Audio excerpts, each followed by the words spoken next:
Os damos la bienvenida a esta cuarta jornada de buenas prácticas europeas en amigabilidad, este año centrada en soluciones innovadoras a la crisis de la COVID. Muchas gracias por estar aquí en este Palacio Euskalduna de Bilbao, tanto a las personas que estáis físicamente como a todas las que nos estáis siguiendo a través del canal de YouTube de Euskadi Lagunkoia. No solo en el Estado español ni en Europa, también sabemos que nos estáis siguiendo desde América Latina, Chile, México, así que a todas vosotras un caluroso saludo. Bai, badakigu asko zaretela, hemen ez zaudetenak, baina YouTubeko kanalaren bitartez ekitaldi hau jarraitzen ari zaretenak. Bilbotik agur bero bat bidaltzen dizuegu, COVID-ak gure bizitzak hankaz gora jarri ditu, baina jakin ekitaldi honetan parte hartzeko aukera izango duzuela, izan ere YouTubeko kanalak aukera ematen dizue, zuen hausnarketa, komentarioak eta galderak guri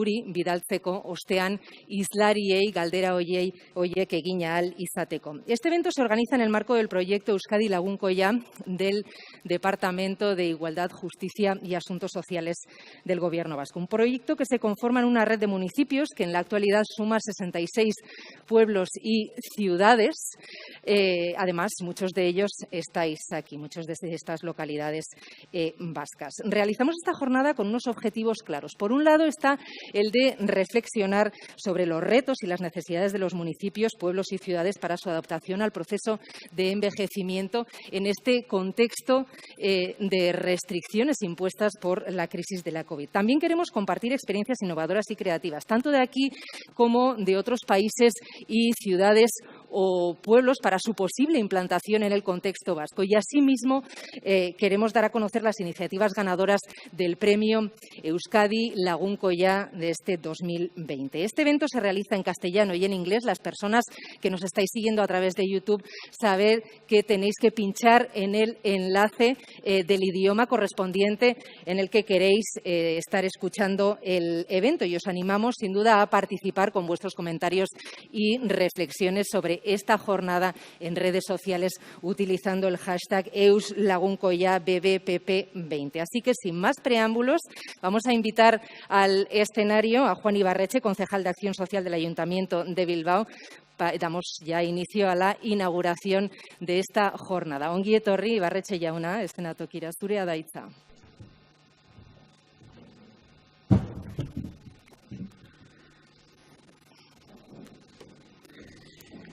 Egunon, sailburu, lagunok, egunon, Euskadi Lagunkoia.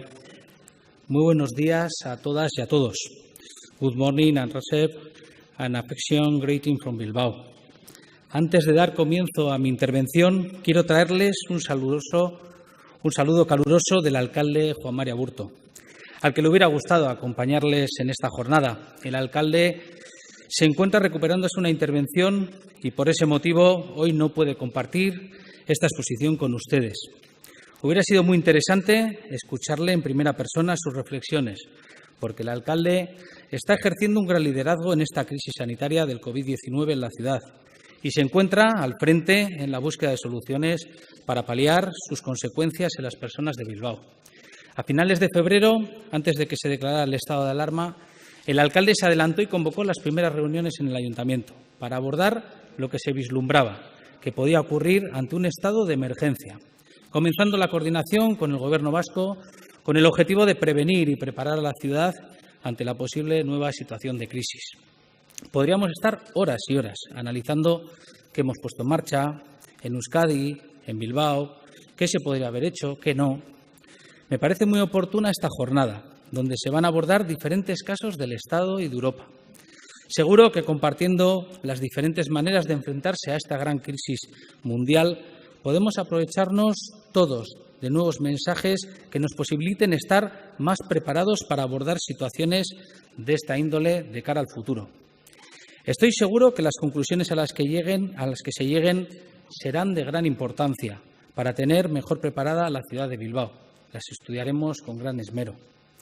En Euskadi pronto se tomó la conciencia de la necesidad de generar vínculos de interconexión que implicara a todos los niveles institucionales para dar una respuesta integral de país.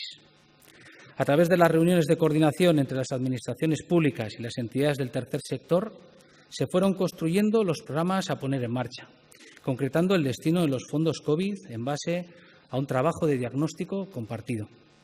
En nuestro caso, en Bilbao, podemos destacar que la respuesta fue inmediata, con una rápida reacción. Los equipos trabajaron intensamente desde el primer minuto, con un trabajo de coordinación entre áreas eficiente y con un compromiso permanente de las personas trabajadoras, a las que sirvan estas palabras de profundo y sentido agradecimiento.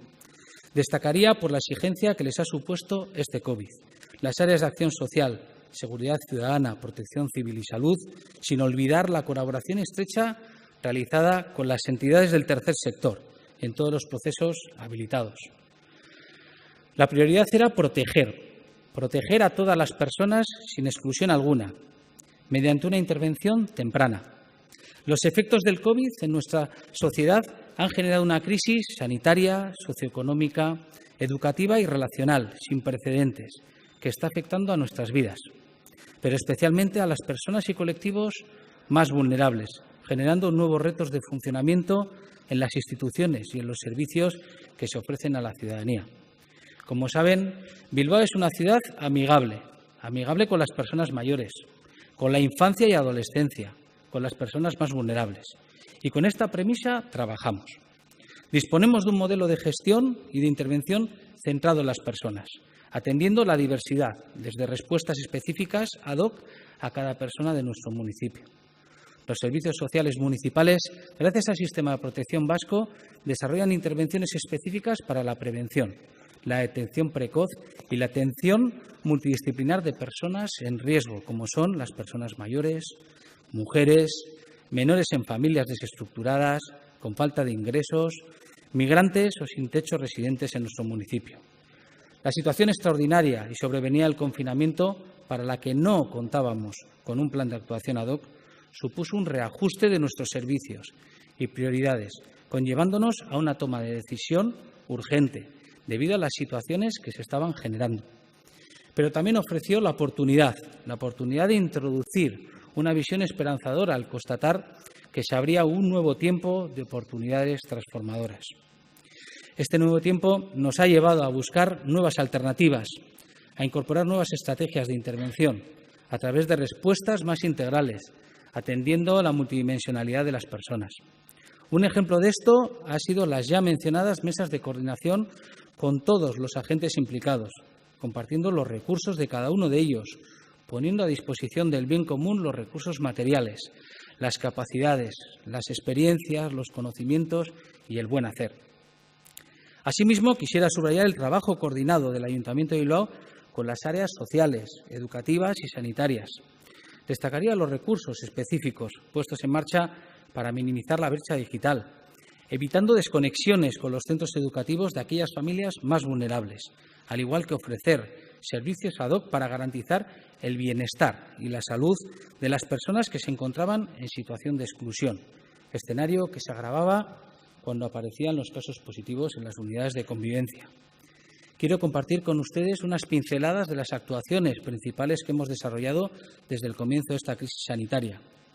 En esta situación de alarma ha sido importante cuidar a las personas, pero también ha sido necesario cuidar a los servicios municipales y a sus personas trabajadoras para mantener la atención a la ciudadanía. Por ello, hemos tenido que reorganizar los servicios, horarios, espacios, intensificando de especial manera la coordinación de los equipos profesionales para garantizar una atención óptima. En cuanto a las intervenciones, les destaco algunas de ellas. La situación excepcional que se ha vivido por la presencia del COVID ha impactado directamente en el colectivo de personas mayores. La soledad no deseada y sus graves consecuencias ha sido y sigue siendo una de nuestras grandes preocupaciones.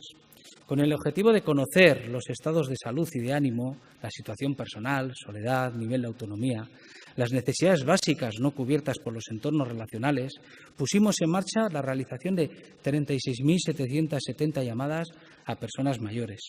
Hemos reforzado y mantenido los programas de servicios de ayuda a domicilio, el centro de convalecientes, las viviendas comunitarias y tuteladas, concediendo ingresos con carácter de urgencia, como medida preventiva para evitar situaciones de soledad no deseada. En aquellos servicios que, dada la situación, no se ha podido mantener el funcionamiento, como la atención diurna en centros de día o el apoyo a familias cuidadoras dentro del centro Saintxa, se han realizado seguimientos telefónicos para mantener contacto con todas las personas y satisfacer sus demandas. Los menores y sus familias en situación de riesgo han visto intensificados los contactos para apoyar y acompañar a los menores y adultos en las familias, manteniendo las atenciones psicosociales en los hogares más vulnerables. Se han otorgado soportes informáticos para evitar que la brecha digital fuera causante de mayores niveles de exclusión y se han desarrollado nuevas metodologías de ocio en familia, donde los juegos colaborativos han adquirido un papel protagonista, posibilitando hacer del hogar un espacio de fortalecimiento a la familia. Las personas adultas en riesgo o en situación de desprotección ante los impedimentos de atención presencial que ha generado esta pandemia, nos ha llevado a poner en marcha la atención telemática o telefónica como herramientas de encuentro para no interrumpir servicios vitales. Con la llegada del confinamiento, aquellas personas y familias con una situación económica inestable vieron mermados o incluso desaparecidos sus ingresos, teniendo dificultades para afrontar el día a día. Por ello, debimos implementar procedimientos nuevos, urgentes de tramitación no presencial, para conceder ayudas de emergencia social a 1.087 familias y ayudas de alimentación básica mediante tarjetas solidarias de recarga a 4.489.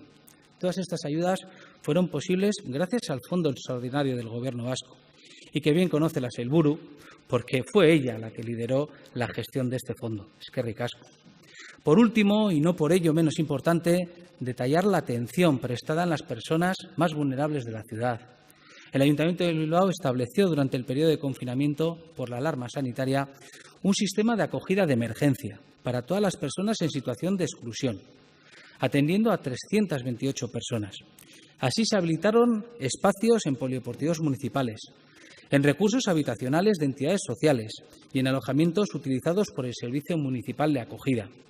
En todos los emplazamientos se prestó servicio diurno y nocturno, cubriendo las necesidades básicas de vestido, alimentación, higiene, consumos controlados y sanitario.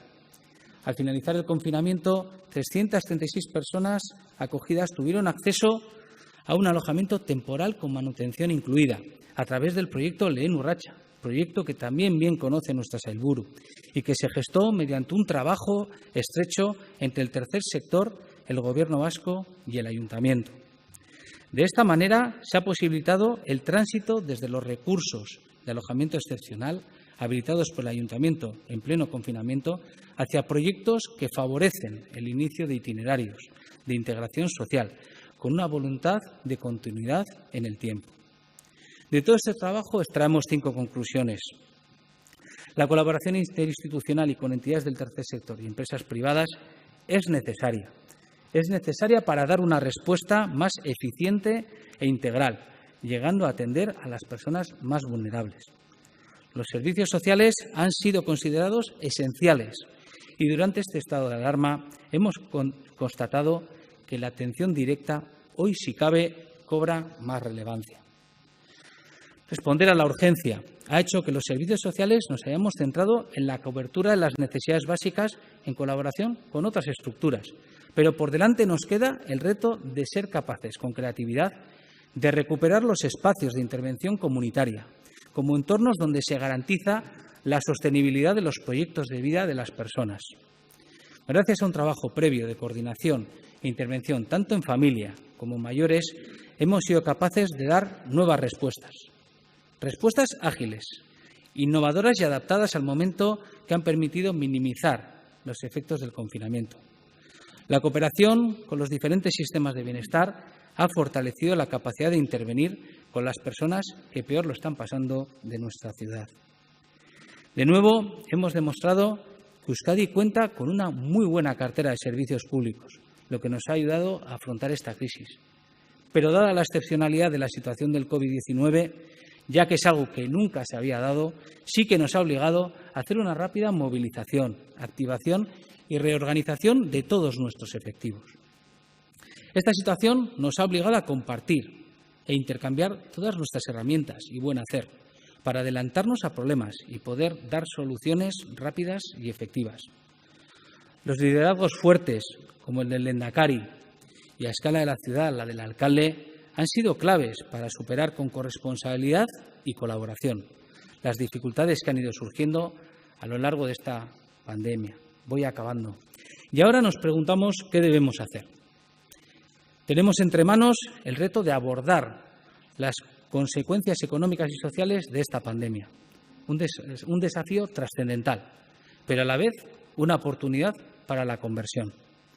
Coordinación, colaboración, responsabilidad, solidaridad y mucho trabajo al servicio de la ciudadanía son las claves en esta crisis del COVID-19, en esta ciudad que se consolida como Bilbao, ciudad amigable con las personas. Eskerrik asko, zurekin arretagatik.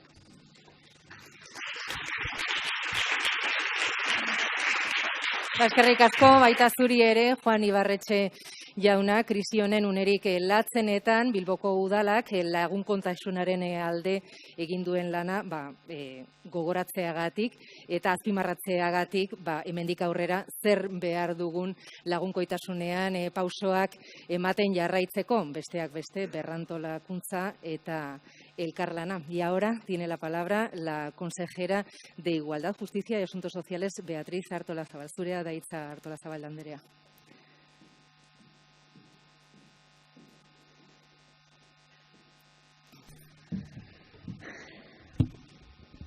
Egunon guztioi, y bueno, para mí es un honor estar hoy aquí con todos vosotros y vosotras. Lo decíamos antes de entrar en este salón, ¿no?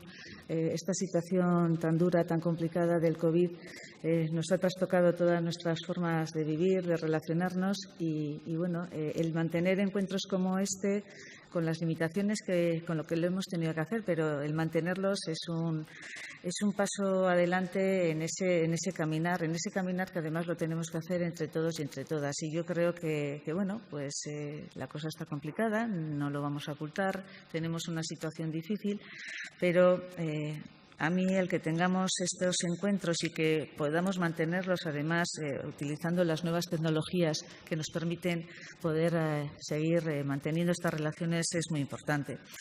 Egunon guztioi eta ongi etorri gaurko jardunaldi honetara. Bereziki gure esker ona Britania handitik izango ditugun 3 islariei. Thank you very much and welcome. 2020 urtea erabat ezberdina da pertsona guztiontzat. Pandemiak arlo guztiak eragin ditu eta guk moldatzen jakin behar izan dugu. Gure eguneroko ohiturak aldatu behar izan ditugu eta gure proiektuak ere erabat ezberdinak dira gaur. Nuestro panorama nada tiene que ver con el de los primeros de año. No sabíamos lo que iba a pasar y bueno, tuvimos que ir poniendo en marcha diferentes medidas, como lo ha relatado Juan, sin un libro de instrucciones en el que no sabíamos qué teníamos que hacer, cómo lo teníamos que afrontar y sobre todo con una gran incertidumbre, que es lo que también nos acompaña hoy en día. En nuestro día a día notamos nuevas rutinas y nuevas costumbres. También en los proyectos, y como lo decía en euskera, que cada uno de nosotros hemos tenido que hacer y tenemos, ¿no? Pero no os descubro nada nuevo. Hemos tenido que saber adaptarnos y responder a nuevas necesidades, también desde las instituciones. Juan ha hecho una reflexión y además una enumeración y quiero agradecerle también el reconocimiento a la colaboración que entre el Ayuntamiento de Bilbao, en este caso, y el Gobierno vasco hemos mantenido de una forma leal para poder afrontar las necesidades, sobre todo de aquellos colectivos más vulnerables que como consecuencia de la pandemia, bueno, pues tenían sus problemas todavía más agudizados si caben. Algunos habían salido nuevos y otros se habían de alguna forma agudizado, ¿no? Y si es muy importante el qué hacer, porque ahí colaboramos con las instituciones, coordinamos con el tercer sector, también es muy importante el cómo hacer, ¿no? Y yo creo que hay, para mí, 2 lecciones muy claras hemos sacado de esta pandemia. Uno, que la coordinación es fundamental para poder atajar los problemas. Nadie tenemos la solución mágica y, por tanto, tenemos todos que compartir para poder avanzar. Y en esa coordinación, el contar con los demás y el también priorizar ante situaciones que teníamos encima de la mesa. Unas eran en el corto plazo y esas las afrontamos de una forma urgente, lo decía también Juan. Desde el Gobierno incrementamos las ayudas de emergencia social en más de 16 millones. Creamos ese fondo para atender esas necesidades que habían surgido o que se habían agudizado. Y además tuvimos en cuenta todos los colectivos a los que la pandemia les estaba afectando de una forma durísima. Y entre ellos el colectivo de personas mayores fue un colectivo que a nosotros y a nosotras nos preocupó desde el primer momento y al que creímos e intentamos dar soluciones desde el acompañamiento, con voluntariado, con programas que tenían que ver con esas crisis. Juan decía la crisis social, la crisis sanitaria, la crisis económica, pero el Lehendakari también habla de una crisis emocional. Igual todavía no la estamos viendo, pero sí que la estamos sufriendo y las consecuencias yo creo que en el medio y largo plazo las vamos a sufrir de una forma más intensa. Pero sabemos que ahí algo está pasando y que sí que intentamos poner recursos pues para ayudar, ¿no?, en ese duelo que es tan complicado de llevar en estas situaciones tan duras. Esa soledad no deseada que además con el confinamiento se agudiza. Bueno, yo creo que además lo hicimos con todos vosotros y vosotras. Creo que hemos tenido una relación estrecha y eso creo que es algo de lo que nos tenemos todos y todas que enorgullecer.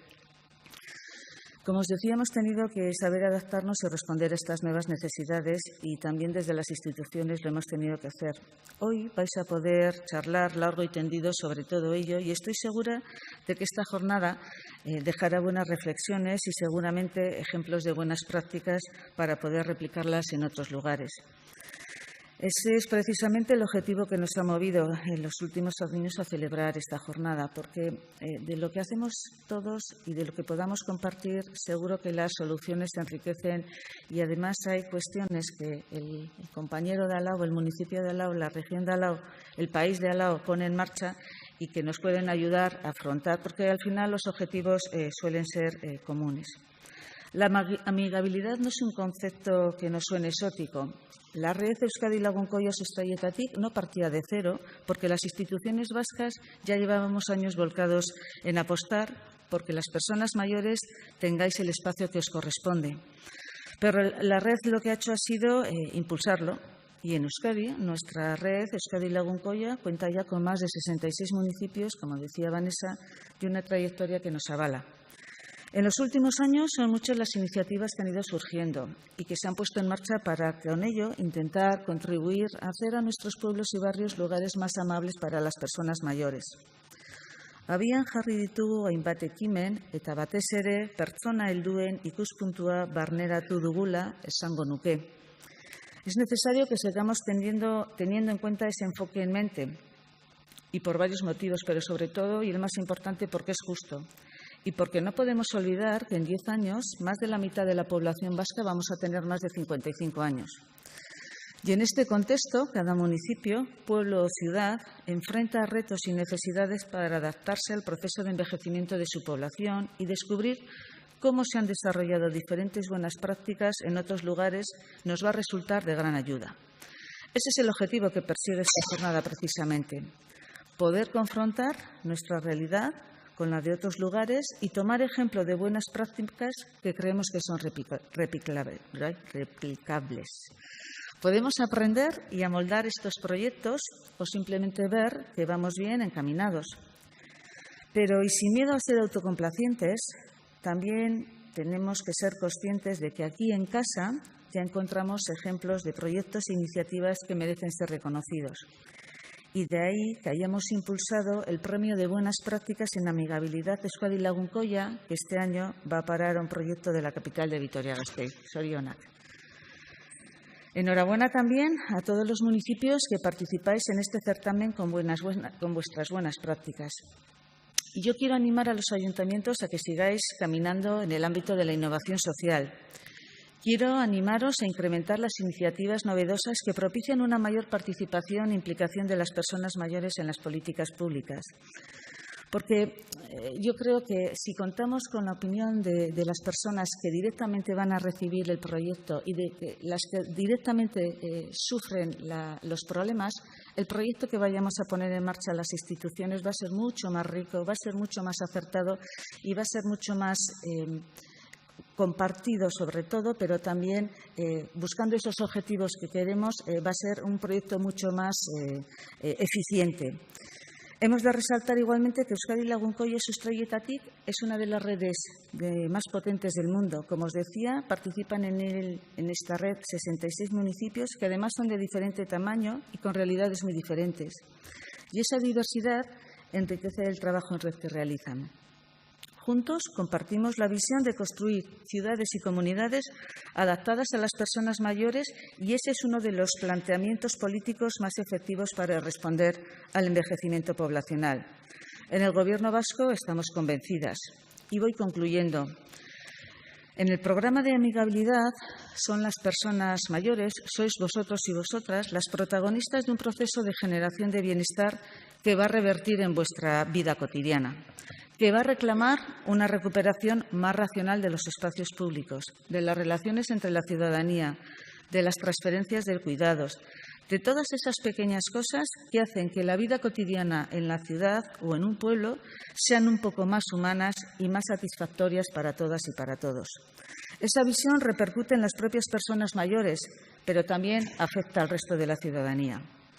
Euskadin, sare indartsua sortzeko gai izan gara. Orain, aurretik ezaguna zitzaigun egoera bati, heldu behar diogu, eta horretan gaude erakunde guztiak. Besteek zertan dabiltza ezagutzea, seguru lagungarri gertatzen zaigula. Gaurko jardunaldian hori espero dugu. Por mi parte, desearos que esta jornada sea productiva, que aprendamos mucho de otras experiencias. Nosotros también tenemos mucho que enseñar y compartir, pero creo que, como os decía antes, si es muy importante lo que hacemos, también es muy importante cómo lo hacemos. Y creo que jornadas como las de hoy nos van a ayudar a todos a hacer las cosas un poco mejor. Nire partez, eskerrik asko etortxagatik eta espero dut jardunaldi hau oso interesgarria dela. Mila esker.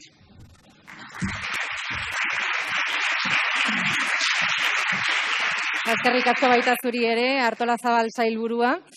Has gaitezen, inspirazioa bilatzen, lagunkoitasunean aurrera pausoak emateko. Como sabéis, esta red de ciudades y comunidades amigables con las personas mayores es mundial y además, tal y como acaba de decir la consejera, nos gusta inspirarnos, ¿no?, en lo que hacen y lo que se piensa en otros lugares del planeta. Por eso, la conferencia inaugural de esta jornada mira a Gran Bretaña y corre a cargo del profesor Christopher Philipson, que es además uno de los expertos pioneros en este ámbito de la amigabilidad con las personas mayores. Nos va a plantear el profesor Philipson un plan de recuperación de comunidades amigables en este contexto provocado por la COVID-19. Vamos a ver si está allí, porque no lo tenemos desgraciadamente aquí en Bilbao. Nos atiende desde Gran Bretaña. Professor Philipson, good morning. Can you hear us? We are calling from Bilbao. Welcome.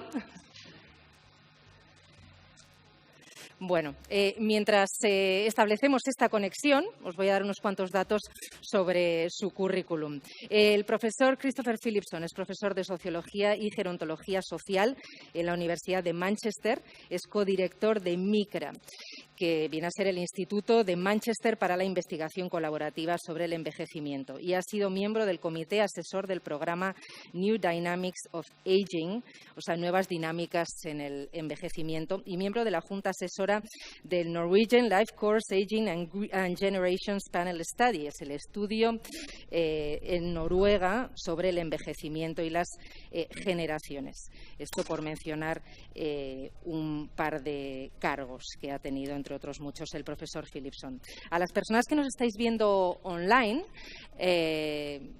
os animamos vivamente a que nos enviéis, nos trasladéis las preguntas que le queréis hacer, bueno, no solo al profesor Philipson, sino a partir de ahora a todos los ponentes que van a participar en esta jornada, y en el caso del profesor Philipson se las formularemos después de la primera mesa de diálogo, que también va a analizar casos de buenos comportamientos desde Gran Bretaña. Vamos a ver si ya está lista la conexión con Christopher Philipson.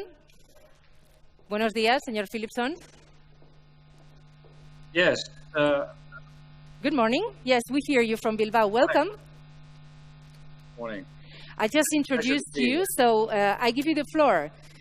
Si quiere, ya le damos la palabra porque le acabamos de presentar y estamos deseando escucharle en este plan de recuperación que nos quiere presentar de comunidades amigables en este contexto provocado por la COVID-19. Adelante. Well, it's a great pleasure to present your conference, which I think is really extraordinary. One of the most urgent issues, the age-friendly movement at the present time.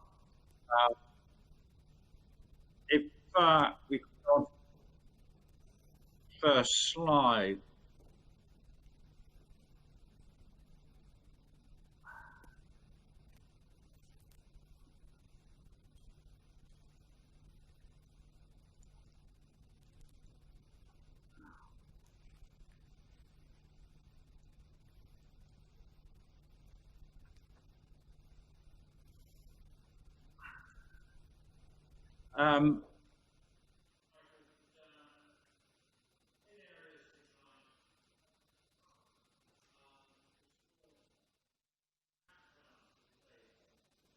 Friendly communities.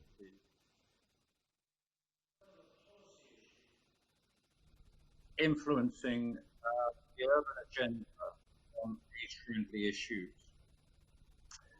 Some of the achievements of the age-friendly movement,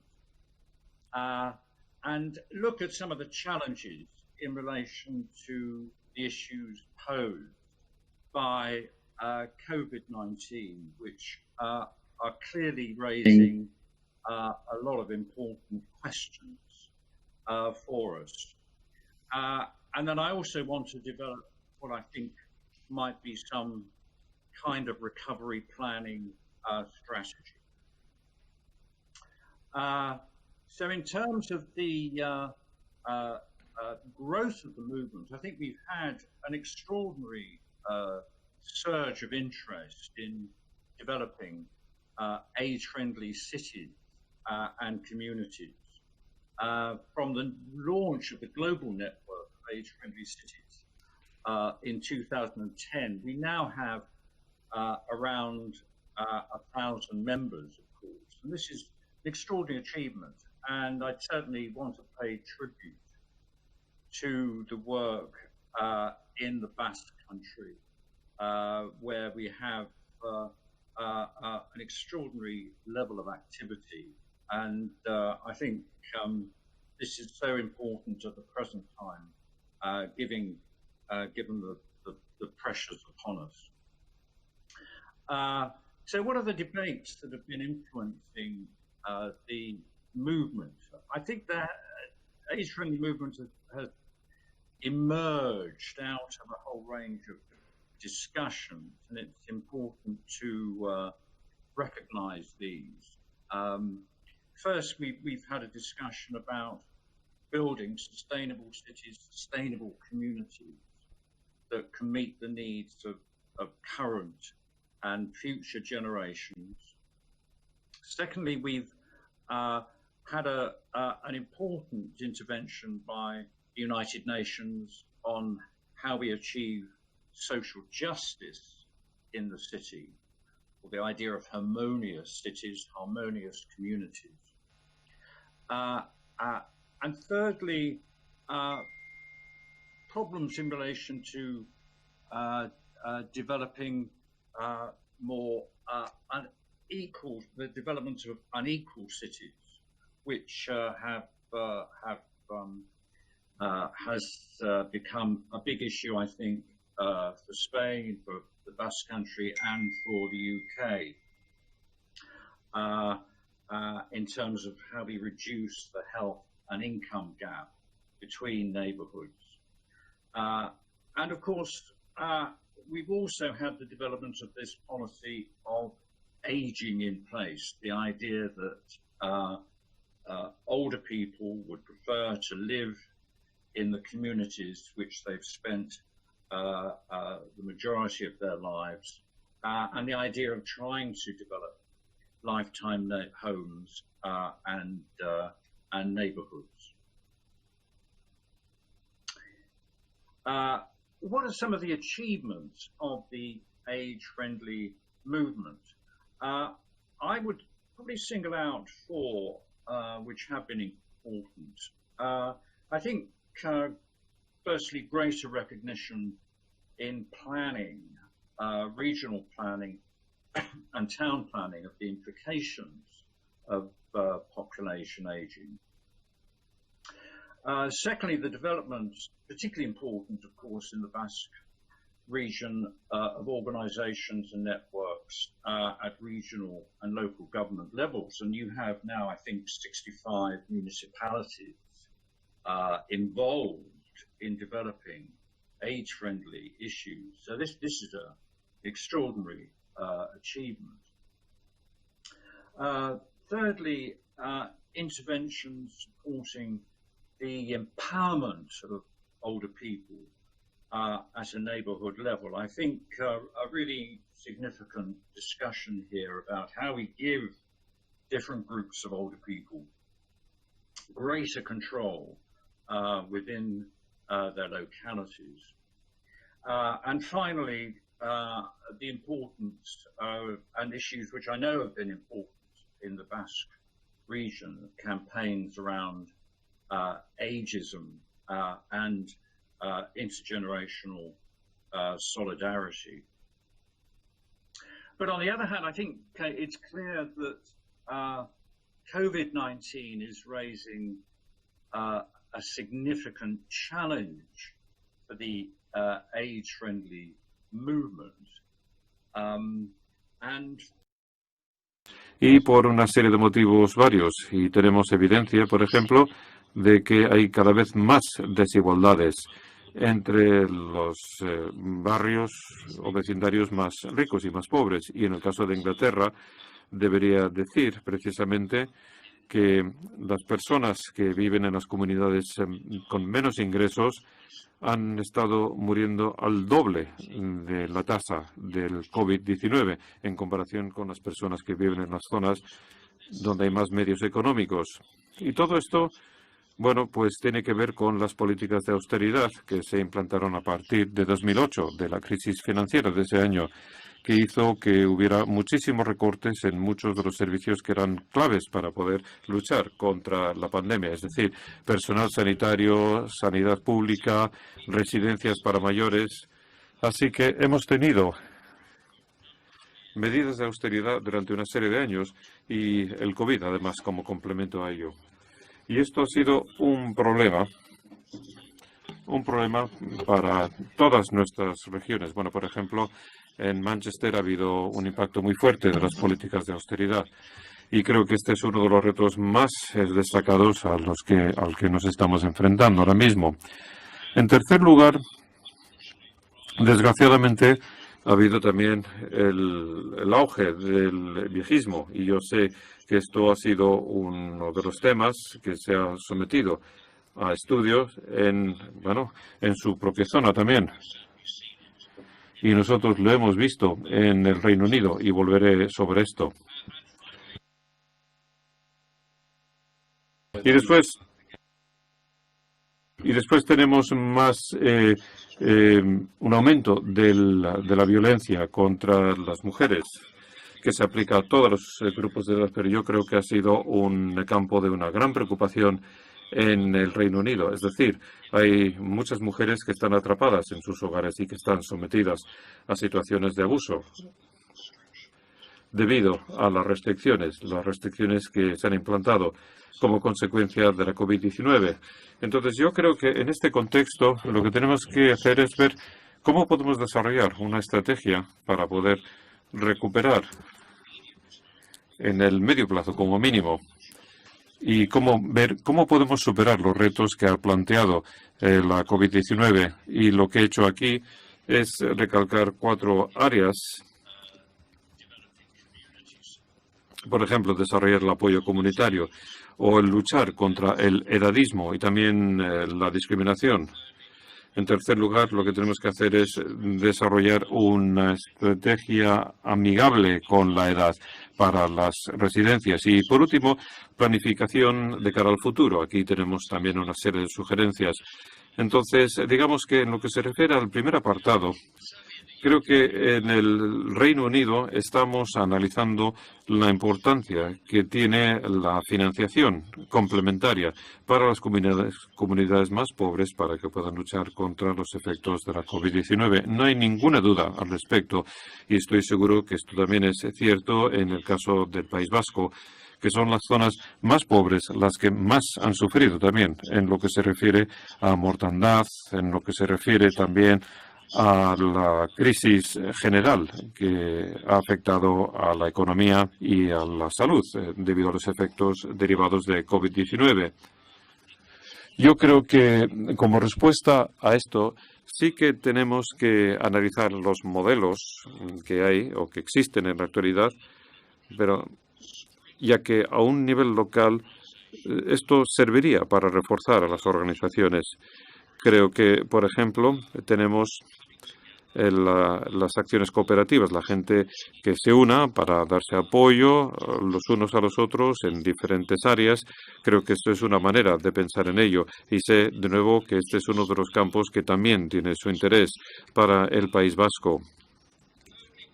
En tercer lugar, sí que hablamos mucho, y así es en el Reino Unido, hablamos mucho de una coinvestigación con las personas mayores, es decir, que las personas mayores puedan trabajar junto con los investigadores y académicos para identificar temas que son preocupantes para ellos en sus comunidades. Pero también tenemos que pensar en el liderazgo comunitario, el impacto que tiene la COVID-19 y también el distanciamiento social. Esto lo que ha hecho es fragmentar comunidades de maneras diferentes y, desde luego, sí que ha fragmentado las generaciones. Y esto ha producido divisiones potenciales entre generaciones, con lo cual el analizar el concepto del liderazgo comunitario me parece que es algo especialmente importante. Y, por último, en las zonas urbanas, uno de los debates que estamos manteniendo es cómo se pueden reforzar los vínculos entre las grandes instituciones, entre lo que definimos las instituciones base, como por ejemplo las universidades y los barrios donde hay menos ingresos, y quizás utilizando los recursos de las universidades, bueno, no solamente su capacidad investigadora, sino también los ingresos que ellos tienen para poder dar apoyo a los vecindarios o barrios que rodean a esa universidad. Bien, el segundo tema que yo creo que tenemos que incluir en nuestra recuperación es la cuestión del edadismo y la discriminación. Y aquí yo creo que sí que hemos contado con evidencia respecto al auge del edadismo con la COVID-19 y cómo las personas mayores son presentadas cada vez más como una carga, como si fuese un coste. Pero también creo que la pandemia ha planteado bastantes más dificultades para personas en grupos minoritarios o para la comunidad de LGTBQ, que en el Reino Unido, por ejemplo, se han visto sometidos a una mayor presión como consecuencia de la COVID-19. Entonces, yo creo que aquí cabría sacar 3 conclusiones. Bueno, que el movimiento amigable con la edad se tiene que unir a estas organizaciones para garantizar que el trabajo que se está haciendo nos permita recuperarnos de COVID-19 y también para asegurarnos de que esto responda a temas centrales como el edadismo, el racismo y el sexismo. En segundo lugar, yo creo que el abuso de las personas de más edad debería recibir más atención en el trabajo amigable con la edad. Ya sé que esto ha sido un tema muy importante en el campo de la investigación, pero bueno, digamos que la preocupación es que quizás vayan a aumentar estos problemas debido a las presiones que se ejercen sobre las familias y las comunidades. No tenemos suficientes conocimientos sobre el tema y yo, desde luego, urgiría que prestáramos más atención a esta cuestión en el momento actual. Y, desde luego, lo que hay que hacer también es reforzar los vínculos entre generaciones. Sé que esto ha sido una de las características del trabajo que han hecho muchos de vuestros municipios y me parece que en la actualidad esto es algo que cada vez ha adquirido más importancia, si cabe. En tercer lugar, un tercer brazo de mi plan de recuperación tiene que ver con el cuidado de enfermería y las residencias, donde se han producido entre un 30 y un 40% de las muertes en las residencias de ancianos en muchos países europeos. Y, desde luego, ha sido un tema muy relevante en el Reino Unido. Y me parece que lo que tenemos que hacer es ser conscientes de los retos que se nos plantean aquí y a los que tienen que superar las personas de edades avanzadas dentro de este contexto institucional. Entonces, yo creo que, en primer lugar, tenemos que incorporar a las residencias dentro de esta planificación y dentro de estas actividades. Históricamente hablando, yo creo que tampoco hemos hecho esto, sino que nos hemos quedado como fuera de las residencias. Yo creo que tenemos que pensar en cómo podemos desarrollar nuevos modelos de residencias y especialmente para los que tienen, por ejemplo, un diagnóstico de demencia. Está claro que el actual sistema de residencias han sido un tema muy importante en lo que se refiere a COVID-19. Pero lo que podemos ver es que las residencias más grandes tenían una tasa mayor de fallecimientos que las residencias pequeñas. Pero hay que analizar este tema y hay que darles más apoyo, especialmente a aquellas personas que son personas frágiles y que tienen problemas cognitivos de diferentes tipos. Y también tenemos que transformar los salarios y las condiciones de los que trabajan en las residencias, puesto que la crisis del COVID nos ha recalcado lo que es la explotación de las mujeres que trabajan en su casa, que tienen muy poca formación y hacen todo lo que pueden, pero que COVID-19 les ha superado por completo, las personas que trabajan en las residencias, no en sus casas. Y tenemos que proteger los derechos humanos. Y ha habido un informe de Amnistía Internacional en el Reino Unido que aborda esta cuestión y que los derechos de las personas en las residencias, bueno, se han abandonado por completo. Y esto se ha visto de manera muy palpable en la crisis de la COVID-19. Y por último, y en lo que se refiere a planificar de cara al futuro, y aquí lo que he hecho es identificar 5 áreas diferentes. Creo que sí que necesitamos una estrategia amigable con la edad para tener algo a medio plazo, para que podamos dar continuidad al distanciamiento social. Pero la realidad lo que nos indica es que a lo largo de los próximos 2 o 3 años aproximadamente quizás tengamos que seguir con el tipo de relaciones que han ido apareciendo para protegernos a nosotros mismos contra la diseminación del virus. No hay ninguna solución rápida, me temo. Y hay que pensar también en las implicaciones que esto va a tener para el trabajo amigable con la edad, que me parece que es extremadamente importante. Bien, en segundo lugar, este movimiento amigable con la edad sí que tendrá que colaborar con otras organizaciones y tendrá que trabajar en campos como ciudades inteligentes, ciudades saludables y también cambio climático que nos afecta a todos. Nos hace falta un movimiento mucho más fuerte, amigable con la edad, y tenemos que vincularnos a estas otras organizaciones. Y también existe la preocupación de que pudieran aparecer más desigualdades a medida que siga COVID-19. Por ejemplo, la exclusión digital es un tema evidente. Bueno, pues las personas mayores se ven afectadas por este problema. Hay personas que conocen peor la tecnología y esto tiene como resultado desigualdades.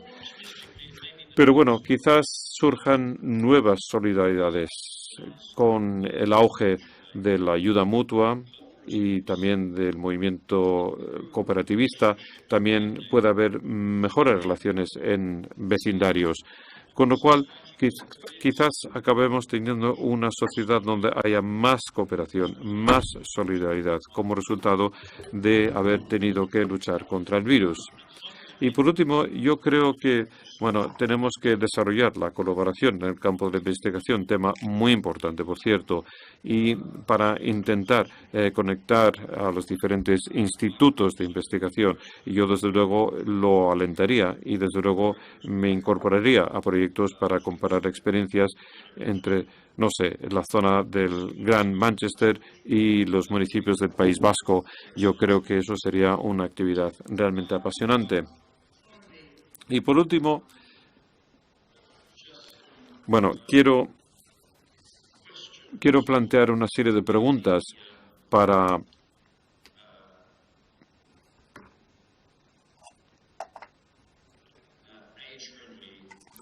el movimiento amigable con la edad y para que podamos abrir un debate. Y he identificado 4 cuestiones, 4 preguntas. En primer lugar, ¿este movimiento amigable con la edad puede formar parte de una acción encaminada a abordar temas que tienen que ver con desigualdades en justicia social y derechos sociales que afecten a la vida urbana? Hemos visto que han surgido cada vez más desigualdades en diferentes formatos, en distintas comunidades, y yo creo que este movimiento tiene que pensar en cómo ha de abordar todas estas cuestiones. Y después, post-COVID, ¿pueden las personas de más edad desempeñar un papel más importante en la planificación futura de las ciudades y las regiones y en las comunidades? Yo creo que eso debería ser una gran preocupación para todos. En tercer lugar, ¿este movimiento amigable con la edad puede desempeñar un papel de liderazgo al hacer frente al impacto que tiene el edadismo, al unir a las diferentes generaciones? Y por último, ¿este movimiento puede facilitar el debate acerca de qué tipo de sociedad post-COVID queremos reconstruir o recuperar? Yo creo que la sociedad, desde luego, la sociedad no puede volver a lo que teníamos anteriormente. Hay que pensar en una sociedad mucho más solidaria y mucho más igualitaria. Y yo creo que este movimiento sería capaz de hacer una gran aportación para conseguir este objetivo. Bien, ha sido un gran honor para mí el dar esta ponencia y espero conocer sus respuestas, sus reacciones. Gracias. Muchas gracias al profesor Philipson por su presentación que hemos disfrutado tanto. Vamos a dejar las preguntas para el final, con lo cual les voy a rogar que esperemos a las 2 presentaciones que vienen ahora y me gustaría invitarles a seguir con nosotros para luego proceder al turno de preguntas, si os parece bien, si les parece bien. Okay, bueno, espero que nos haya escuchado el profesor Philipson. Le hemos dado las gracias por su intervención sobre este plan de recuperación en las comunidades amigables en la era de la COVID. Os invitamos a ir pensando en vuestras preguntas, las personas que nos estáis viendo a través del canal de YouTube de Euskadi Lagunkoia, que nos las enviéis a través del chat para que se las formulemos tanto a él como a las 2 personas, a los 2 ponentes que van a intervenir ahora, y luego abriremos una mesa de diálogo con los 3, con vuestras preguntas. Bien, vamos a arrancar ahora con la mesa de buenas prácticas en Europa, con los 2 ponentes que también nos vienen desde Gran Bretaña. Os presento, antes de nada, a los miembros de esta mesa, que esperamos sea inspiradora. El profesor Thomas Scharf es profesor de Gerontología Social en la Universidad de Newcastle. Actualmente codirige un nuevo centro de investigación en esta universidad que se centra en desigualdades en las personas mayores y anteriormente fue director del Centro Irlandés de Gerontología Social denominado NUI de Galway. Desde 2019 es presidente de la Sociedad Británica de Gerontología, forma parte de la Junta Asesora de la encuesta alemana sobre el envejecimiento y también ha participado en el estudio longitudinal irlandés sobre el envejecimiento, llamado TILDA. Y el otro ponente de esta mesa es Paul McGarry, que desde 2003 dirige asociaciones multiinstitucionales para el envejecimiento urbano. Desde 2016 es jefe del Greater Manchester Aging Hub. Para entendernos en Euskadi, es el Lagunkoia de Manchester. Y Paul McGarry también es miembro, investigador honorario de la Universidad de Manchester y ha sido miembro del Grupo Asesor de la Red Mundial de Ciudades Amigables con las Personas Mayores de la Organización Mundial de la Salud. Bien, creo que ya están allí. Good morning, Paul and Tom. Can you hear us? Welcome from Bilbao. So, I think I can see you now, Tom. Oh yeah, and Paul. So now it's we give the floor to Thomas Scharf. Thomas Scharf dispone de unos 20 minutos y luego pasaremos la palabra a Paul. Así que Tom, tiene usted la palabra. Le escuchamos con mucho interés. Muchísimas gracias y gracias por su presentación. Ayer fue el Día Internacional del Euskera y la verdad es que tengo unos lazos fuertes con el País Vasco, aunque no domino su idioma, así que permítanme decir un par de frases en euskera y espero hacerlo bien. Y luego, para evitar cualquier incidente diplomático, me gustaría añadir en español lo siguiente. En persona. Next slide, please. Vamos a la siguiente diapositiva, la primera. El tema de hoy es el del COVID-19 y la exclusión social en la vida de los mayores. Lecciones a aprender en las comunidades amigables con la edad.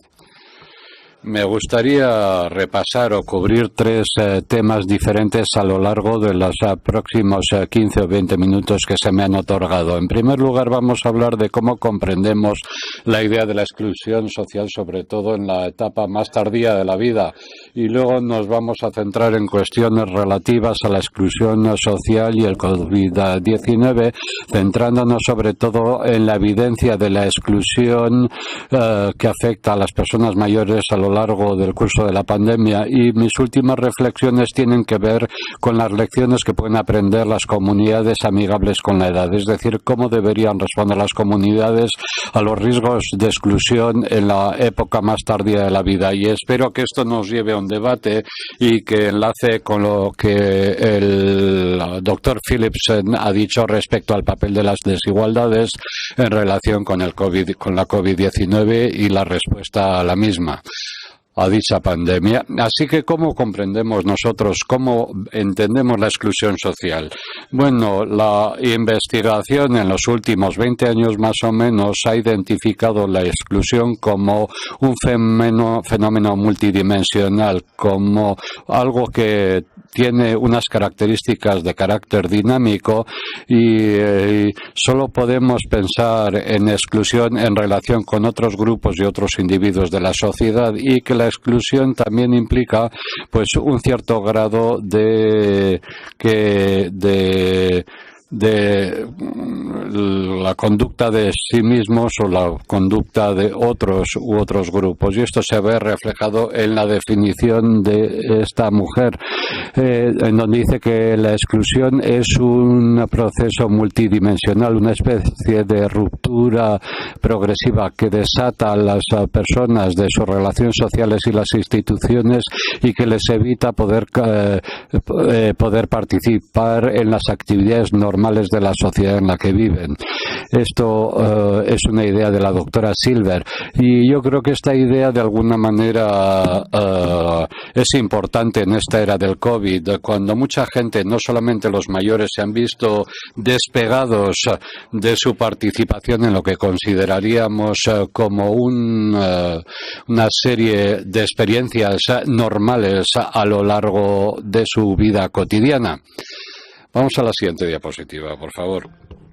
Y mientras que Chris Philipson y yo hemos hecho trabajo sobre exclusión social en los últimos 20 años, he de decir que no ha sido hasta los últimos años cuando realmente hemos podido ver experiencias de exclusión social, características de la exclusión en toda una serie de entornos de la sociedad, en diferentes sectores. Y hemos visto un trabajo, hemos colaborado en un trabajo de colaboración apoyado por la Unión Europea con 180 investigadores y de 41 países, no solamente países europeos, sino del resto del mundo, con intervención de políticos, etcétera. Y también hemos incluido a adultos mayores de países europeos que de alguna manera nos han ayudado a asegurarnos de que lo que decíamos tenía que ver con sus problemas. Se han abordado las brechas que existen en nuestra conceptualización y comprensión de cuestiones que tienen que ver con la exclusión social en la etapa más tardía de la vida. Y lo que queríamos hacer nosotros es, de alguna manera, acercar la ciencia a los que toman las decisiones y a los políticos para que, de alguna manera, se pueda comprender mejor cómo abordar algunos de los desafíos asociados con la exclusión social. Y a lo largo de este mes se va a publicar un artículo que refleja las experiencias de esta red de investigadores y el trabajo que han realizado junto con personas que deciden sobre políticas. ¿Cuáles son algunas de las características claves de la exclusión en la edad más tardía comparado con otras etapas de la vida y la exclusión en estas etapas más tempranas? Bien, esto nos lleva a los estudios de los últimos 10 o 15 años. Sabemos que la exclusión es multidimensional, implica cosas como la pobreza, la soledad, la exclusión de las actividades cívicas, pero sabemos que hay diferentes tipos de exclusión que pueden ser más prevalentes según envejece la gente, pero en algunas sociedades el riesgo de sufrir pobreza incrementa de forma exponencial en estas etapas más tardías de la vida. Pero sabemos que algunas personas llegan a esta edad experimentando algún tipo de exclusión de carácter crónico y que se ha ido abordando a lo largo de que han visto experimentado a lo largo de su vida, pero con un empeoramiento, y las diferentes formas de exclusión que experimentan pueden de alguna manera combinarse para llevar o llegar a unas situaciones de desafío para personas que experimentan la exclusión por parte de su comunidad, o personas que tienen unos ingresos muy bajos o que están desconectados desde el punto de vista digital y que no tienen acceso a servicios públicos, comerciales, etcétera. Así que lo que argumentamos es que la exclusión a esta edad es diferente a la exclusión en edades más tempranas. Una característica clave aquí es el hecho de que uno de los argumentos que se esgrimen cuando se habla de la pobreza y de la reducción de la pobreza, que es una característica clave de la exclusión social, es que la gente joven tiene más oportunidades de escapar a la pobreza a través de la participación en el mercado laboral. Pero este no es el caso de las personas mayores que no tienen acceso a la participación en el mercado laboral y que de alguna manera no pueden salirse de la pobreza. Y lo mismo se podría decir pues de otras formas de problemas, la soledad, el aislamiento, la exclusión digital. Y aquí la sociedad debería intervenir para ayudar a las personas, este tipo de personas, para que no se sientan tan excluidas. Lo que sabemos es que en donde los diferentes tipos, en donde vemos, cuando hay diferentes tipos de exclusión, deberíamos abordar las cosas desde diferentes ángulos para centrarnos en cómo los diferentes grupos sociales se ven afectados por formas múltiples de exclusión. Y esto tiene que ver con personas muy mayores, por ejemplo, mujeres mujeres muy mayores, por ejemplo, que tal vez sufran de problemas de salud de tipo crónico y que se encuentran en mucha peor situación que otros grupos que están llegando a edad avanzada, pero de alguna manera en un entorno o en una situación más segura, con más seguridad, en fin, con menos problemas. Y esto es la manera en la que nosotros, como parte de esta red, RoseNet, hemos desarrollado un marco para podernos plantear la exclusión en épocas más tardías de la vida y ver cómo las diferentes formas de exclusión se pueden combinar para crear unos desafíos, unos problemas tremendos, no solamente para los individuos afectados, sino también para las personas que tienen que tomar las decisiones y no saben siempre cómo hacerlo. La exclusión en esta época de la vida es un proceso complejo que combina falta de recursos, bienes, servicios y por otra parte hay una falta de capacidad de participar en relaciones normales y actividades que están disponibles para la mayor parte de la gente en diferentes ámbitos de la sociedad.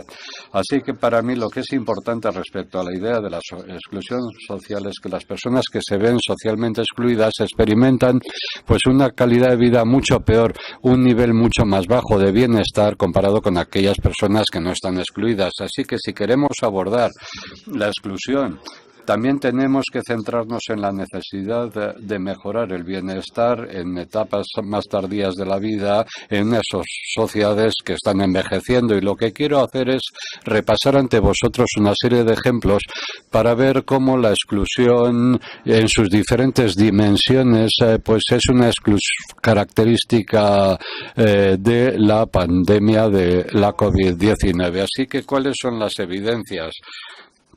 Bueno, pues vamos, la siguiente diapositiva, por favor. Sí, esta. Bien, empezamos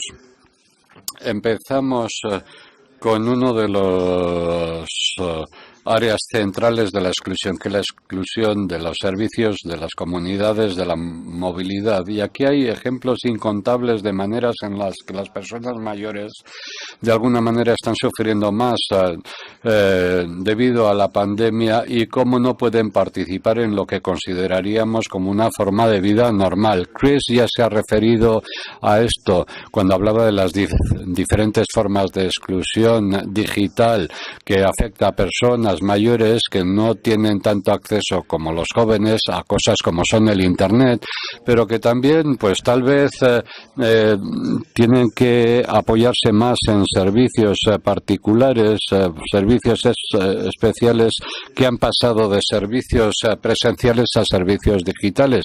El acceso a la banca, el acceso a la atención sanitaria y social, a pesar de que estos servicios no siempre se ofrecen de forma digital en el Reino Unido, y supongo que esto será el caso en muchos otros países europeos, a las personas mayores les ha resultado muchísimo más difícil acceder a los servicios sanitarios, a los servicios sociales, personas que necesitaban personas que vinieran a casa a ayudarles, en fin, más dificultades a la hora de hablar con su médico, a la hora de acceder a los servicios sanitarios de los hospital. Y además de todo esto, se han visto afectados también por restricciones en los servicios comerciales, pero también hay otros riesgos asociados con el transporte público,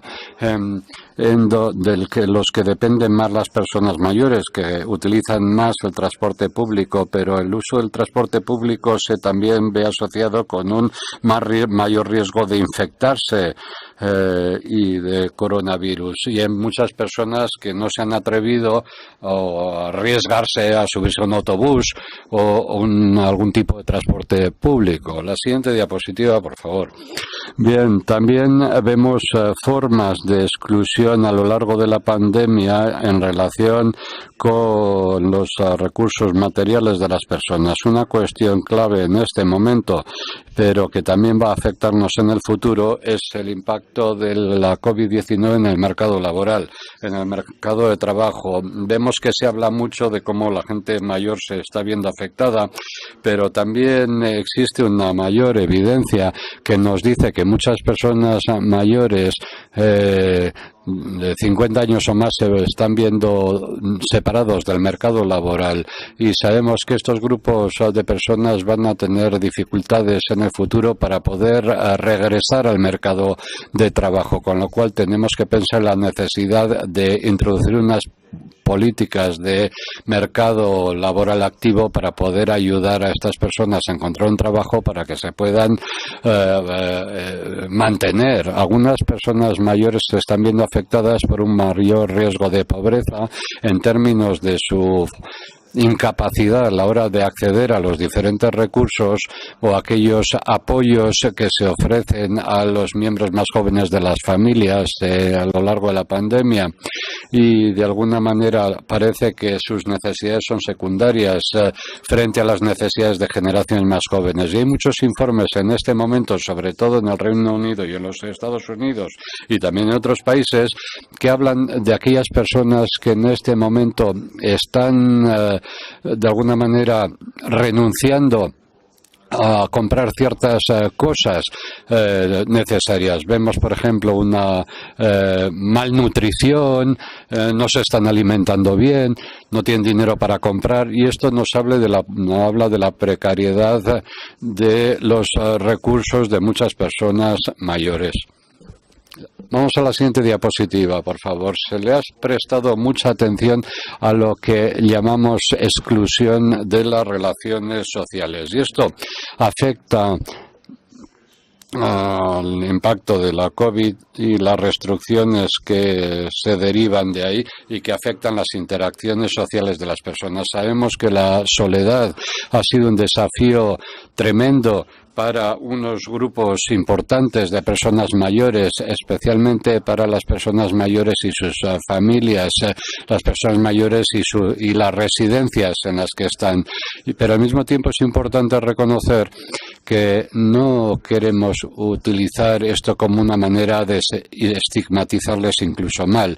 En el Reino Unido vemos que los grupos más jóvenes están en este momento sufriendo soledad, y a veces más que los mayores, pero la soledad es una condición devastadora, sea a la edad que sea, cuando golpea la soledad, con lo cual necesitamos respuestas por parte de la comunidad para poder reducir los riesgos de la soledad a lo largo de la vida, sobre todo en etapas más avanzadas. Una característica clave de la exclusión es la dimensión sociocultural, y esto nos habla de la discriminación por viejismo, por edadismo, que se ha convertido en una característica clave de la pandemia, y hemos trabajado sobre la imagen negativa y el lenguaje negativo que se utiliza en el discurso público, y supongo que esto es una característica que no solamente se ve o aflora en el Reino Unido. La exclusión no solamente tiene que ver con la exclusión de la comunidad, sino que el sentimiento que tienen sobre la zona en la que viven, en la que envejece, en las desigualdades, cómo la gente vive en diferentes tipos de casas, en diferentes tipos de comunidades, y esto afecta a sus vidas. Hay una gran diferencia entre personas que viven en zonas relativamente verdes, con acceso a buenos espacios públicos agradables, frente a personas que viven en bloques de apartamentos con muy poco acceso a un buen espacio público, zonas verdes, etcétera, etcétera. Muchas diferencias. Y el área final, y otro área de exclusión, que es el de la participación cívica, es decir, no tienen posibilidad de participar en actividades, no se escucha la voz de las personas mayores cuando se toman decisiones de carácter político y que afectan a las vidas de estas personas. No se les escucha ni se tienen en cuenta los derechos humanos de estas personas, y esto se ve claramente en el entorno residencial.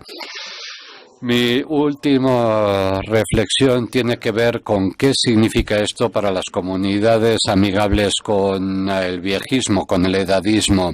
Antes hemos hablado de este movimiento amigable con las personas mayores. Vemos que las sociedades, las comunidades, las regiones tienen que desarrollar unos planteamientos estratégicos para ver cómo reducir las formas de exclusión social, y este movimiento amigable con la edad nos va a permitir, o nos tiene que permitir, convertir estas ideas en acciones concretas que se centren en la reducción de los riesgos de exclusión en sus diferentes dimensiones, con el fin de mejorar la calidad de vida de las personas mayores.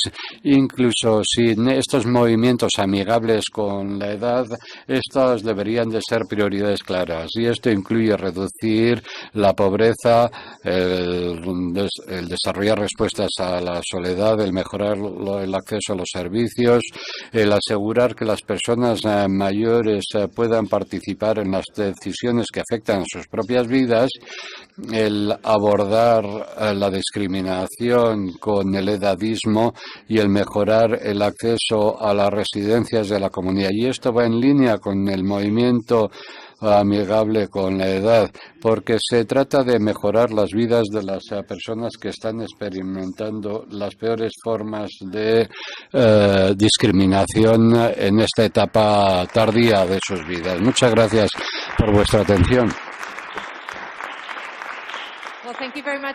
Muchas gracias, Thomas, también por compartir estas lecciones.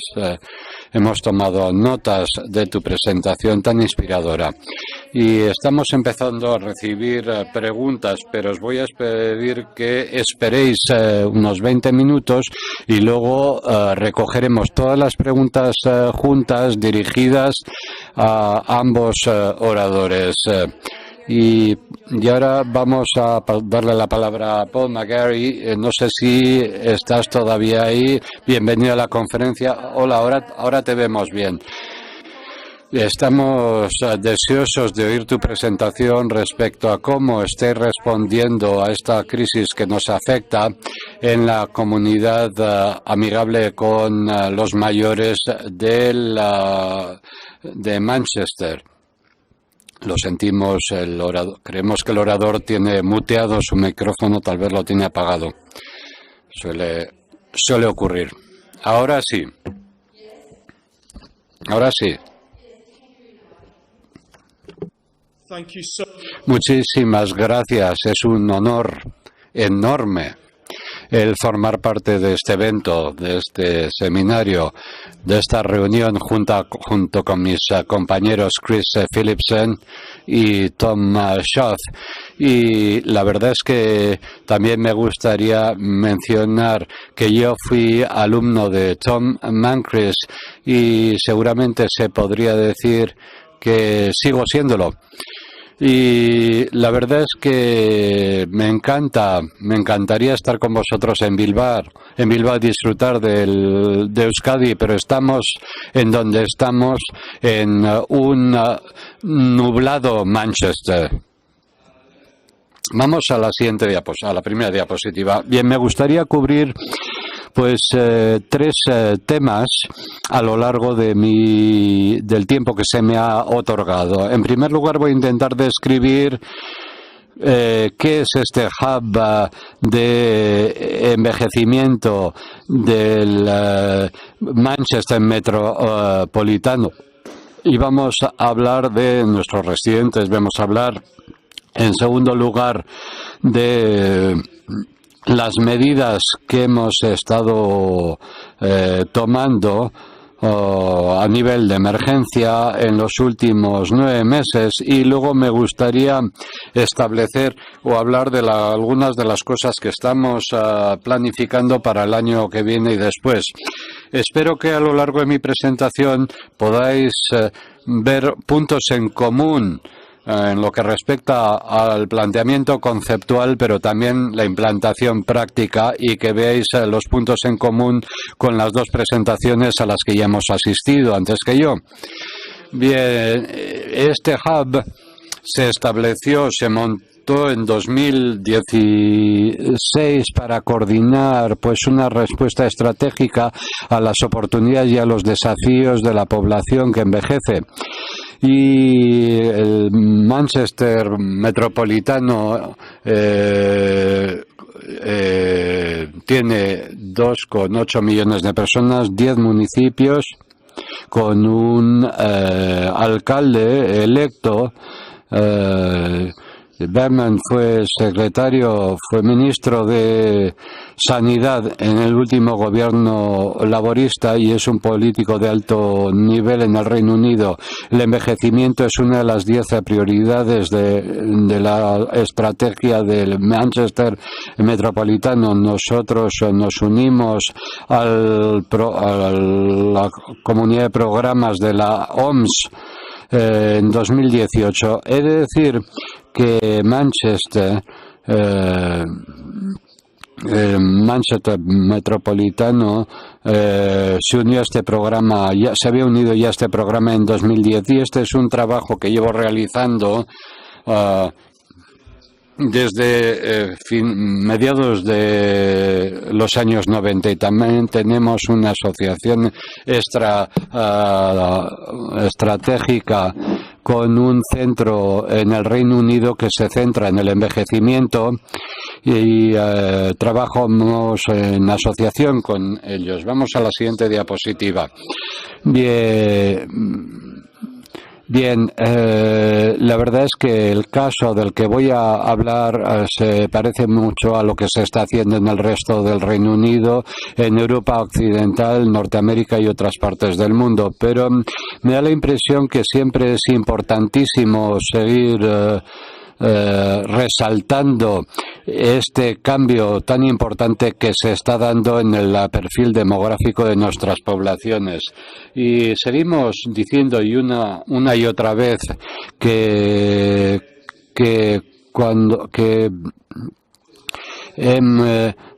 los lugares en los que trabajamos y vivimos, las relaciones sociales van a cambiar, van a ser completamente diferentes a como son en este momento, y por lo tanto tenemos que ir planificando este cambio desde ya. Y la COVID ha dejado claro que tenemos que hacerlo ya.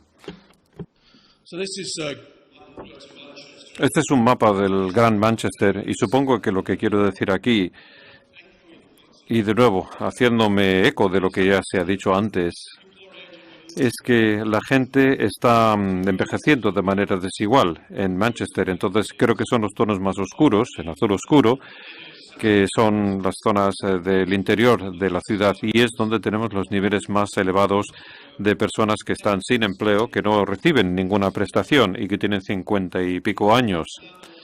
Y esto evidentemente plantea un reto significativo para uno cuando tú no tienes trabajo en los 50 años y no tienes ingresos. Es posible que eso siga durante el resto de tu vida. Y sabemos que algo así como 50.000 personas de edad jubilable en Manchester viven en situación de pobreza. Y sabemos también que hay concentraciones muy importantes de problemas de falta de ingresos en diferentes zonas del Gran Manchester. Pero digamos que, en cierto sentido, el análisis que tenemos por parte de compañeros de la Universidad de Manchester y de otros lugares es que las desigualdades del 20% de nuestra población más pobre están creciendo respecto a salud, también falta de medios, etcétera. Así que tenemos la exigencia de pensar mucho más en este 20% de la población más pobre en nuestros programas. Y esto lo he incluido puesto que se trata de una manera de intentar explicarles a nuestros compañeros en las agencias de sanidad pública y también en el NHS, en el equivalente de Osakidetza, la relación que existe entre el trabajo que hacemos nosotros y otras narrativas que tenemos sobre el edadismo. Y realmente esto se refiere al enfoque conceptual que Tom ha explicado antes. Y también tiene que ver con la literatura que está relacionada o con la bibliografía que tiene que ver con el movimiento de gerontología crítica. Y lo que intentamos decir aquí es que nuestro trabajo es que no solamente es de tipo biomédico, sino que contempla a las personas mayores como clientes o pacientes y que se olvidan de la parte familiar y que llega a pocas personas. Lo que nosotros queremos hacer es centrarnos más bien o pensar en las personas más mayores como ciudadanos. Queremos centrarnos también en la escala del barrio y de la ciudad. Queremos promover el capital social, queremos reducir la exclusión social y queremos cambiar las actitudes sociales respecto al edadismo. Y esto es muy ambicioso, pero salvo que corrijamos esto y salvo que corrijamos también estos puntos claves en los campos en los que estamos trabajando, no podremos, digamos, crear la coalición de socios que necesitas. En 2017 y 2018 publicamos una estrategia amigable con la edad para el Gran Manchester y estas líneas que veis en la pantalla nos representan los 10 barrios con los diferentes perfiles de edad. El tercero de abajo, bueno, aparecen los más jóvenes entre 18 y 25 años y vemos también, por otra parte, que otros barrios tienen poblaciones de más edad, con lo cual hay diferencias significativas en el Gran Manchester. Pero otra cosa es que esta diapositiva es un homenaje a un grupo de Manchester muy conocido que se llama Joy Division y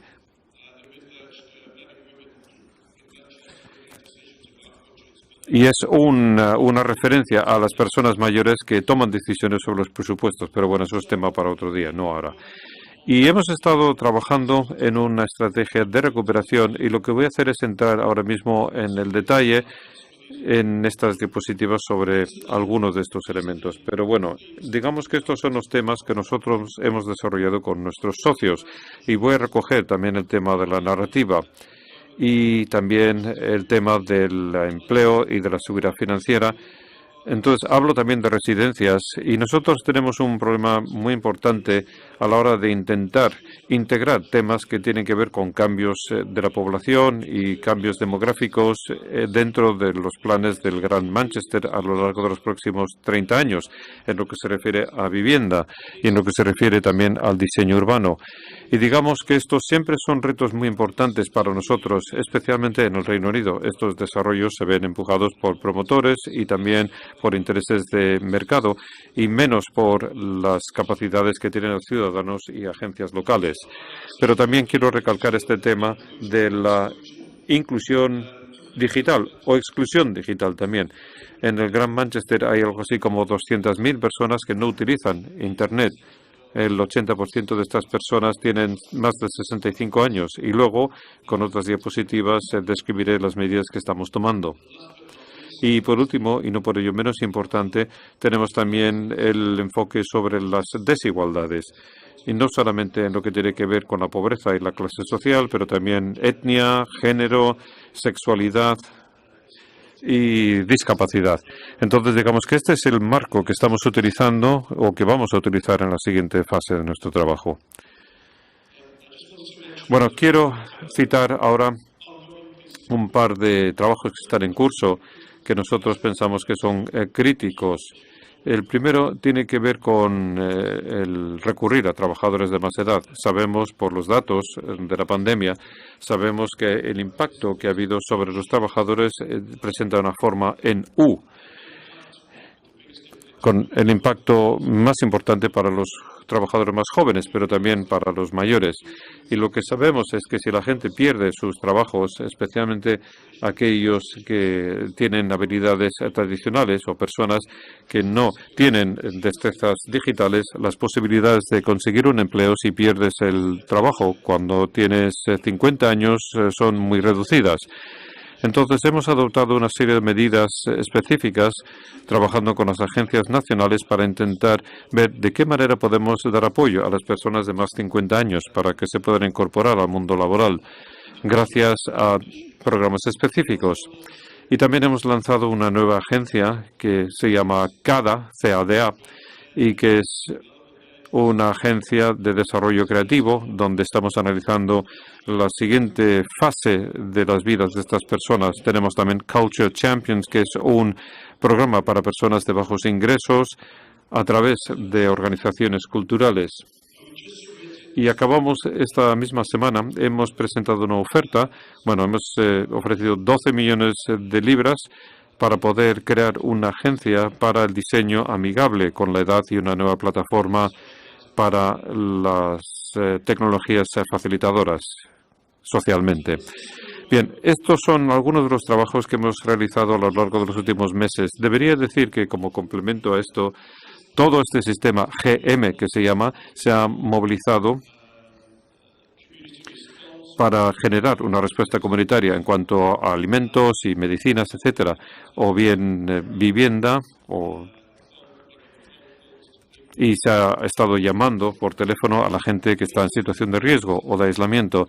Pero estas son cosas específicas que hemos hecho como agencia. Hemos sacado este panfleto, aquí se puede ver, que se llama Keeping Well at Home, y lo hemos enviado a 70.000 personas en el Gran Manchester, y esto ha sido apoyado por 9 de las principales autoridades del Reino Unido y también en Australia y Canadá. Y hemos publicado también un kit de cuidados creativos que llegó o que se envió a 50.000 residentes, que era una guía para mantenerse creativo o ser creativo durante este tiempo. Y tenemos otra campaña que se llama Valioso y no vulnerable, con una serie de recursos y películas que intentan interrumpir o romper esta narrativa del edadismo. También hemos trabajado con otros colegas para llevar a cabo un análisis de la investigación y para conocer cómo evolucionan las personas mayores en la época del COVID.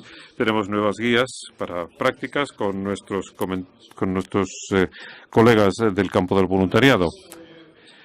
Y hemos trabajado también con nuestra red del Reino Unido, con comunidades amigables con la edad y con la red europea internacional.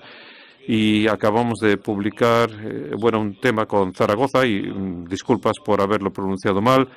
También está Barcelona y una serie de ciudades europeas. Son nuevos informes que se titulan La adaptación y las ciudades para la población amigable con la edad. Y hablaré un poco más de ello más adelante. Bien, vamos a pasar a las campañas actuales. Y esta es mantenerse en buen estado este invierno. Tenemos aquí una serie de mensajes claves, puesto que nos preocupa este proceso del desacondicionamiento físico y cognitivo y también emocional, lo cual plantea un enorme reto para aquellas personas que se tienen que quedar en su casa.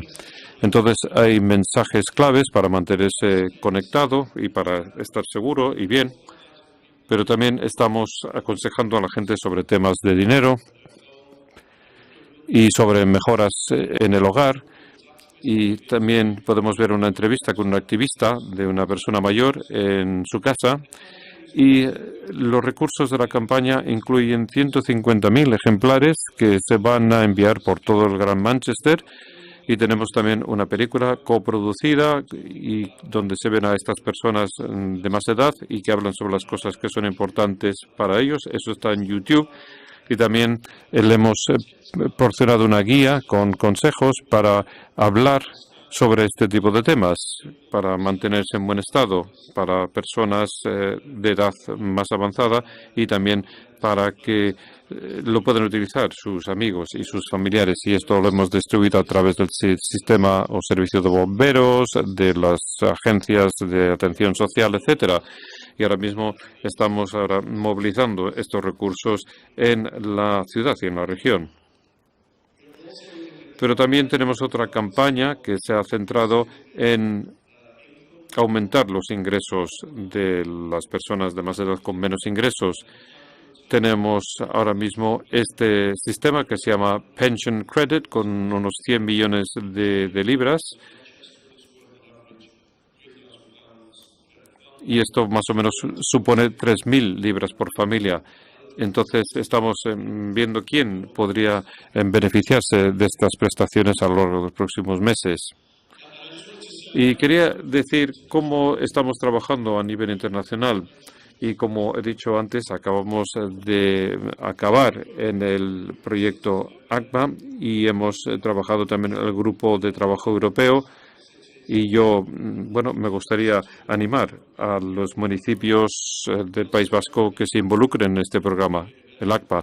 Y también estamos en el Partenariado de Innovación Europeo y colaboramos también con MICRA en nuestro campo de lo académico. Hemos publicado también una estrategia industrial local aquí en Manchester que tiene una serie de compromisos para poder establecer nuevos acuerdos de colaboración para poder desarrollar nuevos tipos de servicios relacionados con el concepto del dividendo de la longevidad. Y vamos a montar también un centro internacional para hacerlo. Bien, entonces, algunos de los siguientes pasos de lo que vamos a hacer. Estamos ahora mismo construyendo nuestro movimiento a través de nuestros municipios.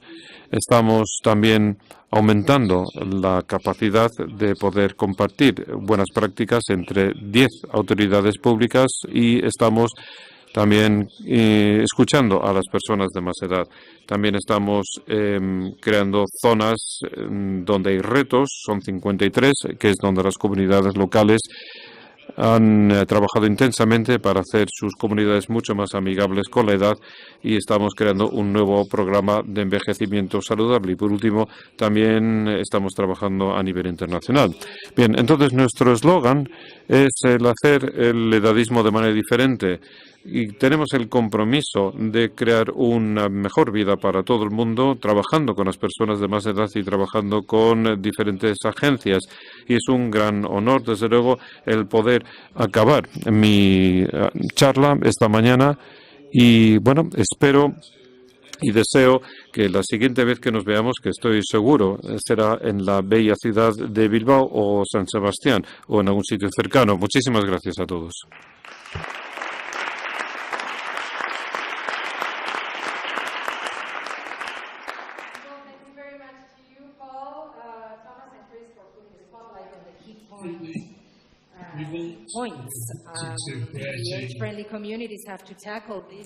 Bien, estas son las cosas que las comunidades a las que se tienen que enfrentar, especialmente durante la pandemia. Antes, ¿estaba hablando alguien? Perdón.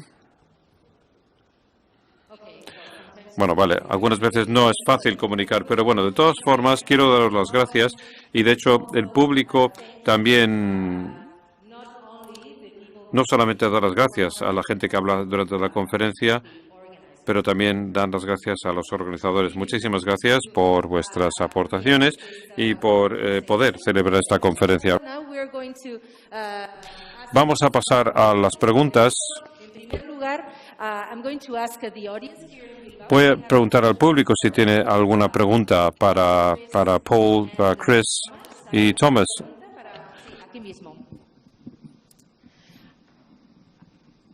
I'm going to listen to it in Spanish and dice que va a escucharlo en español y dice que va a traducir ella. Bueno, pues no sé, pues nada, pues no lo traduciremos desde la cabina entonces.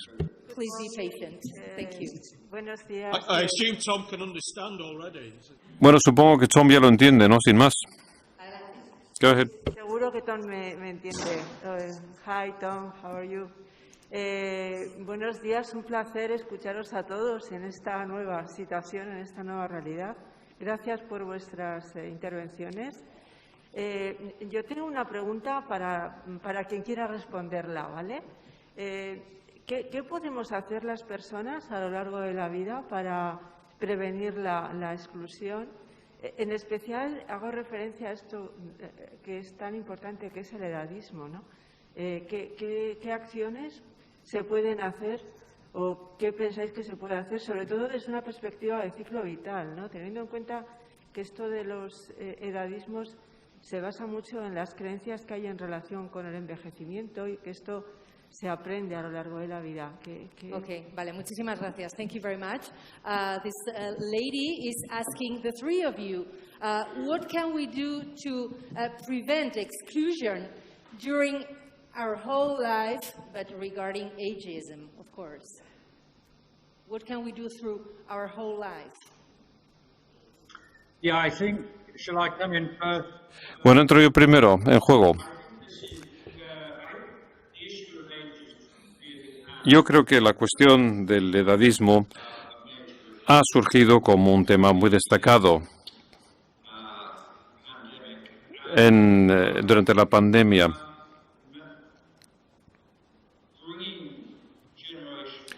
Y yo creo que el hecho de reunir generaciones es una parte muy importante de una estrategia.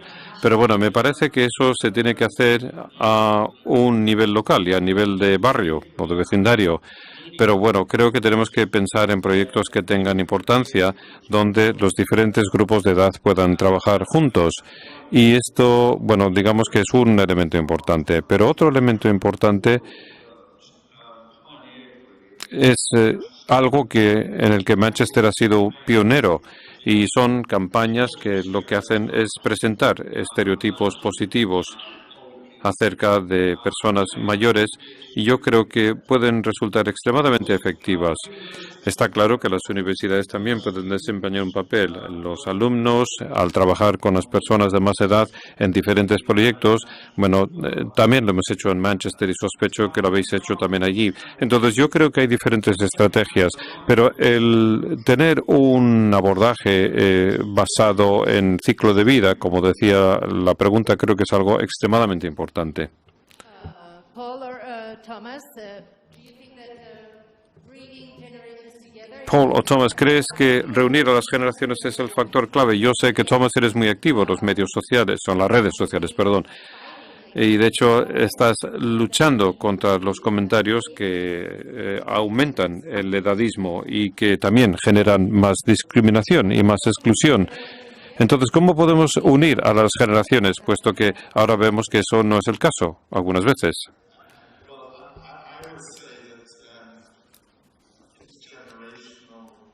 Lo que yo diría es que la solidaridad entre generaciones es absolutamente fundamental como objetivo para nuestras sociedades. Con el desmantelamiento de nuestro sistema de protección social y de nuestro sistema de bienestar social, hemos creado un entorno en el que el conflicto o el potencial para que se produzca un conflicto entre generaciones se ha reforzado. Con lo cual, a la hora de abordar el edadismo, lo que creo que deberíamos hacer es sacar parte de la tensión que existe en las relaciones entre generaciones. Pero esto lo tenemos que hacer de una manera realmente estratégica, con lo cual, sí, los programas intergeneracionales son realmente importantes. Pero bueno, sí que existe un riesgo con este tipo de programas, puesto que quizás puedan reforzar las divisiones entre las distintas generaciones. Y hemos tenido programas de televisión que se han centrado, por ejemplo, en conectar a la gente que vive en residencias para mayores con los niños en escuelas, en educación primaria. Y esto quizás nos sirva para eliminar esta división entre generaciones, pero también existe el riesgo de que puedan reforzar esas diferencias que hay entre los jóvenes y los más viejos.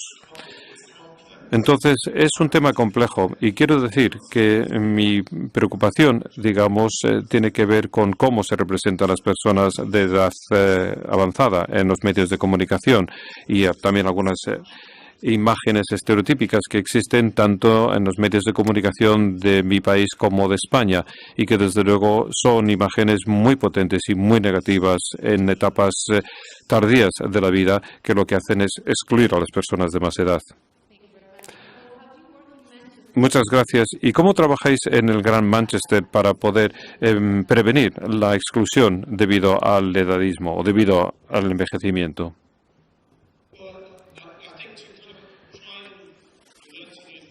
Bueno, creo que en relación con esta pregunta, creo que tenemos que conocer perfectamente bien el envejecimiento y tenemos que ser capaces también de pensar o en saber cuál es el impacto que esto tiene. Yo no sé si lo hacemos mal en el Reino Unido. Bueno, quizás sea así. Pero, bueno, tal y como nos sugería Tom, digamos que hay una serie de riesgos con los programas intergeneracionales y yo he estado implicado en uno en Manchester en los últimos 15 o 20 años y quizás sean un poco complejos, pero bueno, también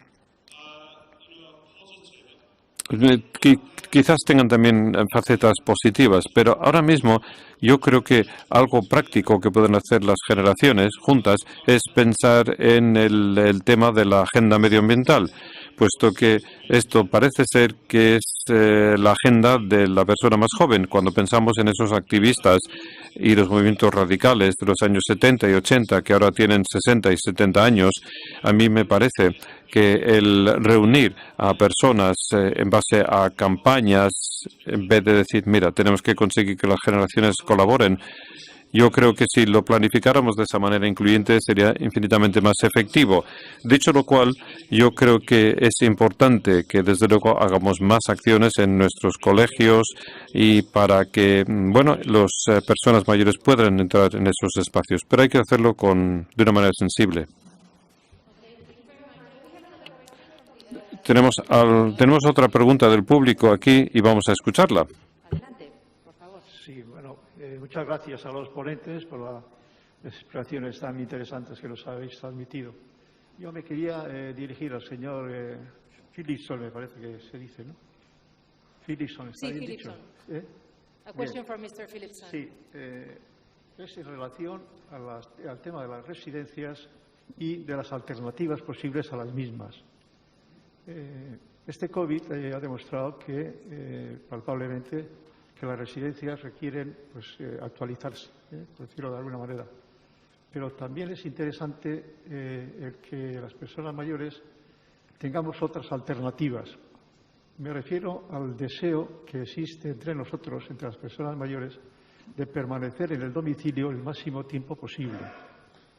Eso hace que las administraciones tengan que asumirla o no asumirla, o otras alternativas, como usted ha mencionado, que es la de las cooperativas. Yo soy muy partidario, y conmigo más del 90% de las personas mayores, que su objetivo es la permanencia en el domicilio el máximo tiempo posible. Eso requiere unas grandes modificaciones. Tiene que haber una relación directísima entre los servicios sociales y los servicios de sanidad, entre otras cosas, y que estén en una situación, la Administración, que lo pueda asumir. Entonces, mi pregunta es, ¿cómo las alternativas que están ustedes manejando en Manchester tienen relación con el deseo, como aquí, de la permanencia del domicilio, o están eligiendo otras alternativas, como ha mencionado, de las cooperativas? La Administración, ¿qué es lo que está apoyando y cómo lo ve el futuro de estas situaciones? Más o menos. Okay. Muchas gracias. Muy bien, bueno, voy a traducir ahora. This question is actually for Mr. Philipson, but he mentioned also Manchester, so maybe Paul also could answer. Regarding nursing houses, care houses for elder people, well, there's actually many people think more and more that we have to change, and you also mentioned that there should be changes in this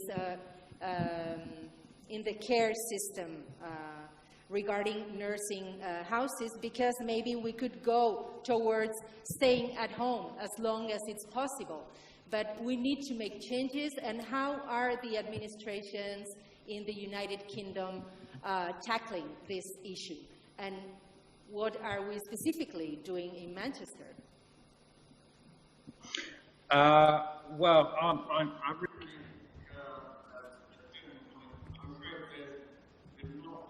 Voy a hacer un comentario general. Me temo que no lo estamos abordando realmente. El tema de las residencias, bueno, se ha dejado de lado, se ha abandonado. Y esto es algo que yo creo que lo hemos visto de manera mucho más palpable durante la crisis de COVID-19. El sector se ha visto afectado por unos niveles muy bajos de financiación, lo cual significa que ha habido recortes, se han practicado recortes en el nivel de personal, se les paga muy poco dinero también al personal, a los cuidadores, y digamos que este es un enorme problema en las residencias en lo que se refiere a proporcionar cuidados y dar apoyo, y hay muchos problemas específicos. Entonces yo creo que se tiene que decir a nivel general que me parece que en muchas sociedades europeas sí que tenemos que replantear lo que estamos haciendo en lo que se refiere a las residencias. Creo que es muy desafortunado que este movimiento amigable con la edad no haya abordado esta cuestión de las residencias. Y estamos empezando a iniciar este debate ahora mismo en Manchester acerca de cómo podemos conseguir que las residencias participen en este debate. Yo creo que este modelo actual está roto, está totalmente roto. A menudo las residencias son demasiado grandes, se gestionan de manera paupérrima, pero por otra parte, si vamos a animar a la gente para que se queden en su casa el mayor tiempo posible, nos hace falta niveles infinitamente superiores de apoyo comunitario, y a menudo es este apoyo que se ha visto recortado, tal y como decía Tom antes, en estos últimos años, durante un periodo de austeridad sostenida. Entonces, me parece que COVID-19 es como una llamada para despertarnos a todos y para que nos replanteemos los cuidados comunitarios y en residencias. Y yo creo que este movimiento amigable con la edad tiene que desempeñar un papel de liderazgo en este campo. Paul o Tom, ¿tenéis alguna observación, alguna otra idea que queráis compartir con nosotros para contestar a esta pregunta? Sí, yo diría un par de cosas y bueno, tiene toda la razón del mundo y desde luego ha habido un abandono absoluto y total de inversiones y también de atención política en líneas generales en lo que se refiere a los cuidados sociales, y yo creo que esto refleja este edadismo estructural que hemos tenido en el Reino Unido y que desde luego lo hemos estado viendo en los últimos meses. Pero también creo que es importante reconocer que estas personas de más edad que tienen bajos ingresos funcionan infinitamente peor que los que tienen ingresos superiores, y me parece que es un enorme reto para la siguiente fase de nuestro trabajo. Entonces estoy totalmente de acuerdo con lo que ha dicho Chris.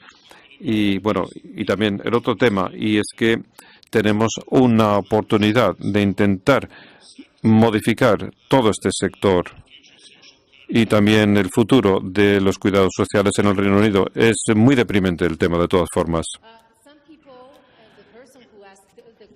Sí, la persona que ha hecho la pregunta antes hablaba de cooperativas o de vivir en una cooperativa. Bueno, ¿sería una alternativa para las personas mayores en el Reino Unido en la actualidad? Bueno, lo que yo diría que hay diferentes opciones de residencia diferente en las últimas fases de la vida. pero las sociedades no han invertido lo suficiente para poder desarrollar una mayor gama de alternativas para aquellas personas mayores que por algún motivo quizás no puedan seguir viviendo en su propio hogar, que ellos consideran que es el sitio donde les gustaría seguir viviendo hasta que finaliza su vida.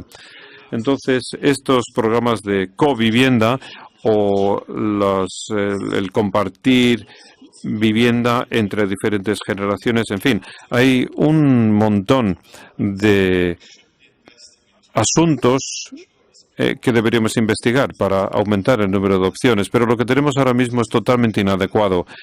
Y volviendo de nuevo a lo que se ha dicho anteriormente, también deberíamos mostrarnos optimistas de alguna manera en lo que se refiere a la necesidad de llevar a cabo reformas en el contexto de los cuidados, pero lo que estamos viendo en el Reino Unido, digamos que es algo que no se ha replicado en otros países del mundo. Entonces, algunos países parece ser que lo han hecho infinitamente mejor durante la pandemia a la hora de tener que proteger a aquellas personas que viven en las instituciones o en el contexto institucional, están mejor protegidas contra el impacto del COVID. Y tenemos que pensar en qué es lo que han hecho otros países infinitamente mejor que nosotros, por ejemplo, como el Reino Unido o Canadá o Bélgica, y también lo que oímos decir sobre España.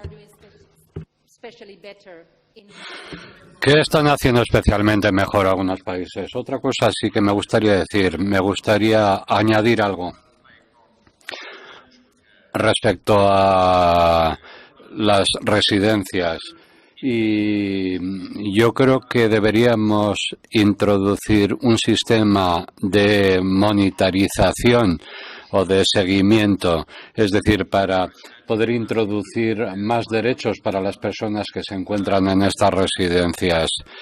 Hay un informe muy interesante de Amnistía Internacional en el Reino Unido, un informe que se centra en la experiencia de todo este sector a lo largo de la COVID-19 y respecto a los malos tratos a muchas de estas personas en las residencias.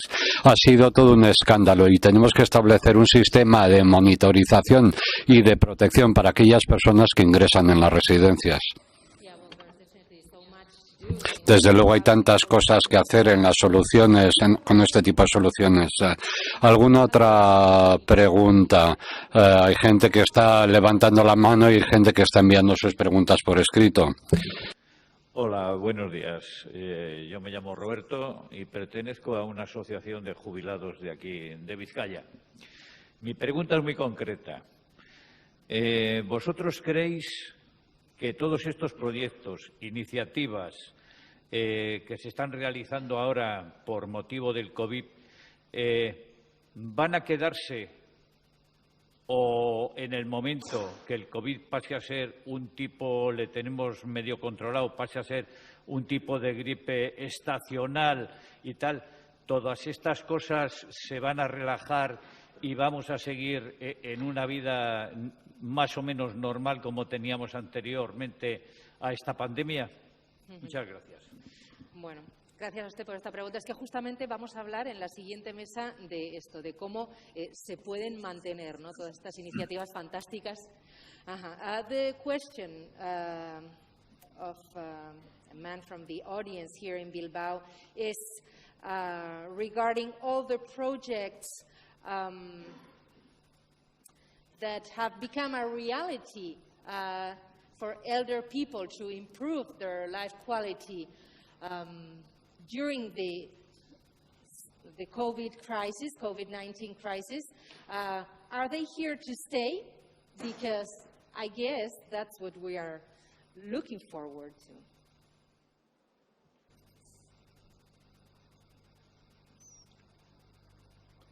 The question is for the three of you. La pregunta es para los tres. Tal vez igual no la traduje bien. The life quality of the elder people, well, nowadays and especially during the lockdown, there has been a huge solidarity. So how can we maintain all these initiatives from now on? Yo creo que esta es una pregunta bien interesante porque las evidencias procedentes del Reino Unido son varias, pero yo creo que ha habido diferentes grupos de solidaridad y de gente en los diferentes barrios que han empezado a trabajar juntos. Yo creo que de alguna manera algunos de estos grupos se están retirando y vemos que en algunas comunidades existe un nivel de cansancio, de fatiga y entre ciertos grupos pues existen también disensiones, existe disensión, así que hay que tener cuidado en este sentido. Por otra parte, creo que al menos en Manchester hemos visto el desarrollo de muchas organizaciones de ayuda mutua, personas que se unen de diferentes maneras. Así que la pregunta es si esto se va a mantener. Yo creo que esto se va a mantener si invertimos más en nuestras comunidades, sobre todo en las comunidades con pocos ingresos, y si invertimos más en centros comunitarios, invertimos más en personas que puedan ayudar a aquellos que son más vulnerables dentro de su propia comunidad y en general invertir más en recursos dentro de las comunidades. Yo creo que las comunidades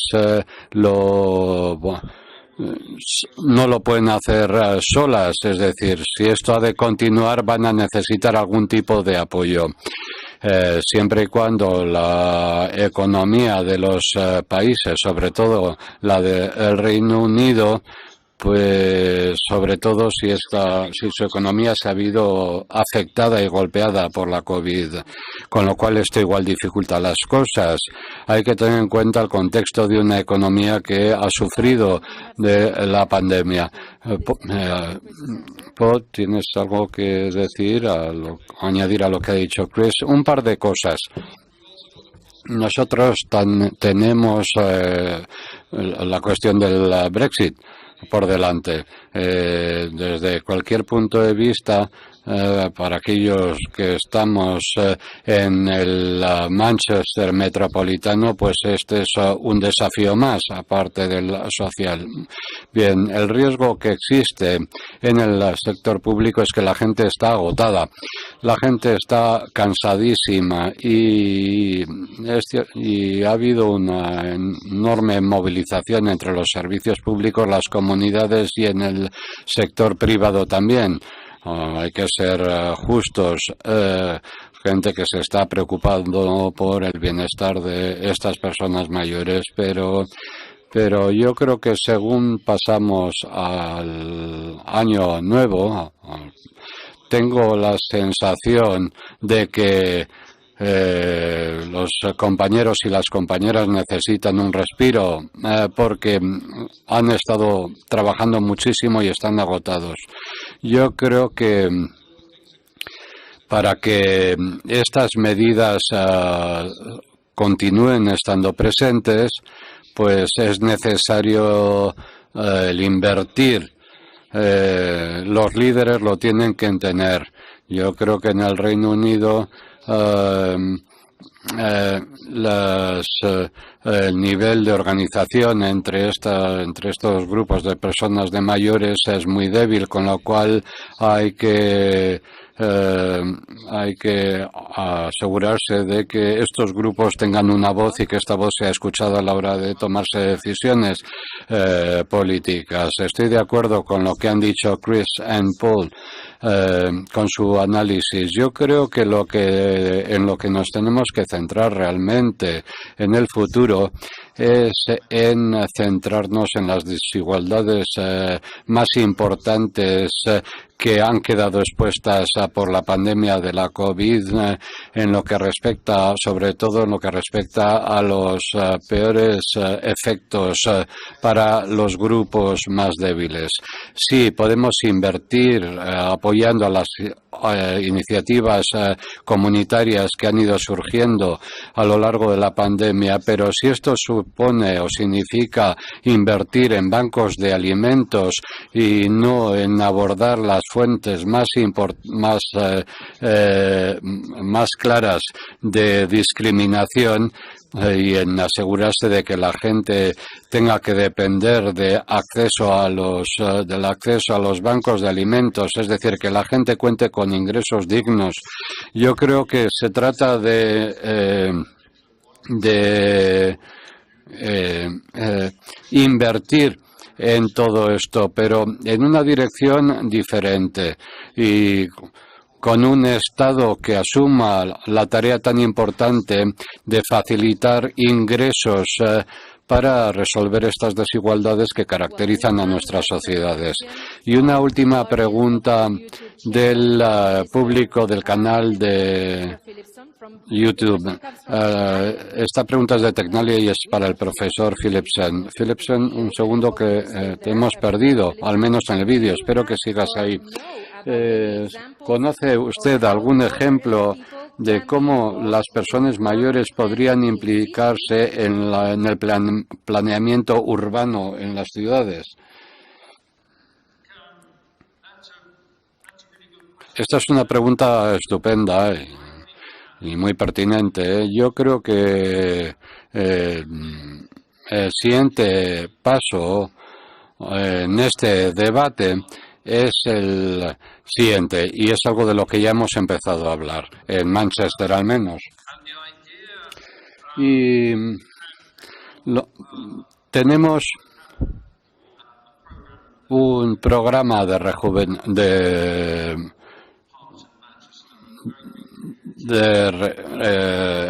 rehabilitación urbana en miles de viviendas, y el ayuntamiento ha estado muy comprometido para desarrollar una serie de principios y estrategias amigables con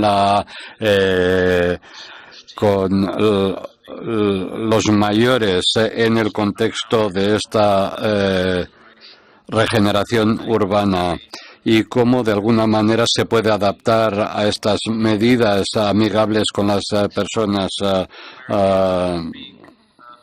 En fin, yo creo que esto es algo que está empezando a incluir estos principios, con lo cual este es un buen punto de partida y hay buenos ejemplos. Y si me enviáis un correo electrónico, estaré encantado de facilitaros ejemplos como este. Yo creo que, y aquí es importante implicar a los promotores privados. Estas cosas no vienen determinadas por los mayores ni por el sector público, sino por los promotores, y hay que atraer a los promotores a un tipo de planeamiento urbano en donde se tomen en consideración las necesidades de los mayores. Muchas gracias a todos. No tenemos más tiempo para preguntas, pero me gustaría daros las gracias, Chris, Tom y Paul.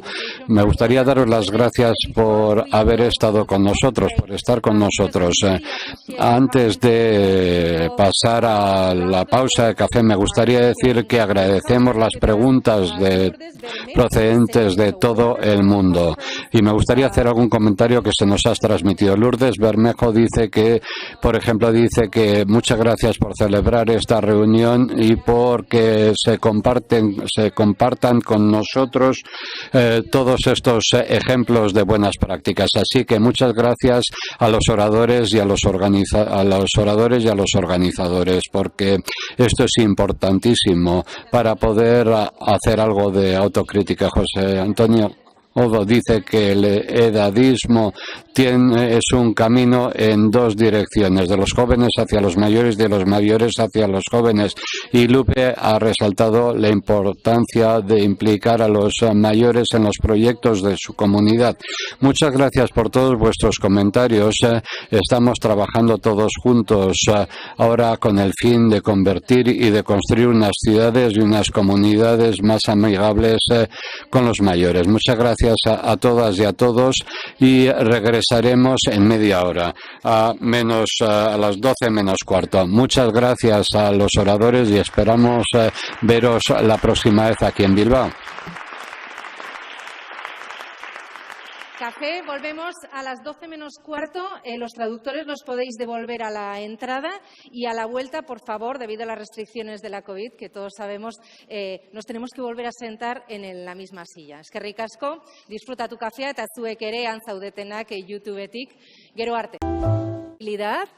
Os volvemos a saludar después de la pausa del café y, bueno, un mensaje para las personas que estáis aquí en esta sala del Palacio Euskalduna de Bilbao, porque nos faltan 4 aparatos de traducción que hay que devolver, por supuesto. O sea, que os agradecemos que en cuanto, bueno, si queréis ahora mismo, para no olvidarlo, pero que hay que devolver estos aparatos. O sea que, dicho esto y después de haber repasado y analizado ejemplos de buenas prácticas en amigabilidad con personas mayores en el extranjero, en concreto en Gran Bretaña, vamos a repasar los de aquí, los del Estado español, aunque bueno, ya vamos a ver que gracias a la tecnología inmediatamente se han ido pues propagando a lo largo de todo el mundo, especialmente en Latinoamérica. Así que os presento, sin más preámbulos, a los participantes de la segunda mesa de diálogo de la jornada de hoy, a los que les podéis plantear todas las preguntas y hacer los comentarios que queráis una vez hayan terminado de hablar en sus ponencias. Aquí, en primer lugar, a mi izquierda, el que más cerca tengo es Ricardo Antón. Siempre es muy interesante y, ¿por qué no?, divertido, podríamos decir, leer tu currículum, Richie. Tú te defines como maestro ignorante y desartista en medio de la nueva realidad, intentando poner la vida en el centro de todo. Formas parte de Colabora Bora, es una isla en la que os dedicáis a redefinir los qués, transformando los cómos, trabajando alrededor del diseño de procesos y entornos colaborativos orientados a la innovación social, estratégica y organizacional. En tu día a día te mueves en el diseño de procesos de innovación, la consultoría estratégica, la labor de conector y enredador, dices, y el hackeo de convenciones. Y nos vas a presentar el trabajo colaborativo que has estado desarrollando desde el confinamiento en la plataforma ciudadana Frena la Curva para superar los obstáculos que plantea la pandemia. O sea que en un instante estamos contigo, justo después de presentar al segundo ponente de esta mesa, que es Aitor Abecia, es el alcalde del pequeño municipio de Zambrana, en Álava, alcalde desde hace 4 legislaturas. Por cierto, en Zambrana el año pasado recibieron el premio Euskadi Lagunkoia de Buenas Prácticas, pero no os habéis parado ahí porque vuestras iniciativas en amigabilidad y, sobre todo, a raíz de esta pandemia, ¿no?, han ido adelante y, bueno, de hecho, se ha convertido la pandemia en una oportunidad, ¿no?, para desarrollar todas las posibilidades que nos puede aportar la tecnología para mejorar la vida de las personas mayores. O sea que, después de Richie, encantados de escucharte. Así que, sin más preámbulos, damos la bienvenida a Ricardo Antón para que nos hables de Frena la Curva. Venga, vamos allá. Vale. Empiezo bien porque no me he tropezado con el escalón. Vale. Hace tiempo, en principio, me hace como ilusión y nervios dar una charla delante de gente. Hacía ya meses, ¿no? Y bueno, me voy a poner aquí el tiempo para que no se me vaya la pinza. Y bueno, en primer lugar, pues eso, es que ricasco por la invitación. Yo os vengo a contar Frena la Curva. A ver cómo va esto. A ver. Pum, pum. Ahí, vale. Estoy yo aquí contándolo, pues porque supongo que porque vivo cerca. Lo bueno que tiene Frena la Curva es que lo podrían contar mogollón de personas, ¿vale? Cada una creo que podríamos contar muchas cosas comunes del proyecto y luego cada una también aporta como las particulares de cómo lo ha vivido, ¿vale? Yo un poco el título que he puesto a la presentación es este, ¿no? De si la pandemia la superamos colaborando, ¿no? ¿Qué pasaría, no? Pensando en la pandemia que nos tiene ahora obsesionadas, esta del COVID, pero también quizá yo pienso que puede que la principal pandemia que vivimos y que no empezó en marzo, sino que ya la venimos arrastrando, incluso diría siglos, ¿no?, es la de la construcción de un pensamiento individualista que es que ahora, cuando hemos necesitado ponernos a colaborar, resulta que no es tan sencillo porque no estamos entrenadas, educadas, no tenemos una subjetividad colectiva comunitaria para realmente colaborar de una manera como profunda, ¿no? Entonces, un poco espero, si es que esta idea que decimos, no, sí, a ver si el virus nos está enseñando, ¿no? O nos enfrentamos a él o nos enseña, es un virus muy ambivalente, pues que si es que nos está enseñando algo, a ver, ojalá sí que nos enseña a colaborar. Y cuando antes decía, no, y si cuando volveremos a la normalidad, si es que volvemos, ¿no? Y antes cuando leía realidad, era la nueva raralidad. O sea, para mí esto es todo como muy raro. Si volvemos a la nueva raralidad, o lo que sea esto, ojalá sí que permanezca esa idea de saber que esto, las cosas, todo, no solo enfrentarnos al virus, sino un poco todos los retos complejos que tenemos en el día a día lo hacemos colaborando, ¿no? Un poco me centro ya voy entrando en Frena la Curva. Sí. Este es un proyecto que se pone en marcha, surge desde el Gobierno de Aragón, surge un poco de una manera, vamos a decir, audaz, ¿no? Se dan cuenta, el 12 de marzo, unos días antes de que estuviésemos ya confinadas, de repente dicen, hostia, pues es que aquí va a pasar algo muy gordo, ¿no? Esto, ellos pensaban un poco en la idea esta de cuando el Prestige y toda esa movilización ciudadana que hubo para los hilillos de plastilina que decía Mariano, ¿no? Pues de repente era, pues hostia, esto va a pasar, va a haber esa movilización, pero además va a ser una movilización diferente. No es que vaya a haber que ir a ninguna playa, sino que esto va a estar distribuido de muchas maneras. Va a haber gente que en su casa va a tener mucho tiempo disponible, que no va a saber, muchos no vamos a saber qué hacer con él. Gente va a querer como involucrarse en cosas. ¿Cómo podría ser esto, no? Y entonces un poco desde la era del Gobierno de Aragón, empiezan a pensar en esto, empiezan a pensarlo en esto dentro del propio gobierno, empiezan a pensar en esto dentro del propio, ¿no? de la red de agentes de Aragón, empiezan a pensar en esto con otras redes, empiezan a llamar a gente, ¿no?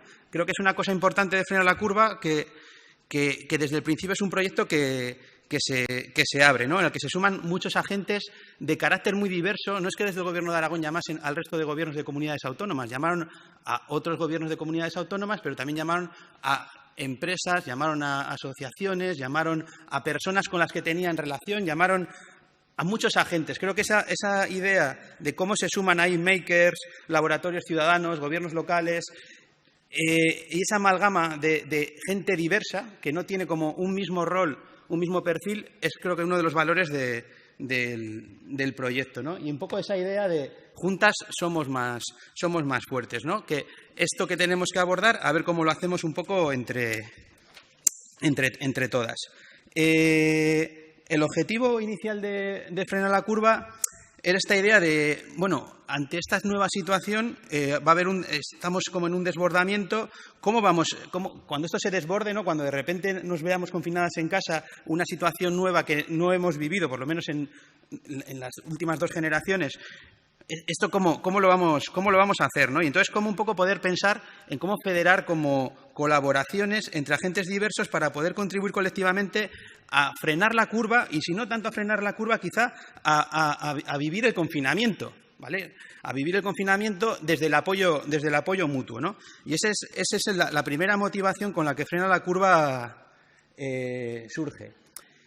Es un proyecto que desde el principio es una plataforma como de innovación abierta que va como construyéndose sobre la marcha, ¿no? Va como un poco, surge desde esa idea como de algo emergente que va cogiendo forma. En las primeras 24 horas ya se pone en marcha una primera plataforma web, ¿vale? O sea, va muy rápido. Todo el rato es como que nada de lo que va sucediendo es quizá el modelo perfecto de lo que tendría que ser, sino que es el modelo mínimamente viable para poder ser puesto en marcha, que luego se va mejorando y que muchas veces incluso cosas que van haciéndose van quedándose obsoletas porque van siendo sustituidas por otras nuevas necesidades o posibilidades que surgen.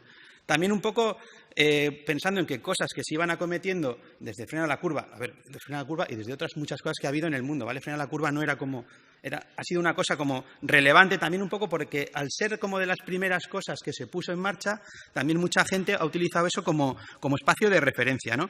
En las primeras 24 horas se pone en marcha, los primeros días es una plataforma que tiene como más de 100.000 visitas y se constituye como eso, ¿no? Como una de las espacios digitales de referencia con todo de esta situación que estábamos viviendo. Y sirve un poco como matriz, lo que os decía, ¿no? Sirve de matriz para muchas experiencias que de ahí se van derivando, ¿no? Lo primero que se hace es ir federando como iniciativas que desde la sociedad civil, desde las instituciones, desde organizaciones sociales, se van desarrollando, poniéndose en marcha para ver cómo abordar esto de estar confinadas o cómo apoyarnos unas a otras en esa situación, y entonces es un repositorio donde simplemente se van como clasificando, con esa idea también de poder aprender de lo que están haciendo otras, de poder compartir, ¿no? Para que eso pueda ser como replicado. Entonces se convierte como en un gran repositorio que está como etiquetado por categorías de un montón como de iniciativas de innovación social, de innovación ciudadana.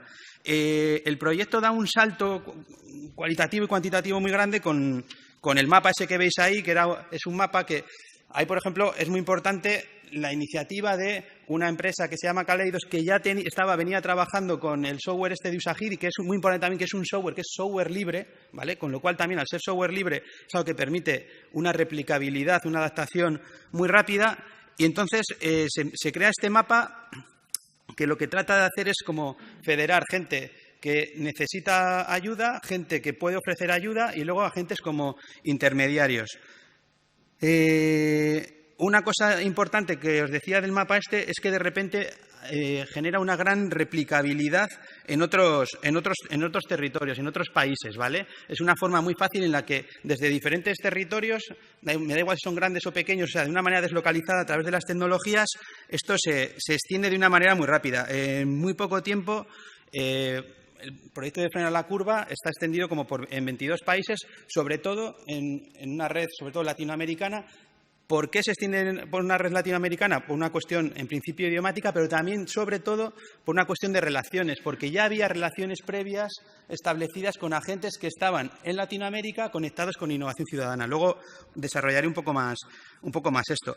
El proyecto, ¿por qué se puede hacer tan rápido? ¿Por qué se consigue poner en marcha de esa manera como tan ágil? Porque hay un montón de gente que está involucrada, ¿vale? Que a través de herramientas, además, no nos ponemos a pensar, a ver, hay que hacer un organigrama para ver cómo se organiza esto. No. Hay como tareas emergentes que hay que ir realizando y gente que se pone a acometerlas. Es cierto que, como siempre, hay algunos nodos que son más activos, que tienen más clara como una estructura y que van como tirando más como de ese carro, pero es muy fácil sumarte con lo que tú quieres, sabes, puedes hacer a ese proyecto. Hay una red de más de 300 personas que a través de canales de Telegram o de videollamadas de Jitsi nos vamos organizando para ver cómo ir haciendo cosas, ¿no? A la vez, otro de los proyectos que se van surgiendo es como, vale, pues hace falta se ponen en marcha como hackatones, ¿no? Como estos proyectos de que en varios días te juntas para dar forma a proyectos.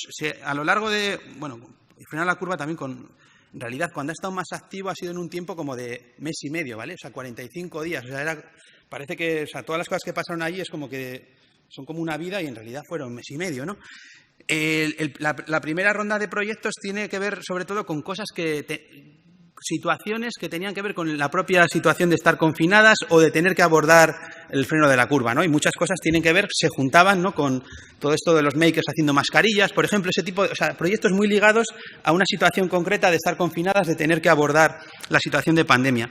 Y luego se hace otro segundo hackathon, que ya estábamos pensando más en qué va a pasar después, ¿no? Que es preguntas que salían antes, ¿no? ¿Qué hacemos después? Entonces hizo otro hackathon que se llamaba Desafíos Comunes para el día después, ¿no? Y que ahí ya se buscaron proyectos también que quizá fuesen menos emergentes, menos situados en una problemática concreta, sino también tratar de recuperar gente que ya venía trabajando en este tipo de proyectos para poderles dar como cierta continuidad.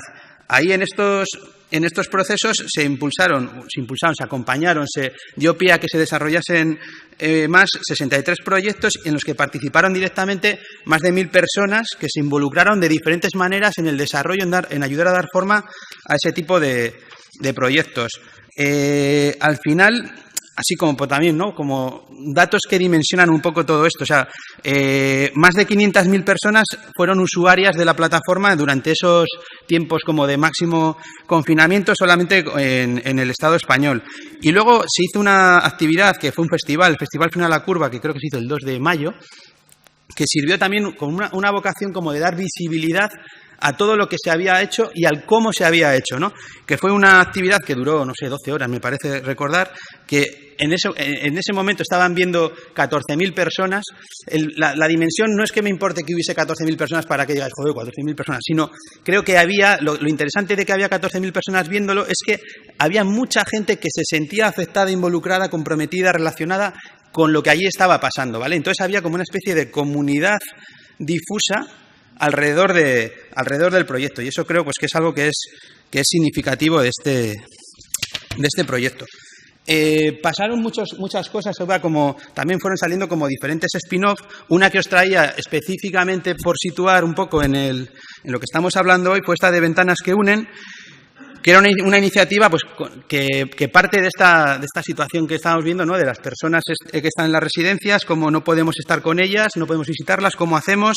A veces las brechas digitales eran muy profundas y entonces pues hay un proyecto que tiene que ver con esto, ¿no? Con cómo conectar a estas personas. Esto parte también no parte como de una idea planificada, sino que parte de un ingeniero de Huesca que se llama Alberto, y que a partir de la solución que él implementa para poder hablar con su abuela, que es que le manda una tablet con datos y entonces se pueden conectar, pues dijo, esto que me ha servido a mí, ¿por qué no lo hacemos con otros, ¿no? Entonces, a través del Lab del Gobierno de Aragón, que es el Laboratorio de Innovación Ciudadana, de Innovación Pública, pues digamos que su idea lo que hace es implementarla junto con su apoyo, ¿no? Y así consiguen pues la donación de 566 tablets que vienen con unas pues, tarjetas de memoria, ¿no? Para poderse utilizar, que las utilizan en 379 residencias, que hay un equipo de voluntarios que dan como un soporte técnico y logístico para que eso funcione correctamente y bueno, y llegan a dar como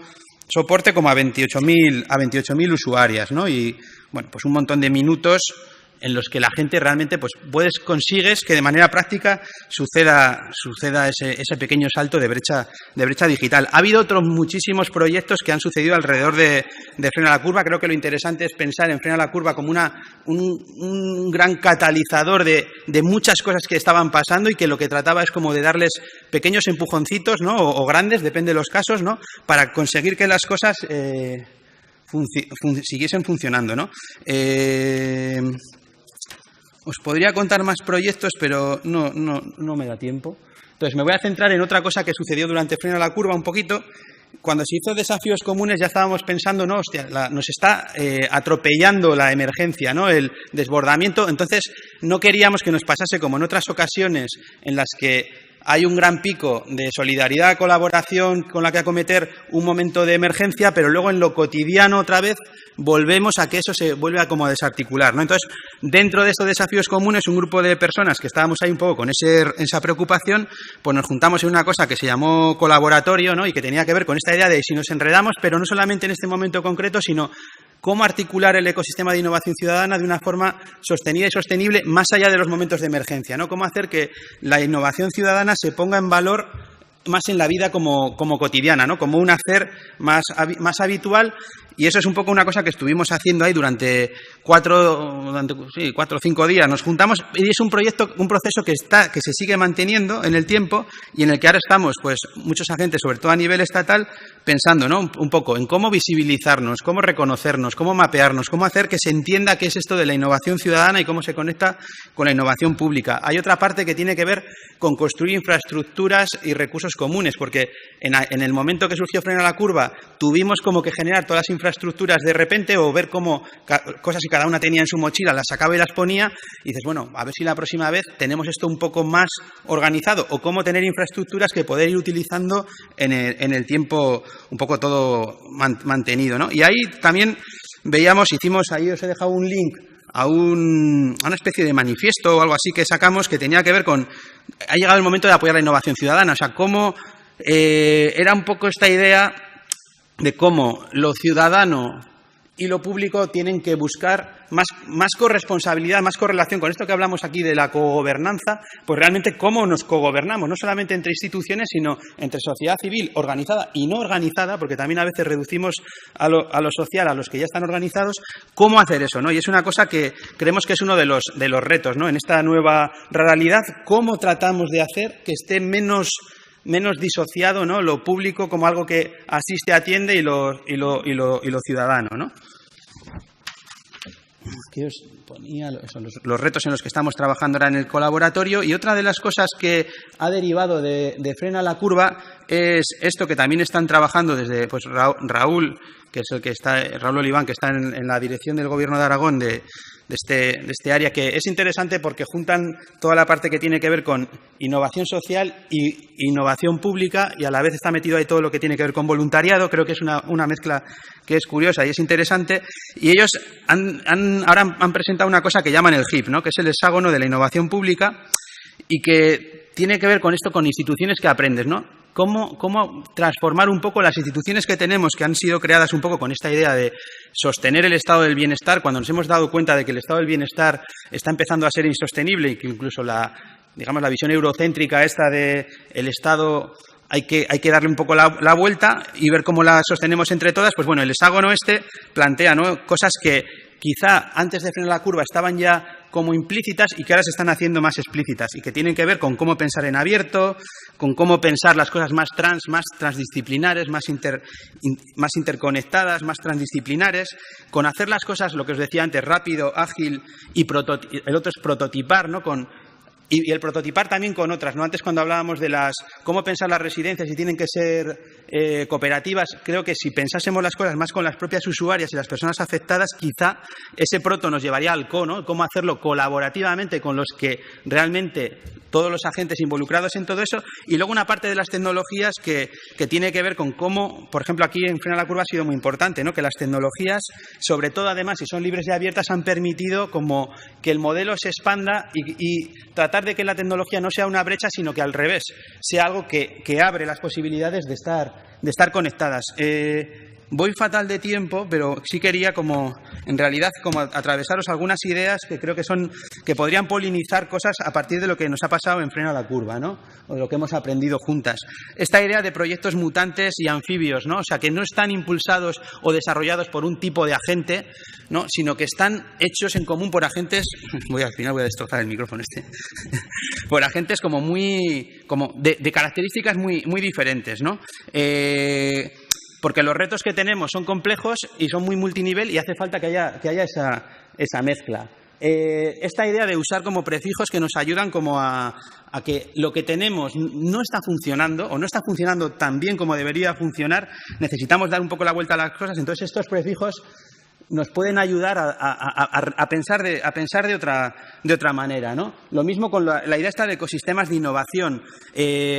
A la innovación le vamos poniendo apellidos que a veces separan las cosas, cuando lo que tenemos que hacer es como unirlas, ¿no? Quizá una cosa que hablábamos antes que me parece fundamental es como hacer nichos o silos nos puede ayudar como a especificar algunas tareas, pero realmente la amigabilidad es como, incluso cuando decíamos ciudades amigables, que hablamos ahora, ciudad nos lleva solamente a una parte del territorio.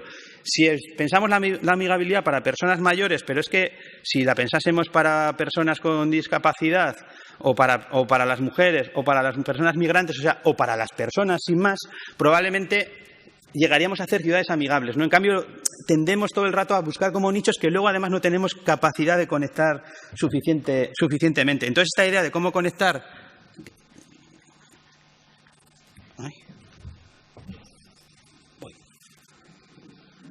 en mi último minuto, ahora que ya lo he espolvoreado todo, ¿no sabes? Entonces, si hay que seguir poniendo apellidos a la innovación, pues eso, ¿no?, que social, abierta, ciudadana, pública, y que tratar de buscar siempre como el mayor posible nivel de subsidiariedad, ¿no? Y el valor de lo distribuido. O sea, creo que lo bonito que os decía yo al principio, de que podría estar yo aquí, pero podría estar otra, y que si ahora mismo hubiese una charla en Granada, también podría estar sucediendo, porque no hay una única persona que pueda hablar de Frenar la Curva, sino muchas, y que gran parte de las cosas que os he contado no tengo ni idea de cómo se hicieron, porque yo estaba haciendo otras, pero pasaron, y eso era como magia, ¿no? Entonces, una red P2P distribuida que genera esa confianza creo que es muy importante. Ya cierro. A ver, ¿qué me quiero quedar para acabar muy rápido? La confianza creo que es clave. O sea, cuando esto se puso en marcha fue porque había redes de confianza que ya existían previamente y que por eso se pudieron activar tan rápido, ¿vale? Algo que estaba así como explícito, de repente emergió y supimos articular. Poner en valor capitales diversos. Cada una tenemos mucho que aportar, tenemos que identificarlo y ponerlo junto para poder ir cogiendo de ahí. Y todos los roles y capitales son muy importantes. El juntar lo emergente y lo instituido, los diferentes niveles, ¿no? El gobernar y el habitar. Creo que hoy, por ejemplo, hemos hablado mucho de cosas que se han hecho desde las instituciones, pero en aquel tiempo de pandemia fue muy importante lo que pasó en los barrios desde las asociaciones vecinales o las redes que se hicieron para distribuir en frontones los alimentos que se hacían desde las redes de cercanía de los agricultores, la importancia de combinar lo local y lo global, y las tecnologías libres como una cosa que permitió muy rápido extender todo esto, poderlo replicar y que además se pueda seguir replicando. Y ya acabo con... En Berria publicamos un artículo que creo que resumía muy bien todas estas claves, ¿no? De cómo en tiempo de pandemia, qué cosas habían pasado que podían ser aprendizajes que seguir replicando, y ya me callo, acabo, y eso, que lo hagamos juntas, que colaboremos y que no se acabe con el... Vengamos al virus, pero no a la colaboración. Y es que Ricardo.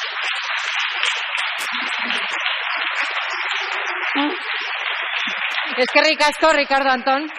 Bueno, egia esan bakarrik minutu bat pasazara eta gu presio eta presio egiten ari ginen, baina bueno, eskerrik asko egin duzuen lan itzel eta zuk esan bezala magiko guzti hori azaltzeagatik eta hemendik aurrera, planteatzen zaizkigun galdera horiek mahai gainean jartzeagatik. Eta teknologia aipatu duzu eta hain zuzen orain Zanbranako alkateak azalduko digu nola teknologiari esker adineko jendearen bizitza erresten eta hobetzen ari diren herri txiki honetan, gainera herri txiki baten aldarrikapena egin nahi duzu, ezta? Aitor Abezia, zurea da hitza. Aitor Abezia, alcalde de Zambrana. Adelante. Bueno, eso, bueno, guztioi. Con mi compañero se ha comido la primera parte de la segunda, a mí me queda el tiempo de descuento, entonces seré tremendamente breve. ¿Me podéis poner...? Vale, bueno, Zambrana es un municipio de 450 habitantes, está al sur de Álava. Somos muy pequeños y muy dispersos. Hoy venía un poco a romper hitos, ¿no? Cuando hablamos de ciudad amigable, es una palabra que a mí no me gusta porque nos excluye a los que no somos de ciudad. Me gustaría hablar más de comunidad amigables. Sobre todo, cuando hablamos de envejecimiento activo, nuestra mente nos lleva a las grandes ciudades y nos olvidamos del medio rural, que también estamos. Entonces, nuestro proyecto es envejecer, no sinónimo de perder calidad de vida. Estábamos en un marco legal en el que teníamos la Ley de Servicios Sociales del Estado español y en su deriva el decreto que nos daba una oportunidad, que es un derecho universal y subjetivo de los servicios sociales. Pero veíamos que había usuarios y usuarias de nuestro municipio que se quedaban fuera de ese paraguas del marco legal. Eran aquellos ciudadanos y ciudadanas que tenían un grado de dependencia cero, que necesitaban de la ayuda de la institución, pero que no estaban cubiertos por este paraguas del marco legal. Esto nos hizo analizar a nuestra ciudadanía. Cogimos la población diana de todos mayores de 65 años. En Zambrana no son mayores, son jóvenes de ayer.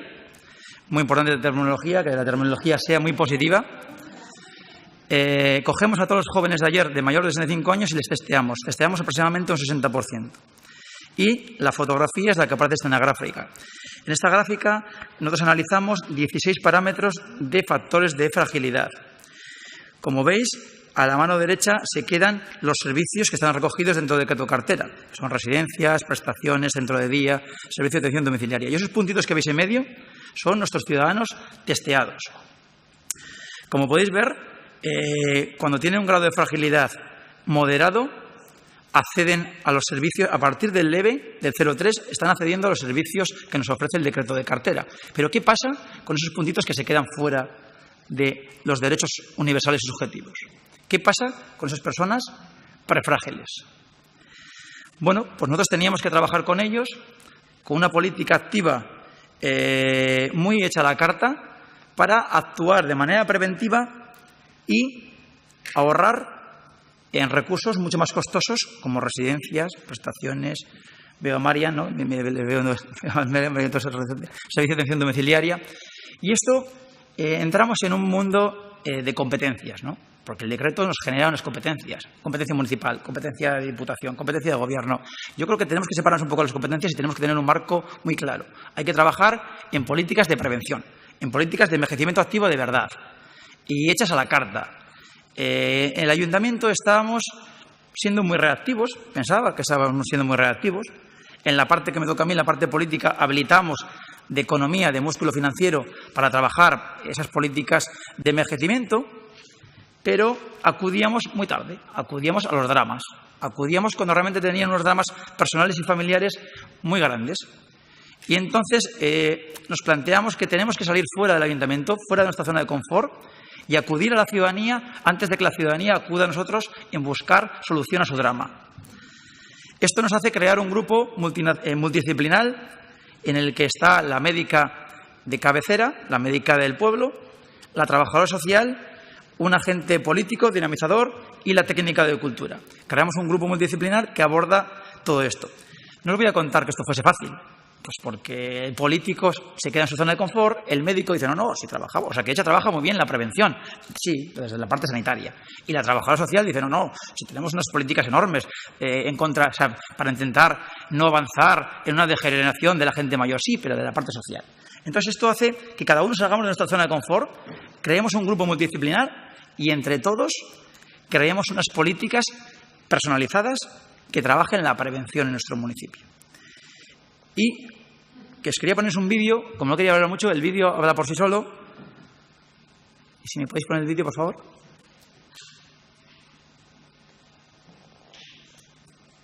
Sí, muy constantes.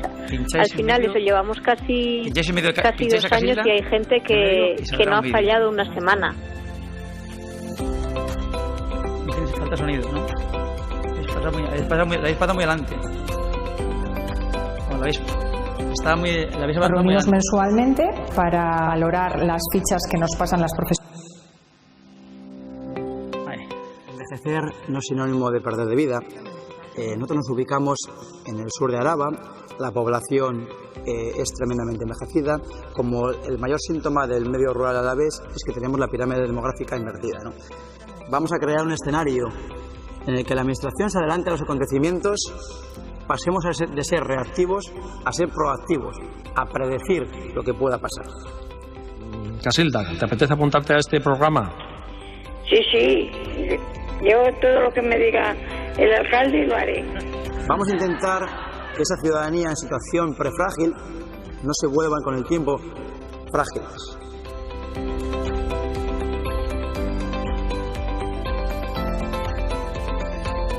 Dicen que bueno, es duro, pero yo lo voy a hacer y lo voy a seguir, ¿no? Intentando. Sí, muy constantes.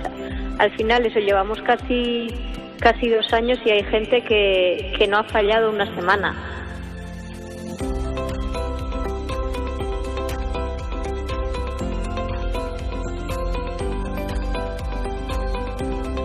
Nos reunimos mensualmente para valorar las fichas que nos pasan las profesionales de los talleres, viendo así la asistencia de los participantes, viendo cuáles han sido las cosas más significativas que ellas han visto de cada uno de ellos, y en base a eso pues vamos haciendo modificaciones o valorando qué va necesitando cada paciente.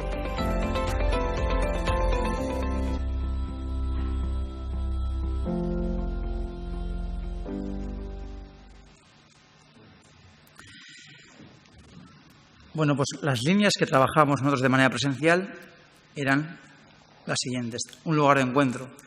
Veíamos que había un problema en el medio rural muy arraigado que sobre todo se centralizaba en el invierno. Es el aislamiento social.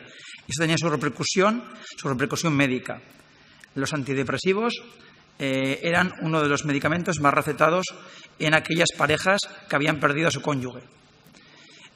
Nos preocupaba porque el verano hay un panorama social mucho más divertido en los pueblos, ¿verdad? ¿No? Está la huerta, tenemos siempre cosas que hacer, vamos al monte, coger setas, pero cuando viene el invierno el día se acorta, se crea un aislamiento social mucho más grande, hace frío y nos metemos en nuestras casas. Esto creaba un aislamiento social muy potente y por eso creamos un programa que se llama Lugar de Encuentro, que no deja de ser un espacio en el que los mayores ya no son receptores del ayuntamiento, sino que son los que aportan al ayuntamiento. Este programa de Lugar de Encuentro está dinamizado por un agente local y lo que pasan a ser los mayores, estos jóvenes de ayer, son los protagonistas de la situación. Ellos son los que hacen un programa de turismo interior. Nos van enseñando nuestros pueblos, nuestro patrimonio, al resto de la ciudadanía. Ellos son los guías locales. Entonces creamos un programa para enseñar el municipio de Zambrana y el entorno del municipio de Zambrana, entre que los mayores nos forman y nos enseñan a los más jóvenes. Luego tenemos un programa de sensores de la población. Les damos una herramienta con una geolocalización, ellos van paseando y nos van molestando al ayuntamiento diciendo: oye, mira, señor alcalde, aquí tengo una papelera que está mal, y la localizan y nos manda por unas coordenadas al ayuntamiento para que el ayuntamiento respondamos, y si no respondamos que nos tiren de las orejas. Este lugar de encuentro pasaba los martes y los viernes de manera presencial. Luego tenemos la parte de estimulación física. A todos los que forman parte de este programa les hacemos una valoración personalizada. Olvidaros de la gimnasia de mantenimiento. Se trabaja con una licenciada en educación física, con una valoración personalizada junto con el cuadro médico, y hacemos gimnasia. Nosotros siempre decimos gimnasia, pero realmente estamos trabajando una estimulación física personalizada. Cada una tiene una ficha y unas pautas físicas que cada año se van testeando y se van corrigiendo. Tenemos experiencias tan gratificantes como que ha habido un hombre que ha soltado el taca-taca después de 2 años de estimulación física. Y luego tenemos la parte cognitiva, que lo que les llamo yo es el taller de la memoria, porque a nadie nos gusta, yo soy el primero que tengo 42 años y todavía se me olvidan cosas. Pues a nadie nos gusta que nos recuerden que se nos olvidan cosas. Entonces hay que trabajar un músculo, el mayor músculo que tenemos en el cuerpo humano, que es el cerebro. Entonces lo trabajamos con una neuropsicóloga, la parte cognitiva. Hacen unas fichas de manera conjunta y al principio había un feedback grupal, pero nos dimos cuenta que en ese feedback grupal las diferencias de capacidades cognitivas generaban vergüenzas. Entonces lo llevamos al término individualizado. Van haciendo un trabajo individualizado dentro del grupo y la última parte de la sesión es una parte común de compartir experiencias, ¿no? Es una parte neuropsicológica, ¿no? Entonces el taller cognitivo se daba presencialmente. Todo esto nos arrasa esta pandemia y tenemos que readecuarlo. Y el proyecto se llama Lagun Ikusiseña, que es amigo invisible. ¿Qué pasa? No podíamos hacer lugar de encuentro presencial. La estimulación física no podíamos hacerlo presencial. Y la estimulación cognitiva tampoco. ¿Qué tenemos que hacer? Es adecuar una tecnología a la gente mayor. Y vengo aquí a romper una lanza de la brecha digital. No creo en la brecha digital. Es un hito que nos inventamos los jóvenes para no esforzarnos poner tecnología a nuestros mayores. Casilda, que habéis visto en la imagen, tiene una cuenta de Skype que se llama Abuela Moderna. 92 años, y se conecta con Skype con el alcalde de Zambrana, entre otros. Me llama por el Skype, sale la pantalla: Casilda, ¿qué tal estás? Oye, que me falta esto de los medicamentos. En práctica de confinamiento. Ella es la abuela moderna con 92 años. Tiene Telegram. Yo no tenía cuenta de Telegram. Me lo he hecho gracias a ella. Entonces, ¿qué tenemos que hacer para incorporar la tecnología en las casas? La tecnología tiene que ser invisible, porque si no vemos con incapacidades de manejos. El ratón es muy difícil para manejar, nadie que no está acostumbrado. Entonces cogemos una programación que ya está diseñada, como es conocimientos por voz, Alexa, que todo el mundo conocemos, de Amazon, y les metemos una tablet con un audio en el que nos da los hábitos de cada usuario.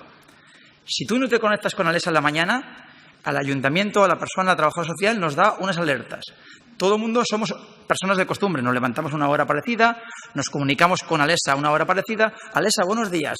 Les estamos habituando a que den buenos días y le dicen cada uno lo que quiere ver. El tiempo, sobre todo la gente es muy de huerta, ¿no? El tiempo, lunar, el tiempo en Zambrana, hoy será tal.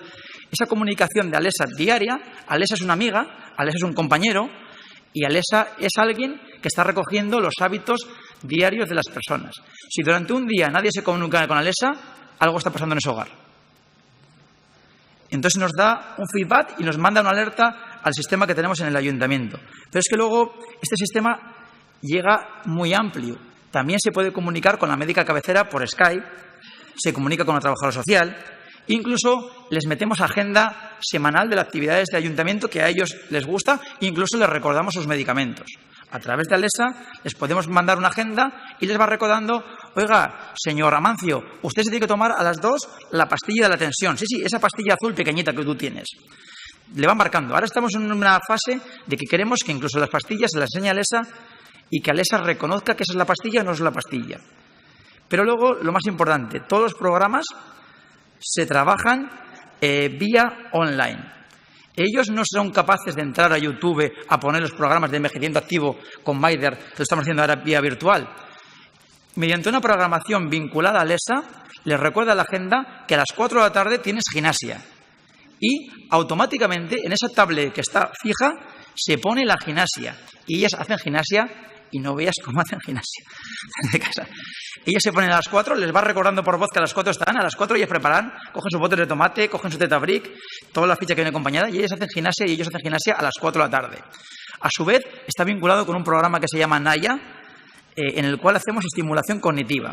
Y vamos haciendo estimulación cognitiva con unas fichas en la tablet, pero la tablet nos da una información tremenda. Nos da información de tiempos de respuesta, nos da información de hacia dónde evolucionan, de dónde se han quedado, qué tiempo les cuesta responder. Y toda esa información la estamos exportando mediante Big Data. Y con esto, no me quiero extender mucho más. Mila esker, etortzeagatik eta guri aguantatzeagatik.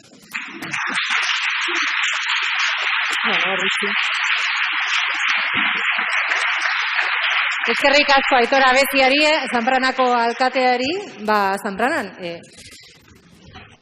lehengo gazten bizitza hobetzeko, egiten ari zareten, ahalegin guztiak gurekin konpartitzeagatik. Es el turno de preguntas a los dos miembros ponentes de esta mesa de buenas prácticas a nivel estatal. Norbaitek galderaren bat dauka? ¿Ni alguna pregunta a alguien? Empezamos por las personas que estáis aquí en esta sala de Bilbao.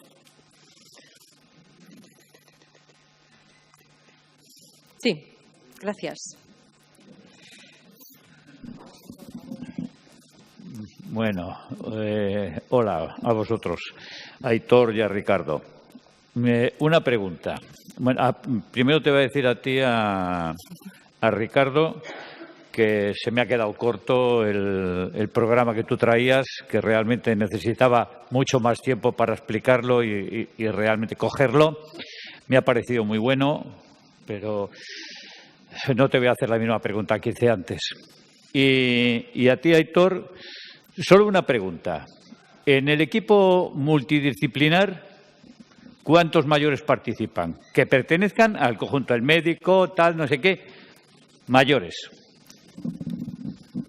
Se me ha caído el micro, pero creo que se me oye, ¿verdad? Sí, ¿no? Mayores, hay una persona mayor. Sí. Bueno, el grupo tampoco es muy grande, somos 4, ¿eh? Mira, es que me llama mucho la atención, yo siempre he peleado por eso. La juventud, lo que es penoso para mí, es que todos los programas para los mayores, todos los proyectos, todas las ideas y tal, las realicéis gente joven, sin contar con los mayores. Cuando a ti te faltan 30 o 30 y tantos años para llegar a la edad nuestra, tener la experiencia nuestra y saber lo que nosotros necesitamos, no lo que creéis que vosotros que necesitamos. Es completamente distinto. Y yo siempre estoy peleando por eso, que en todos los grupos de trabajo, si se trabaja para mayores, que estén mayores, pero que estén mayores, no uno. Porque a mí lo de los médicos, lo de tal, es lo mismo que cuando hacen para las residencias, preparan un plan de trabajo, de tal. Resulta que están el médico, el gerente, el tal y no sé qué, y resulta que las gerocultoras no aparece ninguna, que son las que están trabajando y conocen todo el tinglado del día. Es triste que se trabaje así, no era más que eso. Gracias. Sí, estoy completamente de acuerdo contigo, pero esa comisión es una comisión de seguimiento, no es de generación. De hecho, el lugar de encuentro es un espacio en blanco. El lugar de encuentro se juntan los martes y los viernes y lo componen y lo crean ellos. Es decir, la cuestión de hacer visitas turísticas interiores nace del grupo de trabajo. Hay una dinamizadora que coordina y de alguna manera recoge todo ese feedback y luego le da forma, pero el lugar de encuentro lo crean los componentes del lugar de encuentro. Es decir, ahí pasa lo que ellos quieren que pasa. Y cuando hablamos de los talleres de estimulación cognitiva estimulación física, es fruto de la recogida del preanálisis de toda la ciudadanía. Y hemos visto que las carencias de la ciudadanía estaban en materia cognitiva y en materia física. Discutir esto es discutir la objetividad del resultado de ese Big Data que se ha realizado. Por eso no se puede someter o no se debería someter al debate si hay que hacer estimulación física o cognitiva, porque eso corresponde a la fotografía del análisis individualizado que hemos hecho de toda la población. Y los programas que participan, es cierto que deberían de tener más peso, yo también estoy de acuerdo contigo, pero también es cierto que poco a poco tenemos que romper lanzas, porque la tercera edad, porque yo llamo tercera edad, ¿no? Porque mi madre, que está a punto de jubilarse, me dice que no es tercera edad, que hay una cuarta edad, ¿no? Entonces yo creo que es la tercera edad. Yo creo que la tercera edad también tiene que dar un paso de frente. Hasta ahora se ha visto como que era receptor de todos los recursos y de todos los cuidados. Tiene que dar un paso al frente al ser la que aporte. A mí me da mucha pena, y tenemos un programa que se llama Patrimonio Inmaterial, me da mucha pena que esa transición de cultura y arraigo, que no está escrita, se pierda. Es decir, yo aprendí muchas cosas de mi abuelo, del municipio, en esa transición generacional. Pero desafortunadamente los nietos, los más jóvenes, no pasan tantas horas con su abuelo como yo creo que pasaba con mi abuelo. Estamos en otra fase más tecnológica, ¿no? Más digamos, sectorizada en la población, ¿no? Y yo creo que esa transición cultural deberíais de hacerla esa tercera edad y también, ¿por qué no?, a los ayuntamientos nos deberíais y a las instituciones nos deberíais exigir, no solamente que os invitemos, sino que nos exijáis formar parte de ella.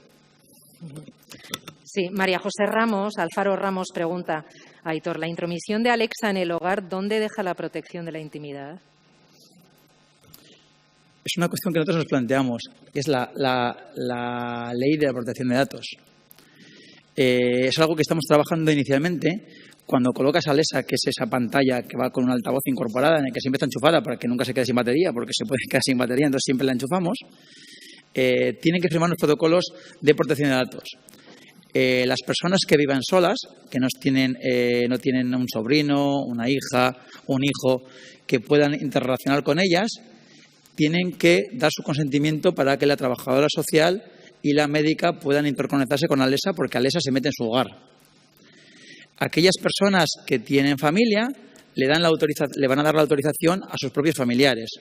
Por voz te vas a poder conectar por una videoconferencia con tu nieto o con tu hijo. Entonces, la cuenta, que hay que generar una cuenta, va vinculada a una cuenta Gmail Alexa, tiene que estar vinculada a una autorización de protección de datos que el usuario o la usuaria otorga al ayuntamiento o a sus familiares más cercanos. El que no lo otorga, evidentemente, esa parte, digamos, de intromisión tecnológica en su hogar no se cumpliría.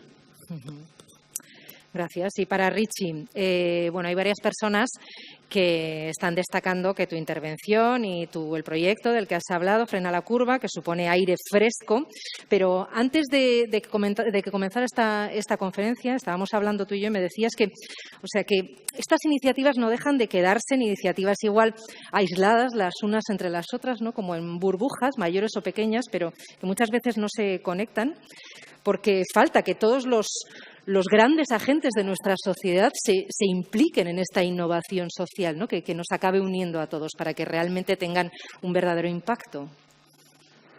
Sí, yo creo que una cosa que decimos, ¿no? Las personas mayores tienen como que implicarse más. Creo que todas nos tenemos que coimplicar más, ¿no? Y creo que los canales para que eso suceda no están bien establecidos, ¿no? Creo que tenemos como unas rutinas a las que estamos acostumbradas, que más o menos nos han ido funcionando y que ahora, por un montón de crisis en las que estamos inmersas, esos canales hay que repensarlos completamente, ¿no? Y claro, da trabajo, genera incomodidades, tenemos como, por ejemplo, la barrera tecnológica, ¿no? Está claro que ahora utilizamos la tecnología que más nos sirve, pero esa tecnología que nos da soberanía o autonomía para unas cosas nos las quita para otras porque, claro, somos muy dependientes de Amazon, de Google, de los GAFA, ¿no? Entonces, creo que ahí sin meternos más presión de la que ya tenemos, ¿no? Sino creo que en todo esto estamos todo el rato como con mucha prisa y pocos cuidados, ¿no? Y creo que tenemos que tener como esa perspectiva feminista más de hacerlo desde el cuidado y desde entender cómo ir dando pasos y celebrando cada pequeño éxito y cada pequeña cosa que hacemos, pero sabiendo que las infraestructuras que tenemos para gestionar lo común son insuficientes. Y antes, claro, paso a las diapositivas, tienes toda la razón de que mi programa era demasiado ambicioso para los 20 minutos. Creo que esa perspectiva de quíntuple hélice, ¿no? De cómo tienen que estar implicados los agentes ciudadanos, las instituciones, los agentes que tienen que ver con la investigación y la educación, las empresas, y todo eso además encardinado en el territorio, tenemos que hacerlo, pero ahora ya nos conformamos con que estén en una misma mesa, ¿no? Y entonces hacemos un equilibrio, ¿no? Igual que con la perspectiva de género, que haya paridad. Hay que dar un paso a que eso sea más profundo, a que realmente lo capilaricemos y entonces sea casi como algo normalizado, ¿no? A mí antes me pasaba que cuando iba a hacer listas de gente para un congreso tenía que pensar en, hostia, que no se nos cuele lo del género, y ahora sale de manera natural y a veces es que las primeras personas en las que piensas, entonces creo que hay un montón de cosas que vamos dando pasos, ¿no? Pero sí que creo que nos tenemos que poner esa tarea como algo fundamental, porque los mecanismos que tenemos no están pensados. No creo que eso del hexágono, el HIP ese, ¿no? Para la innovación pública, bueno, está muy bien para la innovación pública porque además tenemos que tratar de sostener lo público y que no se nos caiga, porque ahí está muy amenazado, pero que cada una nos lo tenemos que aplicar desde el ámbito en el que estamos para tratar de ir juntas hacia un espacio compartido. ¿Hay alguna otra pregunta aquí en la sala? Bueno, pues desde el canal de YouTube sí que nos están cayendo unas cuantas, ¿eh? Para Ricardo, en Frenando la Curva, ¿hubo iniciativas para personas o de personas mayores más bien? Yo creo que eso es una de las carencias, ¿no? O sea, participó muchos tipos de gente, hubo de todo, pero creo que ahí volvemos un poco a lo de la brecha digital. Es cierto que puede tener una parte como de ficción, pero también es una parte como que es cierta, ¿no? Entonces el proyecto, por ejemplo, que era muy emergente, era muy rápido, estaba creado ya desde redes que teníamos como previamente construidas, quizá no dio tiempo a ir incorporando como otras personas que no estaban, ¿no? Si tratamos todo el rato, por ejemplo, con lo de las chinchetas, ¿no? Dices, vale, estamos generando aquí un montón de chinchetas, pero realmente las personas que necesitan ayuda o que quieren participar no es tan fácil que lleguen a este mapa de chinchetas, ¿no? El mapa de chinchetas sobre todo servía como para visualizar cosas que luego otros agentes activaban, pero creo que ese es uno de los retos que tenemos también, en que los proyectos que hacemos, que aunque tratemos de que sean muy diversos, en general casi siempre se quedan como en, vamos a decir, en un primero o segundo anillo de gente que tenemos alrededor, y creo que tenemos como que romper esos anillos, ¿no? Cuando ya hablamos de proyectos intergeneracionales, creo que esa especie de inter o trans es lo que es como clave, pero no es fácil hacerlo, porque al fin y al cabo yo tengo relaciones con gente que tristemente probablemente se parecen demasiado a mí, y cómo conseguir estar en espacios más mezclados, que son los que permiten generar nuevas confianzas, creo que es donde, y en Frenando la Curva también se daba ese problema, ¿no? Bueno, igual algún día te puedes pasar por Zambrana para conocer in situ, ¿no?, cómo están rompiendo estos anillos. Hay una pregunta de Mónica Coronación para Aitor, que pregunta cómo han vivido las personas mayores el cambio de relación interpersonal y más humanizada por el cambio a través de los medios tecnológicos. Bueno, estamos en fase de beta. Ahora estamos en fase de meter el sistema. Me imagino que será costoso, nos va a costar. Todavía nos está costando. Bueno, como he dicho, ¿no? Pues cosas tan simples, ¿no? Pues como que la tablet, si lo implementamos en jóvenes, todo el mundo sabemos que cuando se enciende la batería hay que conectarlo, pues aquí que se puede quedar la tablet sin batería era un problema. Entonces, por eso tenemos que tener la tablet con simplemente un soporte de audio y conectada. Nos hemos dado cuenta también de que la mayoría o muchos de ellos tenían fibra en sus casas, que es algo que nos ha chocado. Cuando hacemos análisis de, claro, vamos a meter un sistema que funciona con datos. Estamos haciendo una previsión de qué tarjetas necesitamos para el sistema. Pues nos hemos dado cuenta de que el 50% tienen fibra en casa. Y es que llega bien la fibra a Zambrana, porque sí, hay pueblos de Álava en los que está llegando. Bueno, es cierto que yo creo que el Gobierno ha hecho una gran labor, en alguna manera, en conectarnos la fibra en el medio rural. Está llegando fundamentalmente a casi todos los sitios, y yo creo que hay un plan de desarrollo que llegará a casi todos los sitios, y eso de alguna manera nos posiciona en la intercomunicación con otros, ¿no? Y creo que esa fase de desarrollo y de aprendizaje la tendrán que hacer con una tecnología que tiene que ser invisible. Si les metes de 0 a 100 a manejar un ordenador, a apagar un sistema, a encender, a estar pendiente de cuando se acaba la batería, es un salto tecnológico brutal. Entonces, por eso tiene que ser una tecnología que conviva con ellos y que luego, poco a poco, vayamos complementándole. Porque lo bueno que tiene la tecnología es que es completamente escalable. Hay que arrancar con un paquete mínimo, que manejen el paquete, que se sienten cómodos, y habrá algunos que querrán avanzar y otros que estarán muy cómodos y querrán quedarse con ese estado tecnológico. Y ahí es en el que cada uno tendrá que decidir su futuro tecnológico. Bueno, pues poco a poco, pero ahí estamos y nos lo estáis demostrando además, que estamos dando pasos para mejorar la amigabilidad, tanto en las zonas más urbanas como en los pueblos como Zambrana y otros. Eskerrik asko, muchísimas gracias por habernos contado vuestras experiencias tan inspiradoras y nada, seguid con nosotros porque vamos a seguir con otras experiencias inspiradoras que han sido premiadas. Mila esker.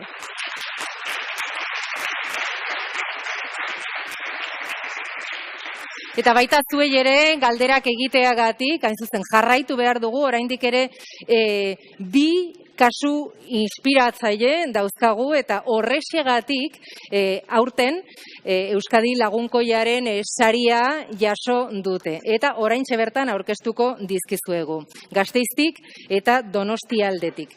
Y bien, bueno, pues ahora vamos a ofrecer un par de charlas relámpago de la mano de las representantes de las iniciativas premiadas este año con el premio de amigabilidad Euskadi Lagunkoia. Así que vamos sin más preámbulos a invitar a Sara Buesa, directora del Departamento de Políticas Sociales, Personas Mayores e Infancia del Ayuntamiento de Gasteiz, ongi etorri, que nos vas a presentar la práctica ganadora de este año.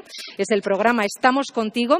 En pleno confinamiento, los servicios del Ayuntamiento de Gasteiz se reinventaron a contrarreloj para atender a las personas mayores. Os podéis sentar donde queráis, ongi etorri.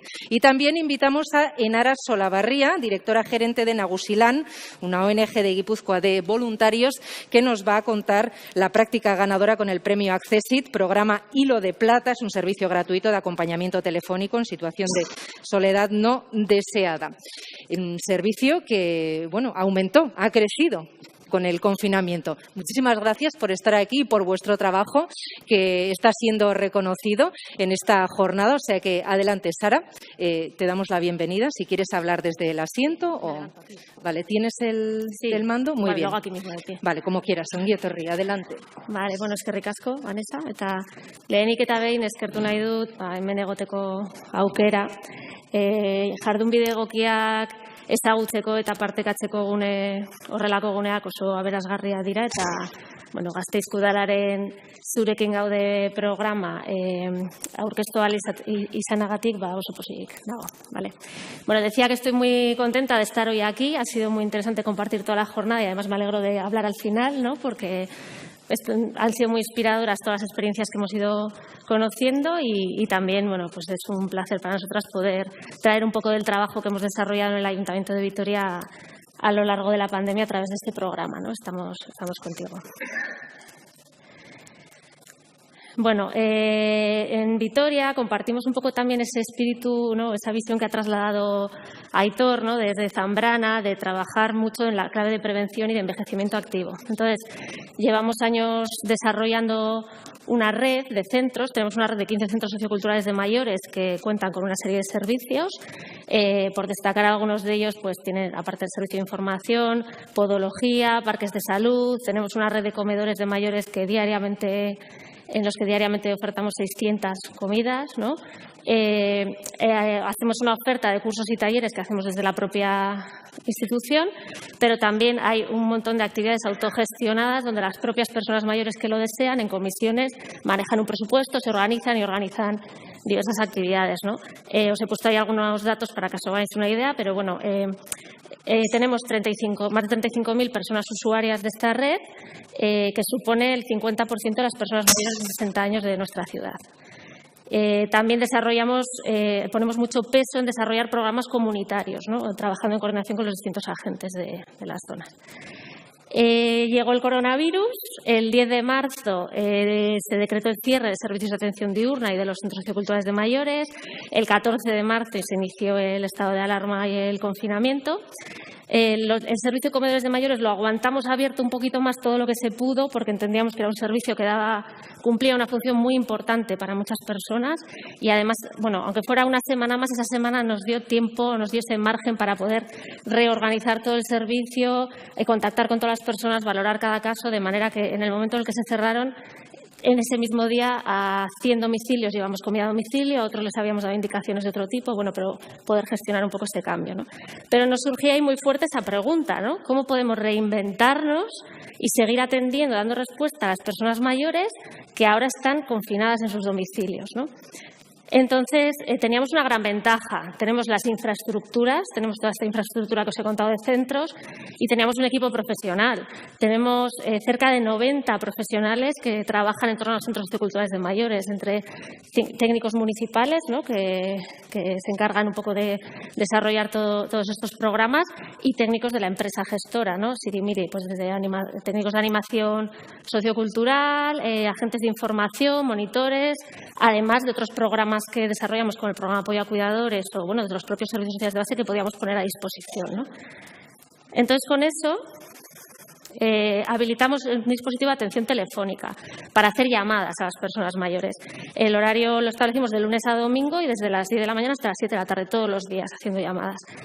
Los objetivos que teníamos con estas llamadas era, en primer lugar, conocer o evaluar un poco cómo estaban, ¿no?, las personas mayores en sus casas, conversar, acompañar, dar algunas pautas en relación a cómo manejar la situación de pandemia, ¿no?, con el coronavirus y, sobre todo, también detectar posibles situaciones de vulnerabilidad que pudiera estar habiendo, ¿no?, situaciones de soledad, personas que igual no tuvieran apoyos, ¿no?, familiares o sociales, o que emocionalmente también estaban tocadas con la situación, ¿no?, que ha sido dura y complicada para todos, y también que pudieran tener igual dificultades para cubrir sus necesidades básicas. Y en esos casos, activábamos apoyos en coordinación con los servicios sociales de base correspondientes, ¿no? Y pues los apoyos que hemos habilitado de alguna manera pues tenían que ver con comida a domicilio, o igual el apoyo en poder llevarles compra de alimentos o productos básicos, ¿no?, contando con la colaboración de personas voluntarias de Cruz Roja, ofrecer apoyo psicológico también en las situaciones que así lo necesitaran, incluso llevar materiales de entretenimiento que semanalmente hacíamos llegar a los domicilios, ¿no? Y luego establecíamos un seguimiento para cada una de las situaciones, que podía ser desde diario, en los casos que veíamos que más necesidad podían tener, o cada 2 o 3 días, o semanal. Ahí. Ya. Bueno, esto lo fuimos haciendo por fases. En la primera fase, desde ese 18 de marzo, empezamos a llamar, en primer lugar, a las personas mayores que eran usuarias de todos los programas que teníamos en los centros socioculturales de mayores, ¿no? Empezamos a contactar con ellas para ver cómo estaban y hacer todo este proceso. En estos días de marzo, pues elaboramos un guión un poco para llevar esas entrevistas o esas llamadas que se hacían. Hicimos una pequeña formación, ¿no?, para las personas que hacían las llamadas para ver cómo poder manejar las distintas situaciones que se podían generar en las llamadas o cómo orientar. Y también fuimos elaborando una base de datos de las personas, no solo de las personas usuarias de los centros, sino empezamos a hacer cruces de datos, que es lo que nos llevó a estas siguientes fases, ¿no?, de decir, bueno, vamos a llamar también a todas las personas mayores de 70 años de nuestra ciudad que viven solas y que no están atendidas en servicios sociales. Entonces, hicimos cruces con la teleasistencia del Gobierno vasco, con todos los recursos forales de la dependencia, personas atendidas en nuestros propios recursos municipales y con padrón, ¿no?, y viendo todas esas casuísticas y esas situaciones de personas que podía haber. A principios de abril dimos otro paso más, que fue habilitar 2 líneas de teléfono para que la ciudadanía nos pudiera llamar a nosotros también, no solo ser nosotros quienes diéramos el paso de hacer las llamadas. Y hicimos un folleto informativo, bueno, pues ahí lo tenéis de alguna manera, informando sobre estas líneas que había y esta posibilidad de contactar. Y luego pues continuábamos mientras nosotros haciendo todas esas llamadas, ¿no?, a las personas mayores de 70 años, inicialmente a las que vivían solas, y luego también dimos el paso de extender a parejas mayores de 70 años que vivían solas y no estaban atendidas por ningún recurso social. Hicimos también un trabajo de barrio, muy en lo comunitario, de pensar en qué establecimientos estaban abiertos durante el confinamiento. Pues las panaderías y las farmacias, ¿no? Donde podía igual haber más ese contacto con personas mayores en el día a día. Entonces fuimos pues contactando con las distintas panaderías y farmacias para colgar la información, informarles y que ellos pudieran hacer también esta información de este servicio que estaba a disposición. Esta foto es de la panadería debajo de mi casa, que todavía tiene el cartel puesto. La hice la semana pasada. Y luego, además, una vez que ya teníamos todo este dispositivo montado y en funcionamiento, empezamos a hacer otro tipo de acciones complementarias. Contactando con radios locales, establecimos espacios semanales de radio, en Radio Vitoria, Radio Gorbea, la cadena SER, y también un espacio propio en otro radio local, ¿no? Que es Radio Siberia, que llamamos Cita a las 3, que era espacio propio de los propios centros socioculturales de mayores, donde las propias personas mayores tenían protagonismo, ¿no? A la hora de llenar ese espacio de conversación, entrevistas. Pensamos que esta era muy buena opción porque la radio acompaña mucho en las situaciones de soledad muchas veces, ¿no? Y en casa. Entonces, bueno, con esto llenamos bastante ese hueco también. Además, establecimos un canal de YouTube, ¿no? Donde los monitores de los centros hacían pues programas grabados, ¿no? Para poder hacer ejercicio físico, y en las actividades intergeneracionales que normalmente llevábamos en los centros y que había ese contacto con los niños y niñas, pues tratamos de poner en relación también en este momento a no mantener ese vínculo intergeneracional. Bueno, luego fue el momento de volver a la nueva normalidad. Os pongo las fechas. Reabrimos los comedores lo primero en cuanto pudimos, el 15 de junio. Ahí suspendimos las comidas a domicilio. El 21 de junio terminó el estado de alarma y reactivamos los talleres. De hecho, diseñamos la programación de verano, a la que fuimos remitiendo a muchas de las personas a las que estábamos haciendo seguimiento en el programa, y fuimos poco a poco suspendiendo los distintos apoyos, ¿no? Finalizando. Siguen continuando activos algunos seguimientos. En agosto continúan 180 personas y ahora siguen 15. Fundamentalmente son personas, mujeres mayores de 80 años, viudas o sin apoyo social, familiar, en situaciones de soledad, ¿no? Que estamos tratando de mantener ese vínculo y enganchar un poco las acciones que habitualmente llevamos. Y actualmente las líneas que activamos continúan activas también y las vamos a continuar dejando activas. Nuestra valoración es que es un servicio que ha dado un buen servicio este programa. Creemos que hemos podido dar una respuesta ágil y hemos llegado a bastantes personas. Ahí tenéis algunos datos cuantitativos, ¿no? De las personas a las que hemos llegado. Las personas mayores de 70 años no atendidas de la ciudad son 11.500 personas y a todas hemos llegado de alguna manera o contactando telefónicamente o, cuando no disponíamos de teléfono, enviándoles el folleto a sus domicilios. Y hemos activado 150 servicios de comida a domicilio, en 43 casos apoyo psicológico, en 500 casos hemos llevado materiales de entretenimiento a los domicilios. Tenéis ahí un poco los datos. Y la valoración del servicio ha sido positiva por parte de lo que nos devuelven las propias personas mayores, es que lo han valorado positivamente. Pensamos también que hay que poner en valor la capacidad que han tenido las profesionales de adaptar todo, calendarios, tareas, programas, metodologías. Y luego, en el nivel comunitario, esta colaboración con agentes también es como muy enriquecedora, ¿no? De hecho, ahora estamos haciendo un proyecto de cartografía de los cuidados, recogiendo un mapeo de todas las iniciativas de cuidado que se dieron durante el confinamiento, desarrolladas tanto por agentes institucionales como sociales, para detectar lagunas y luego hacer un laboratorio ciudadano de recoger propuestas. Y eso es... Bueno, pues on time. Además, muchas gracias. Sara Buesa, por compartir con todas nosotras en qué ha consistido este programa Estamos Contigo del Ayuntamiento de Vitoria-Gasteiz para reinventar los servicios a las personas sociales, de las personas mayores durante el confinamiento, y que ha recibido este premio, por cierto, 3.000 euros para ir a visitar un lugar en Europa que os inspire en amigabilidad. ¿Ya habéis pensado dónde os gustaría ir? Tenemos que darle una vuelta, pero lo que hemos escuchado hoy de Manchester ya nos ha gustado, ¿eh? Veremos a ver, le damos una vuelta porque puede haber más alternativas, pero puede ser un destino. Bueno, pues posible Manchester. También en esta edición del premio de buenas prácticas en amigabilidad ha recibido un reconocimiento especial el programa Hilo de Plata, programa telefónico que ya venía de antes del confinamiento, pero que ahora se ha reforzado durante el confinamiento. Enara Solabarria, directora gerente de Nagusilan, nos lo explica. Ongi etorri, zurea da hitza. Nahiago dut. Correo. Jartxa. Egun on guztioi, eta lehenik eta behin eskerrik asko gonbidapenagatik eta aitortzagatik. Guretzako oso garrantzitsua da, voluntarioetzatik lan egiten dugunontzat, esfortzu asko dagoelako proiektu guztien atzetik, eta, holako errekonozimendu bat, asko suposatzen duelako, proiektu honen atzean lan egiten ari diren pertsona nagusi guztientzat. Eta hori esan da, noa pizka bat azaltzera, zer dan ilarrezko aria proiektua, proiektu zar bat delako, baina egokitu egin behar izan dugu urtengo egoerara. Comentaba que muchas gracias por la oportunidad de presentar aquí el proyecto Hilo de Plata, que el reconocimiento que se nos hace pues es muy importante para todas las personas que están trabajando, todas las personas mayores, voluntarias que están trabajando detrás de este proyecto, porque es mucho el esfuerzo que hacen y son muchas las horas de dedicación en la solidaridad con otras personas mayores que se encuentran en situación de soledad.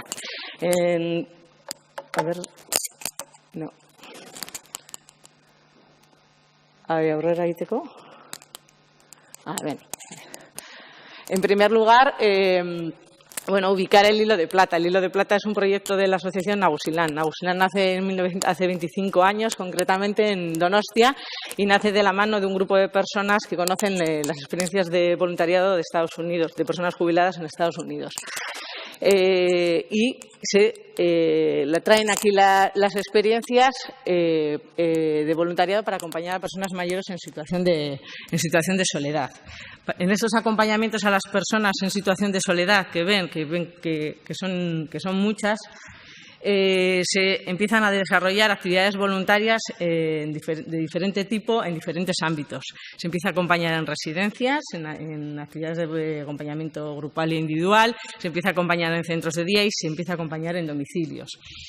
En esta tarea, en este acompañamiento en domicilios, se ve que no siempre es fácil, que no es tan fácil como decir vamos a hacer acompañamiento en domicilios, porque se encuentran con una realidad, y es que pues muchas personas que se encuentran solas pues están en zonas rurales donde a veces no es fácil desplazarse.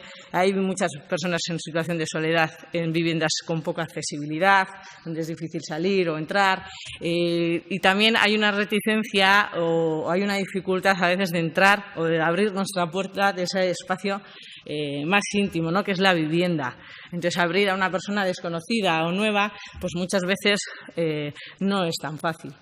Al encontrarse esto, diseñan un nuevo proyecto, el Hilo de Plata. Y ¿cómo podemos solventar esas dificultades? Y idean el acompañamiento telefónico. Con el teléfono podemos llegar a muchas más personas, podemos llegar a muchos más domicilios, podemos llegar a muchas más zonas rurales y atajar todo el tema de la accesibilidad en muchas viviendas. Y crean una línea 900 donde todas aquellas personas mayores que se sienten solas pueden llamar, gratuita, donde pueden llamar. ¿Cómo se organiza al principio, ¿no? El Hilo de Plata, que nace en el año 2000 y que ya lleva 20 años funcionando, pues se organizan en lo que es el local de Nagusilán. En el local de Nagusilán crean esa centralita, empiezan a difundir el teléfono a través del boca a boca, a través de materiales, y comienza la gente a llamar para charlar. El objetivo es pues aquellas cuestiones o aquellas conversaciones que podamos tenerlas, que tenemos las personas con nuestras amistades o nuestros familiares, pues aquellas personas que no tienen red sociofamiliar puedan hablar, ¿no? Y ser un complemento siempre a otros servicios de apoyo psicológico o de atención a otras necesidades. Con también una especificidad, que además de que puedan llamar, también se les llama. Una vez que acceden al servicio o se comunican con el Hilo de Plata, se les asigna una persona voluntaria y siempre conversan con la misma persona voluntaria. Y ya es la persona voluntaria quien se encarga de llamarlas en esos horarios o en esos días en los que acuerdan que van a charlar. Y se empiezan a hacer relaciones más allá de lo que es solo una actividad voluntaria, ¿no? Y ya se empiezan a conocer y empiezan a crearse otro tipo de vínculos. Y llega el 2020 y nos llega el COVID. Y de repente Nagusilán se encuentra con un doble reto. el reto de qué pasa con nuestras personas en situación de soledad en este momento de confinamiento. Si antes estaban en situación de soledad, ahora con el confinamiento se agudiza ese sentimiento de soledad porque se merman o se reducen las posibilidades de salir de casa y de tener una vida. Y aquellas personas que igual no tenían ese sentimiento de estar tan solas porque tenían sus rutinas de salir de casa, de ir a hacer la compra, de ir a su médico o doctora de cabecera, etcétera, se encuentran también confinadas y empiezan a sentirse solas. O sea, se crece exponencialmente el sentimiento de soledad en el conjunto de las personas mayores, sobre todo en aquellas que no tienen red sociofamiliar y que su actividad o su vida cotidiana va en relación a su rutina diaria, que se ve totalmente cortada. Y a la vez de esa preocupación por las personas que acompañamos, nos surge con nuestras propias personas voluntarias, que son también personas mayores y son personas también vulnerables ante la pandemia y ante la situación del COVID.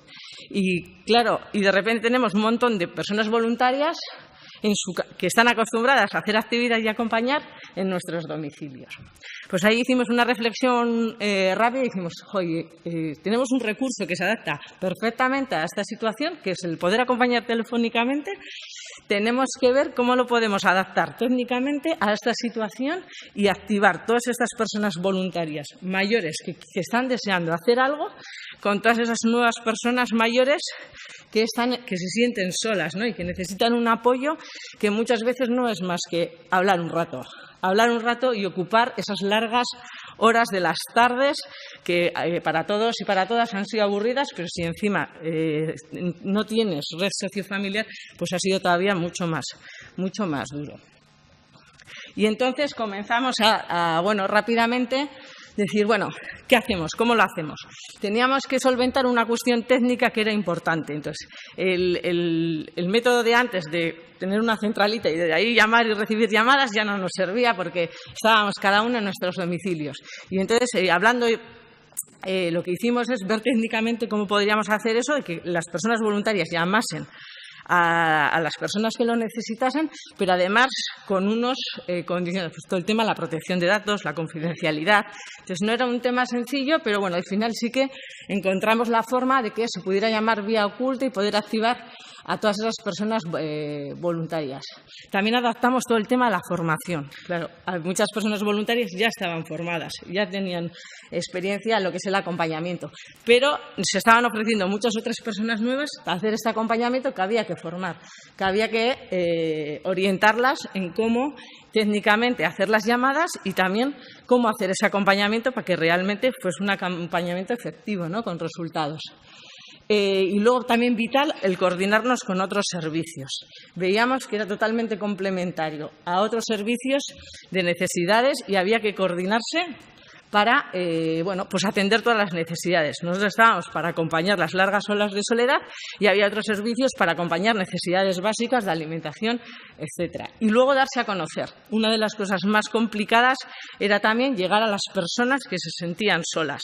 ¿Por qué? Porque dentro del colectivo de personas mayores las que más soledad tenían son las que menos participan en las redes, las que menos participan se conectan a Internet y tal. Entonces había que llegar por medios más tradicionales.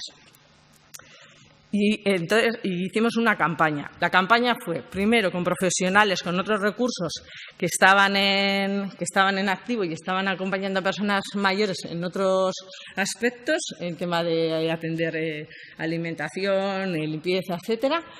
Y luego también los medios tradicionales, la radio, la prensa, pues aquellos que sabíamos que podían llegar a esas personas que pudieran estar en situación más aislada.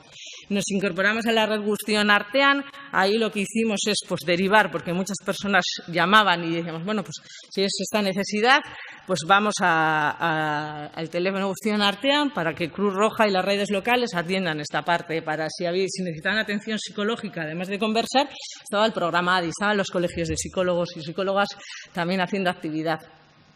En todo este proyecto, otra de las cosas más importantes es que fueron las propias personas voluntarias las que se activaron y venga, si queremos hacer algo, buscarnos la viabilidad técnica para acompañar. No queremos estar en casa, somos personas mayores, sabemos que somos vulnerables, sabemos que no podemos ir físicamente a hacer ciertas actividades de voluntariado porque nos ponemos en riesgo, pero queremos poder hacer algo desde casa, porque estamos bien y porque necesitamos ser también parte activa en la colaboración y la solidaridad que se está generando a raíz de todo este virus. Luego, bueno, pues las llamadas de otras entidades y otras comunidades también fueron importantes a la hora de la difusión. Todo el tema de dar a conocer también participaron las propias personas voluntarias. Y otra de las cosas positivas que se generaron es la gran solidaridad. Nos llamó, además de personas para ser atendidas o para conversar, nos llamaron muchísimas personas también para ofrecerse como personas voluntarias, empresas ofreciendo su personal para que hicieran también llamadas, profesionales del ámbito de la psicología, de muchos. No llegamos a poder poner en activo todas las personas que estaban dispuestas a hacer llamadas a esas personas mayores que estaban solas en sus domicilios simplemente para tener una charla agradable. Bueno, en primer lugar activamos el voluntariado en Nagusilán, pero como ya he dicho, luego ya fuimos incorporando a muchas más personas de otros ámbitos. Convertimos la formación que hacíamos presencial en online a través de una serie de charlas y les dábamos un pequeño material de formativo. Y luego, otra de las cuestiones también que fue importante hacer es ampliar la forma de entrada de las personas que lo necesitaban. Antes había la línea 900 y lo que habilitamos pues fue otras vías, ¿no? El WhatsApp, el email. Bueno, la idea, el objetivo era que fuera súper fácil el acceso por todos los medios posibles y que ninguna persona que necesitase hablar se quedase sin poder acceder. El objetivo, acompañar a mayores en situación de soledad no deseada, sí, a través de conversaciones telefónicas gratuitas, pero por otra parte también activar a las personas mayores que lo deseaban en hacer voluntariado, en acompañar y ser útiles, en sentirse útiles en todas estas redes solidarias que se crearon en las entidades y en la administración y demás, que es una de las cosas. Entonces, también otra de las cosas importantes fue el trabajo en red.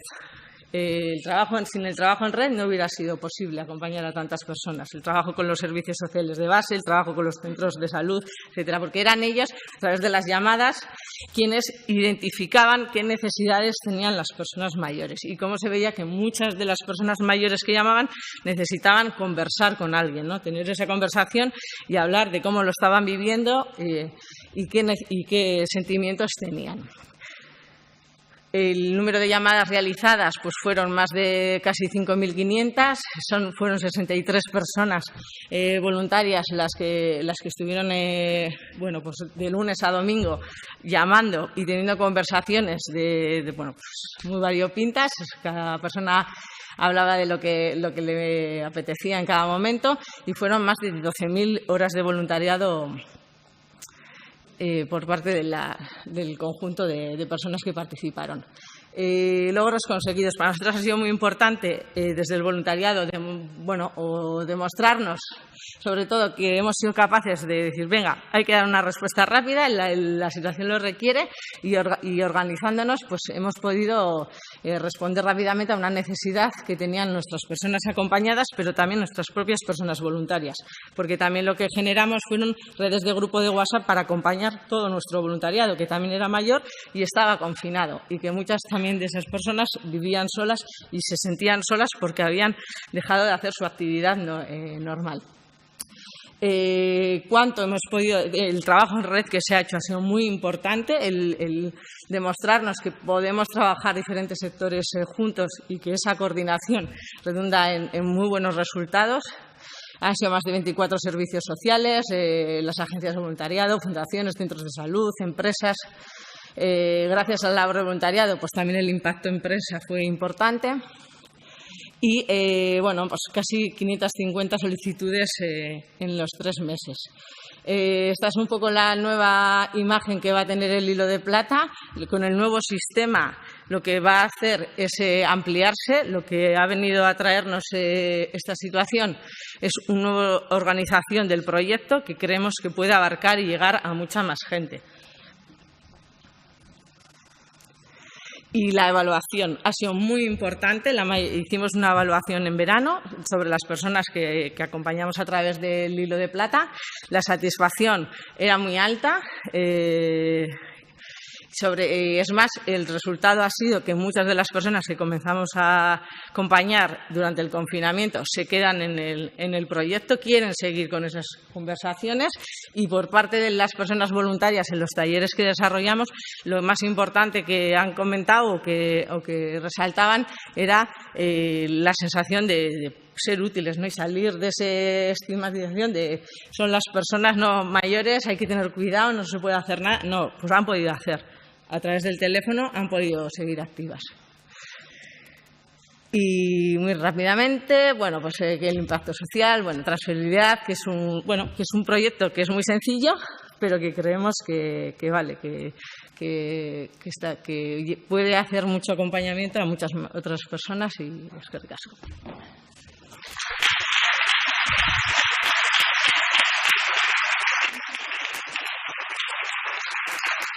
Eskerrik asko enara baita zuri ere, zilarrezko aria programaren nondik norakoak azaltzeagatik. Ez duk aipatzen duzun bezala gainera oso garrantzitsua da ikustea nola bi aldetatik datorrela elkartasuna, ez bakarrik animoak jasotzen dituzten pertsonentzat ona da, baizik eta euren bizitzari zentzu bat ikusten diotelako animoak ematen dituztenek ere.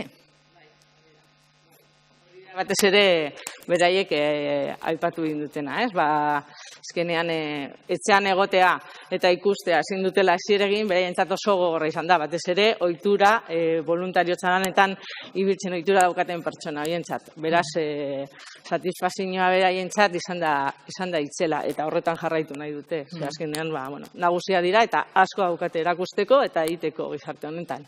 Batez ere, beste batzuei laguntzen. Hablamos de la importancia o del valor de este programa, ¿no? Que no solamente beneficia a las personas que reciben la llamada, sino también a las propias personas que ofrecen este acompañamiento. Bueno, estamos recibiendo felicitaciones por parte de las personas que nos están siguiendo desde YouTube. Ez dakit galderaren bat dagoen hemen dagoen publikotik edo YouTubetik ere, bateon bat badaukagu, pero empezamos con posibles preguntas que pueda haber en la sala. Hola, buenos días. Gracias a las dos por exponer vuestros programas, que son interesantes.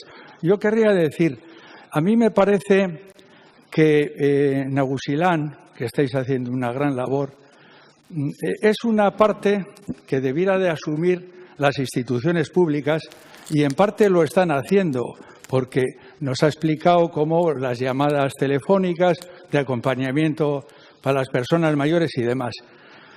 Yo no sé, ya sé que complementáis a las instituciones, pero no sé si eso es positivo o no es positivo, y deja de hacerlo las instituciones públicas.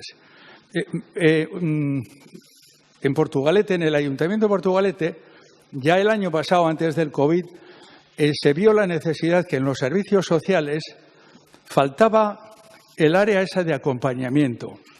Y yo me acordé incluso de vosotros, y me dijeron, pero si aquí en Portugalete no está Nagusilán ni nadie.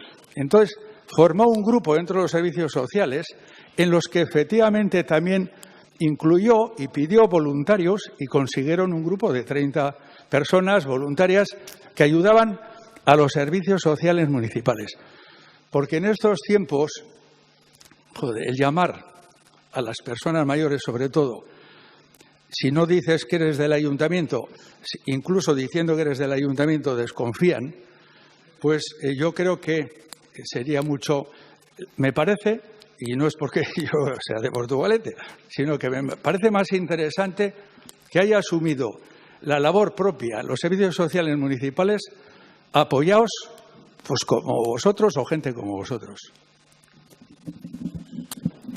Sí, nosotros un poco lo que intentamos siempre es complementar. Entendemos que, no sé, pero que la administración pública tiene límites. Hay límites porque hay límites económicos, porque hay límites de capacidades.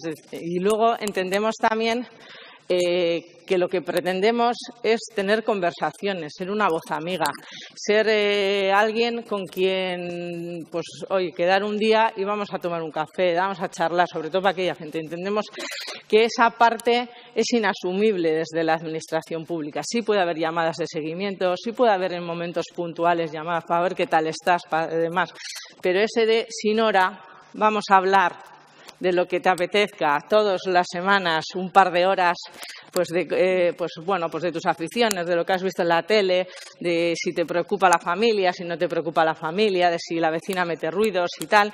Eso es inasumible y lo que vemos es que la gente necesita eso. La gente necesita hablar y ser escuchada. Y para eso lo que necesitan son, pues, red social, que muchas personas lo pueden tener en los familiares, en los vecinos, las vecinas, los amigos, pero no puede ser una persona de la administración quien nos llame para hablar sin fin de hora y tal, ¿no? Y eso lo tenemos que hacer desde lo comunitario. Y Enara, ¿qué franjas de edad, pregunta Gabriela Gómez, se identificaban entre las voluntarias? ¿Qué franja de edad? Sí. Bueno, a ver, nosotros depende un poco. Intentamos conectar a personas que pueden tener más afinidad. Hacemos una labor ahí de intermediación de gente que, pues, hay gente que prefiere hablar con una mujer o con un hombre, o gente más cercana a su municipio, o gente más alejada, pues porque si es un municipio pequeño, pues yo prefiero hablar con alguien no tan cerca. Entonces, las franjas de edad, bueno, pues pueden variar, pues 10, 5, depende. Es que es muy variado. Al final, pero sobre todo, ¿qué gente de qué edades se presentaban como voluntarios? ¿Para hacer voluntariado o para ser usuario? Para hacer voluntariado, pregunta aquí Gabriela. En voluntariado, ahora en la situación de COVID, gente joven, gente de todas las edades. Lo que pasa es que sí que damos prioridad a la gente mayor, porque esta es la actividad voluntaria que ha podido hacer la gente mayor con total seguridad. Hablamos de gente mayor, en Agustina solemos decir más de 82.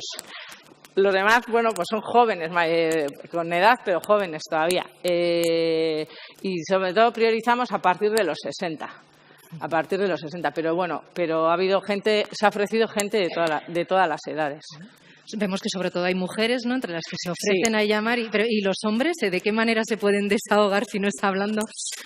¿Lo sabéis? Sí, es mayoritariamente. Tanto en el voluntariado como sí que es verdad que la soledad, a partir de cierta edad, son más las mujeres las que sienten soledad, que la soledad en los hombres aparece mucho más tardío, a partir ya de los 70 y muchos años, cuando enviudan, cuando empeora su situación de salud. Las mujeres aparecen antes, y entonces yo creo que emocionalmente también tienen más capacidad de solicitar, bueno, pues expresar, oye, pues necesito compañía o me encuentro sola, ¿no? Y eso hace también que lleguen muchas más. Y luego, bueno, pues las mujeres también pues implican mucho más en los temas emocionales y de acompañamiento y de cuidados, pues siempre tienen más ánimo para hacer voluntariado, pues en este caso, que los hombres. Pero bueno, ahí están los hombres también, y hay que animarles a que en este ámbito también pues hagan voluntariado, además de en otros. Claro que sí. ¿Hay alguna otra pregunta? Sí, bueno, daros las gracias a las dos por presentar las dos propuestas. Me parece que refleja muy bien lo que es la complementariedad, ¿no?, entre la administración pública, en este caso, y el tejido social, ¿no? Sí que me gustaría preguntar a Sara, porque en algún momento has hecho mención que la atención iba incluso al ámbito psicológico, ¿no?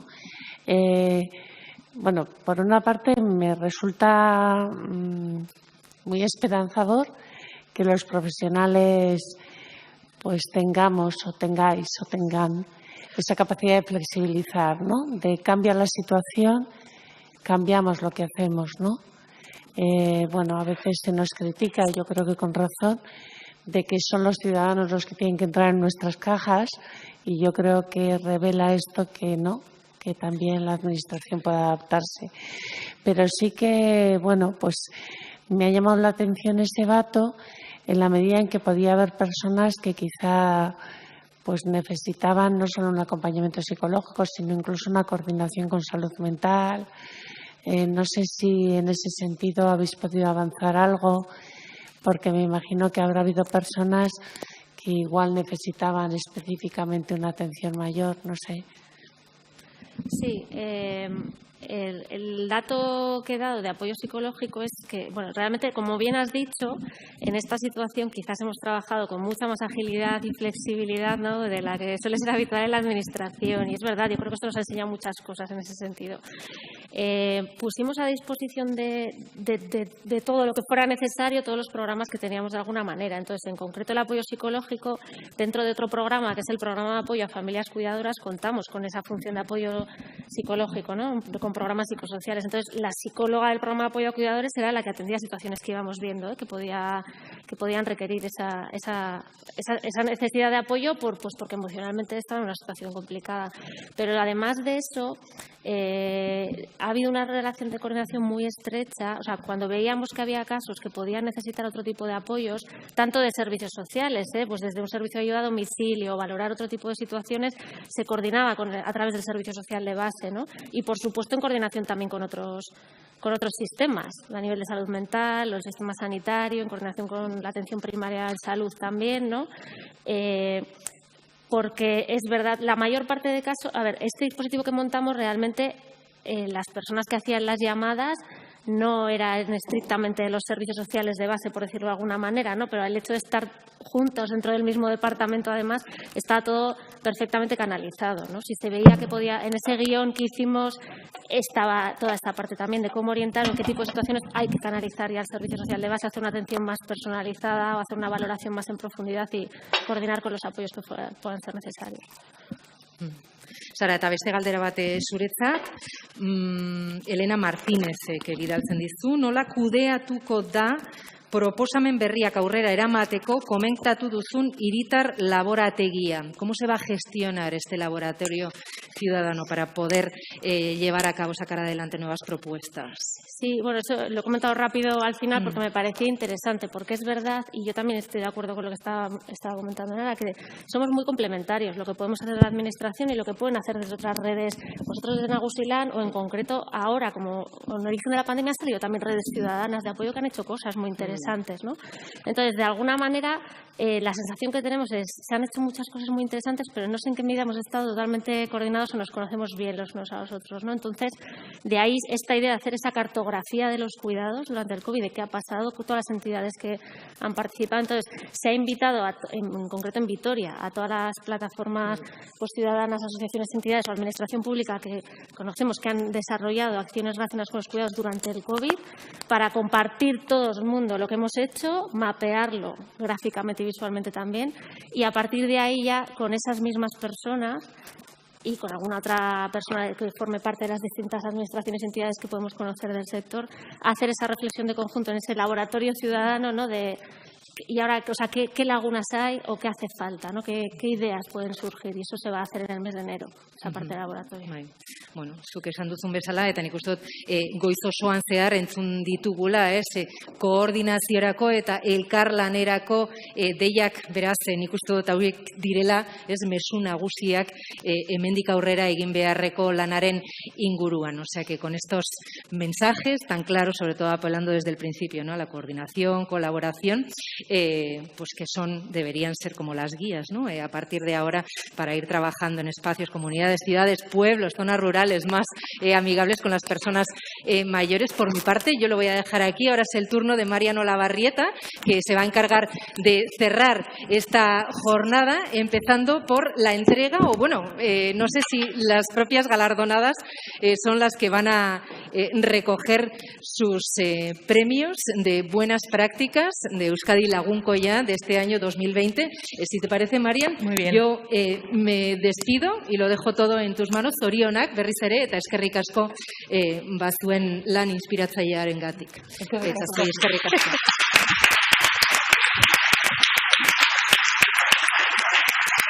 Bueno, egunon denorik, lo primero, pues eso, no vamos a entregar el premio, cada uno va a recoger el premio, señalar que han sido 12 los proyectos que se han presentado y que han puesto bastante difícil al al jurado la deliberación, porque han sido proyectos muy bien pensados y pensados por la situación que estábamos viviendo. Al principio costó mucho que empezaran a presentar proyectos, pues porque todos estábamos metidos en nuestra manera de salir adelante de la situación, pero bueno, poco a poco eso, han sido 12 proyectos, 6 del territorio histórico de Vizcaya, 3 de Guipúzcoa, 1 de Álava y 2 del Estado español.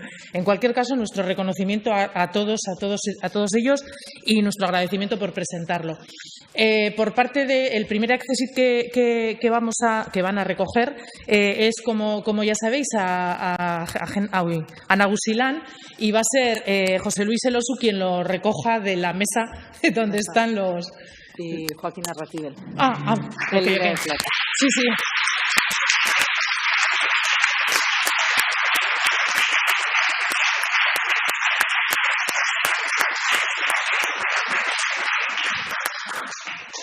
Hori da hartu behar duzuen.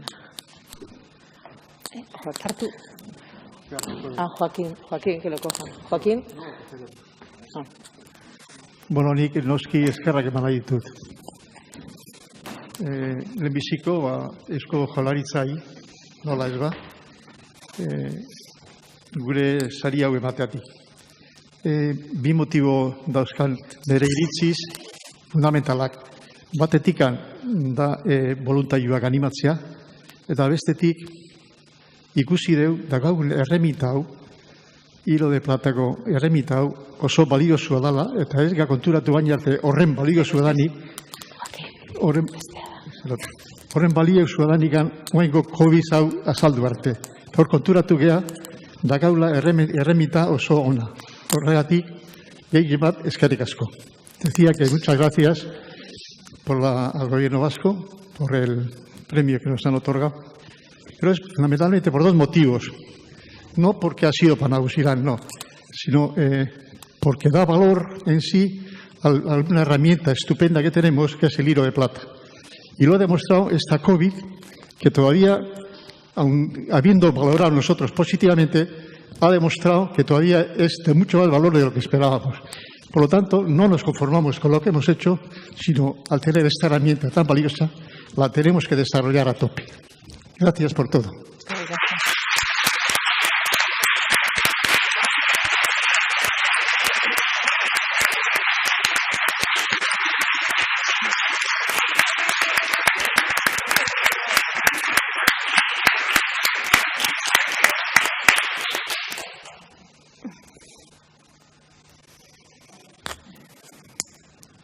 Es que ricasco. Bueno, y en el caso del...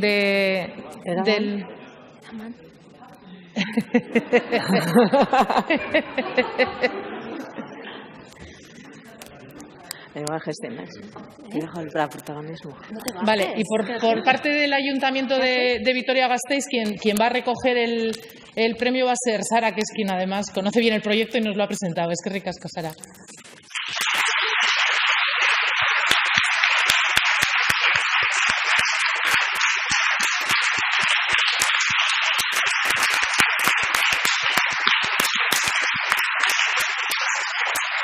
Bueno, mila esker, Marian.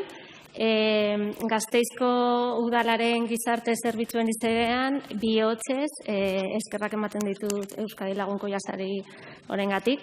Iaz, akzesita jaso genuen Piztu zure auzoa programagatik, eta aurten etorri da saria, bai.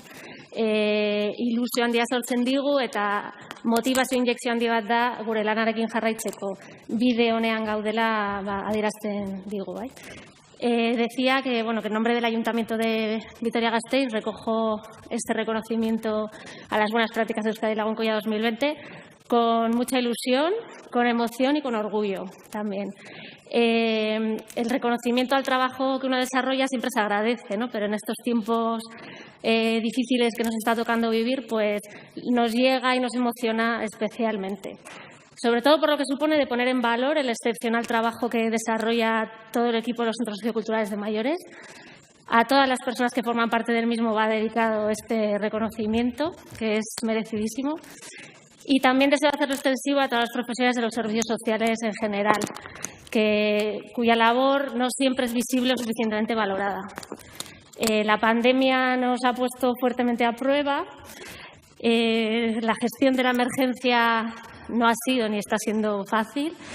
Hacemos algunas cosas bien, otras muchas podríamos hacerlas mejor, pero estamos trabajando desde luego desde la convicción profunda de la responsabilidad social colectiva que tenemos y desde el papel tan importante que tenemos que jugar como servicios sociales esenciales, ¿no?, para apoyar a las personas en situación de mayor vulnerabilidad y también de cara a la ciudadanía en general, ¿no?, para prevenir y paliar las consecuencias sociales de la crisis. Creo que, bueno, dentro de todo nos hemos sabido reinventar, hemos podido trabajar de esa manera ágil y efectiva dentro de la urgencia y sobre todo lo hemos hecho enfocadas y con mucha sensación de sentido en lo que estábamos haciendo. Así que yo personalmente me siento muy orgullosa de formar parte de estos servicios sociales y pues eso, mi agradecimiento es extensivo a todas las profesionales que forman parte de ellos. Es una inyección de motivación importante y nos anima este premio a continuar desarrollando esta línea de trabajo, pues que creemos que es el camino adecuado, ¿no? Así que eso, mila esker.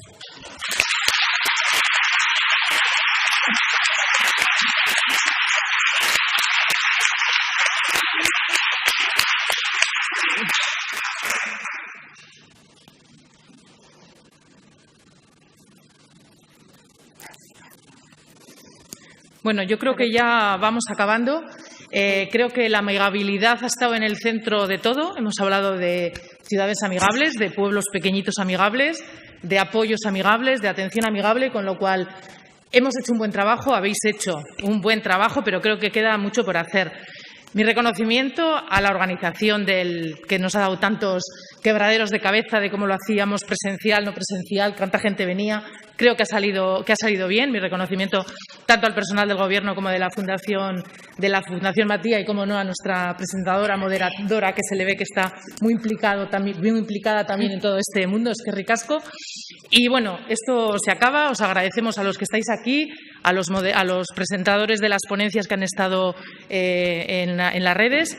Y solo pediros un favor, que por favor os cuidéis, que el año que viene queremos hacer unas jornadas como las que hemos solido hacer, que os cuidéis, que sigáis trabajando por la amigabilidad, que sin vosotros la amigabilidad no va a funcionar, y que aquí estamos para lo que queráis y que es que ricasco.